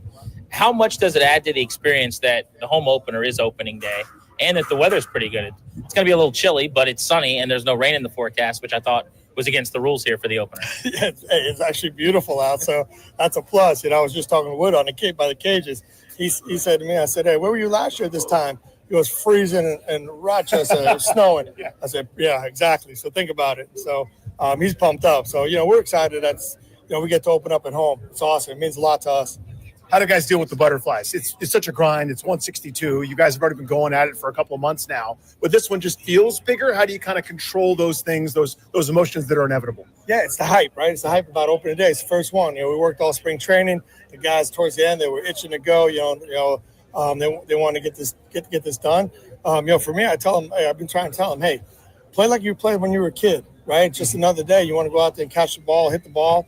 And throw the ball. So, just treat it as if you've been doing this. But they're gonna be nervous, and just remember it's only one game. That's the biggest thing. We got a lot to go. It's only one game. Mackenzie Gore gets the ball for the first time in his career. He's here now. He's 26. He's the veteran. He's the mainstay, top of the rotation. What are you looking for today? Yeah, he's, as I said to him earlier, I said, hey, it's your time now. I mean, you showed early last year that you belong here, that you can compete and you can do well. I think for him it's about consistency. He's going to go out there and attack the zone. As long as he's throwing strikes, we're going to be in great shape. But hey, he's the guy, as you said. He's our guy, so he's going to open up today. How much lineup tinkering do you envision yourself doing here in the first couple of weeks, couple of months, or is it just let me try something for a little while, see if it flows? Yeah, we're so left-handed heavy, which honestly sometimes I really do like. In-game decisions are going to be different. We'll see how we handle that. But I like how we match up against righties. Lefties, we might have to do something different. I talked to Cruz, who hit second all year. I had a conversation with him that I'm going to bat him down in the order some days, but some days I might end up hitting him up at the top. So we get all this, as we get all this information now, and the eyes. I always say the eyes never fail me. It really doesn't. So I'll be watching at bats, be watching what they do, and then we'll go from there. Davey, it goes without saying, Dylan proves it and starts swinging it. You move him up, as you just said. But how do you have that debate internally? Because he's going to probably see more pitches to hit if you have him hitting in front of the big boys than maybe down at the bottom. So just helping him out as opposed to making that the priority over the best lineup. How does that work? Yeah, for me, it's about swing decisions. I want him to treat it as, hey, we just want him to get on base. When he gets on base down there, he flips the lineup up to the top, and that's awesome. So and I always tell him, hey, after the first inning, you just become a hitter, right? So you don't know when you might come up with bases loaded, one at bat. So just focus on the at bat, focus on the pitch, and make good swing decisions. My last one for you, Davey. In terms of pitching, this is still early in the season, and guys, are tempted to compete, especially guys like Mackenzie Gore might want to redline a little bit. How do you sort of, again, you don't want to take the reins off all the way, but you also want to still have access to the reins, maybe. Yeah, we're definitely going to have the reins, but hey, the biggest thing for him is to control his heartbeat, right? Focus on the moment, and don't let it get too big on him. So understand where you're at, understand what you need to do, be what your feet are. When he does that, he's really good. Last thing, opening day message to Nats fans on their way to the ballpark as we speak, getting ready to file in here, hopefully 40,000 strong. Hey, number one, I can't wait to see them all here. It'll be awesome. It's going to be an unbelievable day for everybody. And like I said before, they're the 27th man. These guys in this dugout feel it when they're here. They really do. So I'm excited. I'm excited for everybody.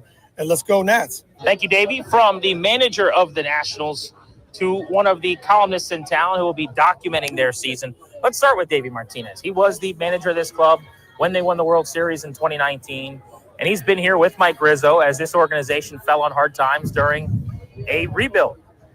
It's time to get out of the rebuild, though. They got to start winning some ball games. They're saying that, and I think it's the right thing to say. We have rebuild fatigue. I think the whole town has rebuild fatigue. I went back and looked for a column I wrote. No team has come off a World Series win and backed it up with 5 seasons with a worse winning percentage than these Nationals since the, wait for it, 1913 Philadelphia A's. So, by the way, it sounds crazy, but it feels right if you watch the baseball. You know what I mean? Yeah, but it's a wild stat. The stat is over these past 5 years, they played 407 ball. That's 66 win pace.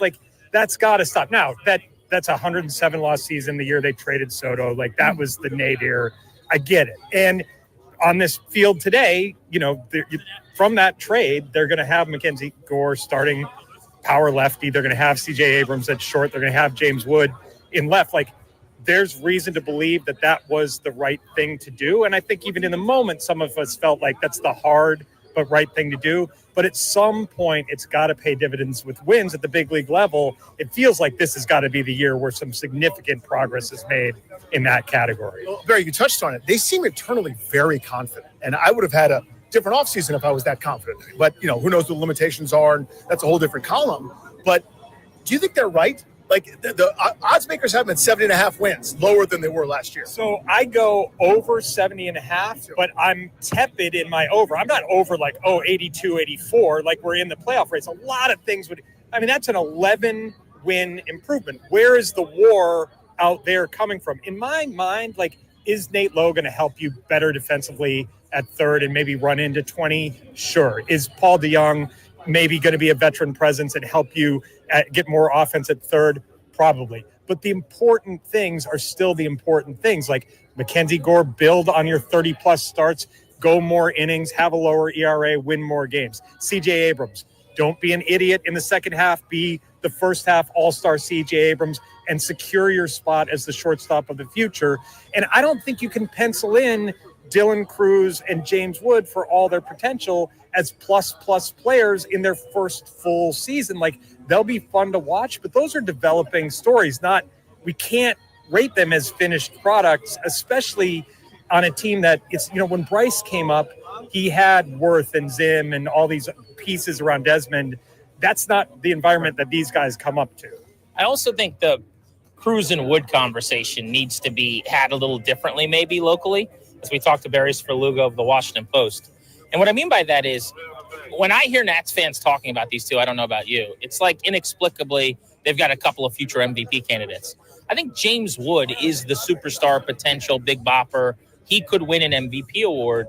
Dylan Cruz is going to be an excellent player and a winner. And you're going to look every year and go, wait, he had 6 WAR? It's amazing defense and right. It's going to be all the little things on the base path. But tell me if you disagree with this.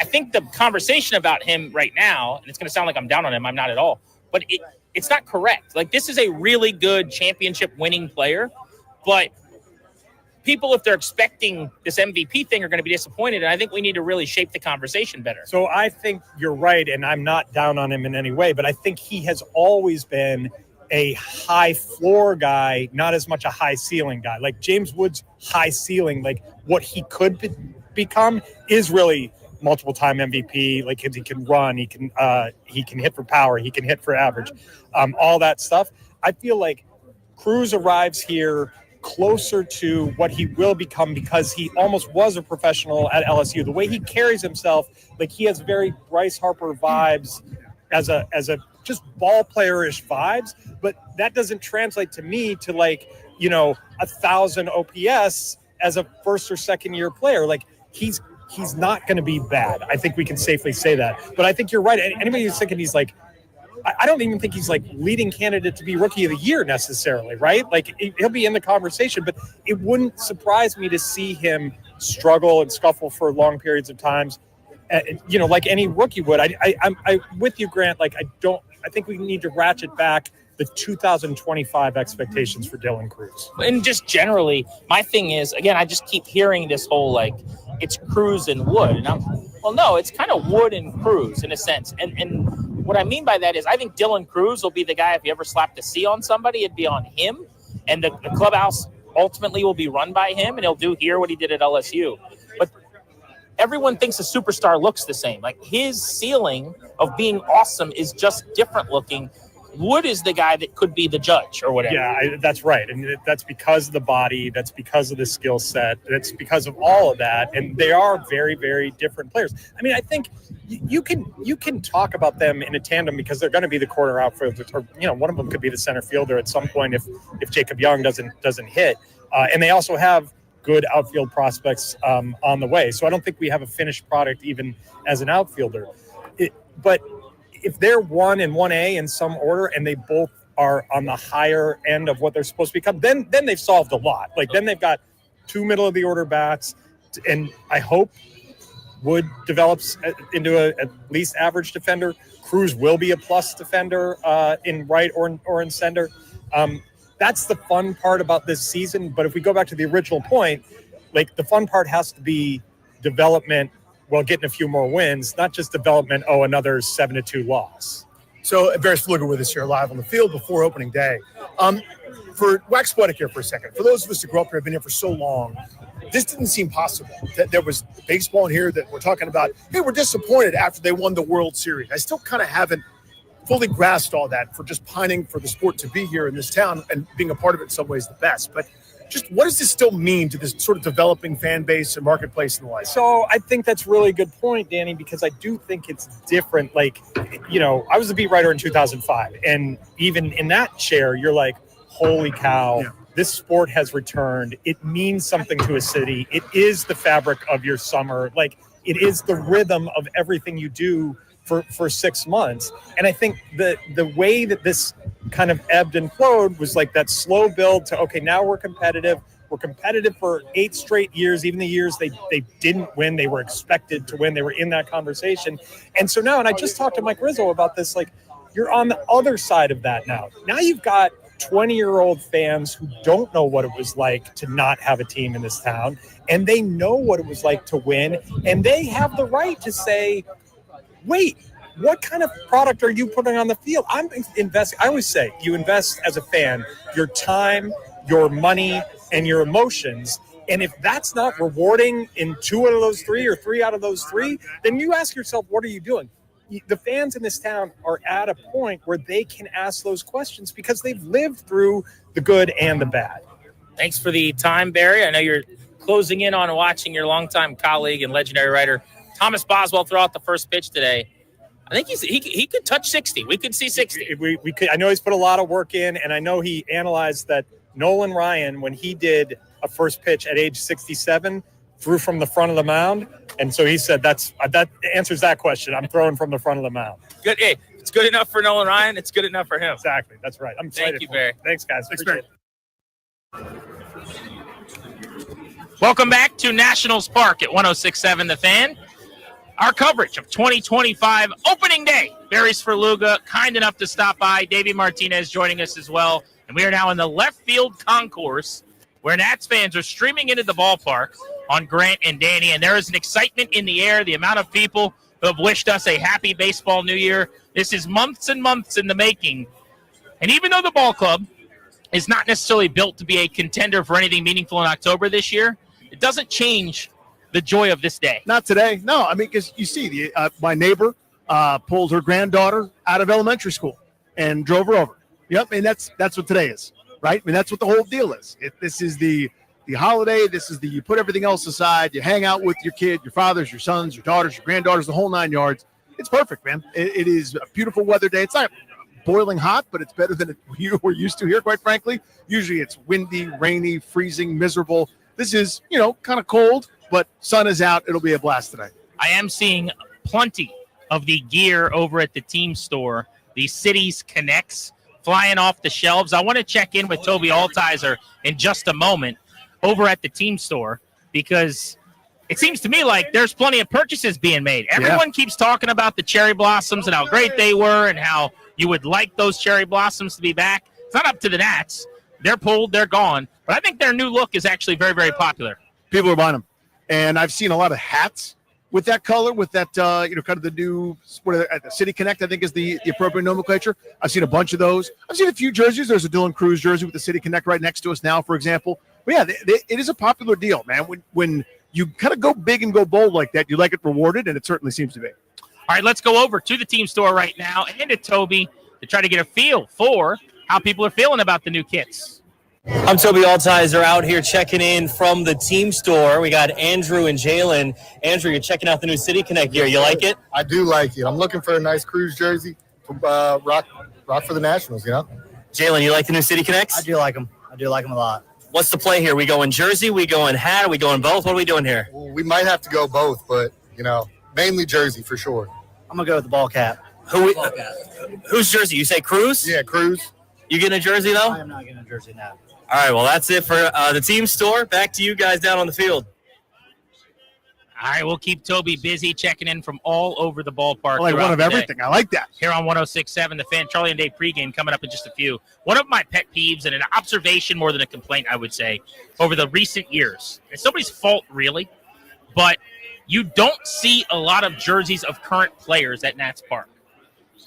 There aren't players for an extended period of time over 3-4 years that maybe you'd go to the store to buy the jersey of anyway. That's right. So I don't blame the fans. I understand. That's what happens in a rebuild. And when your player of the year 2 straight years is Lane Thomas, who feels like a rental, who's just an okay big leaguer anyway, you're not going out to buy merch. But I do hope that starts to change. Last year, I'm walking around, and there was a day where me and my buddy were here on a weekend. We played a little bingo of, taking inventory of jerseys, and it's Zim, and you still see some worse. It's a lot of Sotos and Scherzers. On cue, there's a Trey Turner just walked by. Right, Rendon's and Turners. Yeah. I really hope we start to see it. You've now got the options of the 29 Wood, the 3 Cruz. Abrams himself is a mainstay and a guy who could very well sign a long-term extension here. He's not a Boris guy. Could be here for the long haul.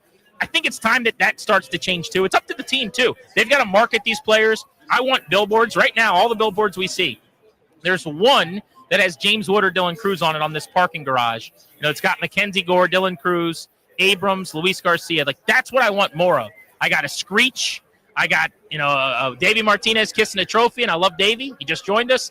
2019 was 5 years ago, 6 seasons ago. Yeah. It is time to have James Woods poster the size of that parking garage with like sweat beating up and his eyeballs staring right at you. Let's do that. Yeah, it's twofold. One is that it's marketing the kids like you're talking about, because that's who we're all here to see. That's the future. That's the now, right? It's these guys developing and taking their next step into what they believe is going to be a competitive team. That's part one. But part two is, there's going to be some winning that goes along with it. There's a reason you still see that Zimmerman, the Jordan Zimmerman, the Trey Turner, the Rendon, the Hart, all these different guys. They put up 95-win seasons pretty much every other year for a decade, and we're in the playoffs all the time.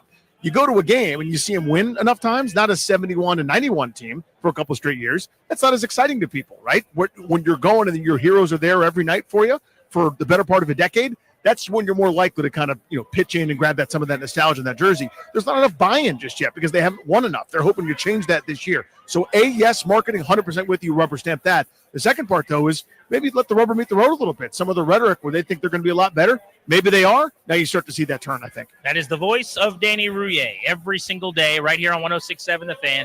Grant and Danny from 2 to 6:30. Nobody talks more Washington Nationals than we do, and we're excited to be able to say that and be back at Nats Park for another home opener. This time, for real, it is opening day. The season kicks off at 4:05 this afternoon. Season number 20 of Charlie and Dave on the Call. We are your flagship home. We will have their pregame coming up at 3:35. Let's get you your lineup next. There were a couple of surprises today from Davey Martinez as he put pen to paper. We'll get you that in moments right here from Nats Park, live on The Fan. Hey, Nats fans, this is closer Kyle Finnegan, and you're listening to the show that talks more Nationals than anybody else in town, Grant and Danny. And you're listening to the 2025 opening day coverage on 106.7 The Fan.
It's sections 106 and 107 ahead of opening day 2025.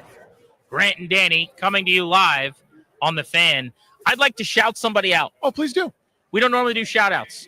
I'd like to shout out all of the parents who took their kids out of school early today, who did it correctly. Our guy Brennan and his brother here right now, him and Matthew, they're sitting here, and they got out of school early. By the way, they're at the doctor if their teachers are listening, right? Is that correct? Yeah. The fried Oreo doctor. But a couple of my buddies just came by with their daughters, first opening day, and they said they got out of school early. I remember my dad would come pick me up. We'd go to Camden Yards. We'd go see the Orioles on opening day. I don't know what I would have learned that day in school, but it probably wouldn't be something I'd be applying today, and I definitely wouldn't remember it, but I sure as hell remember riding up to Camden Yards with my dad every year for the first day of the season. So core memories, baby. Take your kids out of school on opening day. 100%. If you can get it done, play hooky from office and swing by and pick them up, whether you need a doctor's note that you forge. I don't know what I don't know. I'm just saying, if you can do it, do it. I've probably told this story every single opening day on this show, but Dave Joust was a longtime bench coach with the Birds who now is in the Nats organization, actually, coincidentally. But he told me a funny story probably 20 years ago on an opening day in Baltimore. As a kid, his parents gave him a note, and to basically teach him some form of responsibility. They said, we're never going to write you this note again. But for as many years as you can keep this note, know where it is, have it the morning you go to school on opening day, this is going to allow you to get out of school, basically. And so as long as he kept the note every year, he had permission to have them come pick him up and get out of school. That's great. And I think I'll probably do that with my kids. Now, if you lose your note, you're out of luck. That's the end. And I'm a softie, and I'll probably just write them another one. But that's at least what I'll tell them initially. That's right. Yeah, you'll threaten them with it. Don't you lose it. All right, let's give you your Nats starting lineup today and get you ready for the first pitch of baseball with Charlie and Dave's pregame looming. This is the leadoff, brought to you by The Window Man. Since 1989, The Window Man has been the educational window company. Get your free in-home estimate or visit thewindowman.com's all-new Fairfax showroom. There's one big surprise we'll get to at the bottom of the order. But for Davey Martinez, C.J. Abrams will lead off and play shortstop. He bats left. James Wood, also hitting lefty, will be the left fielder and bat second. Left-handed hitting Luis Garcia, the second baseman, will bat third. And Josh Bell is your switch hitter. He is the DH in his second iteration here in Washington. Nathaniel Lowe, the left-handed first baseman, will bat fifth. You'll notice, Danny, lefty, lefty, lefty. It's a lot of lefties. Switch lefty against Zach Wheeler to start in the first five. You might see that, I think, a little bit this year, especially against a super tough right-handed pitcher like Zach Wheeler, Cy Young candidate, excellent stuff. But, yeah, you'll notice the name omitting. We'll get to that here in a second. But David Martinez said this. They can be very left-handed heavy. You'll see that here. Their first five hitters come to the plate will hit left-handed today. Josh Bell's a switch hitter. Batting sixth, right-handed hitting third baseman Paul DeYoung. Switch hitting catcher Keibert Ruiz will hit seventh. Here's your surprise. Dylan Cruz, who hit top third of the order pretty much every single game he played in last year. Right-handed hitting right fielder will bat eighth. And then Jacob Young, patrolling center, a gold glove caliber defender in his own right, will bat ninth. So it's Abrams, Wood, Garcia, Bell, Lowe, DeYoung, Ruiz, Cruz, and Young for the Nationals. Yeah, so the thought there for Dylan Cruz hitting low, I was really surprised by that, to be frank with you. If you're going to drop him down, maybe hit him sixth, maybe seventh, something like that. But maybe the idea is he sees so many pitches, maybe you could sort of help turn the lineup over a little bit, get Abrams and Wood, maybe a couple more RBI opportunities, but surprised to see him hitting that low. We talked about Mackenzie Gore at length earlier in the program. The now veteran southpaw gets his first ever opening day start. It's a big one. It's just time to kind of turn it up for him. It's no longer prospect time. It's no longer – I mean, this is kind of the theme of the team this year, right, where they don't think they're here to rebuild anymore. They think they're here to compete, and kind of the same goes for Mackenzie Gore. It's not, oh, that's nice, they're there. It's, no, let's go out and be the star that you can be. The ace of the Phillies, Zach Wheeler, a perennial Cy Young candidate, will be on the mound for Philadelphia, who trots out three former Nationals in their first four spots in the order. Trey Turner, Bryce Harper, and Kyle Schwarber among their sluggers. You just mentioned Mackenzie Gore is trying to turn the page from prospect to good young big league player to star. It's kind of the theme of the whole season. It's the theme of the season, yeah. It is time to turn the page, and the baseball season is about to begin. Charlie Slows, Dave Jagler, season 20 is the great tandem in town. Starts next with pregame on the Fan. Thank you for coming.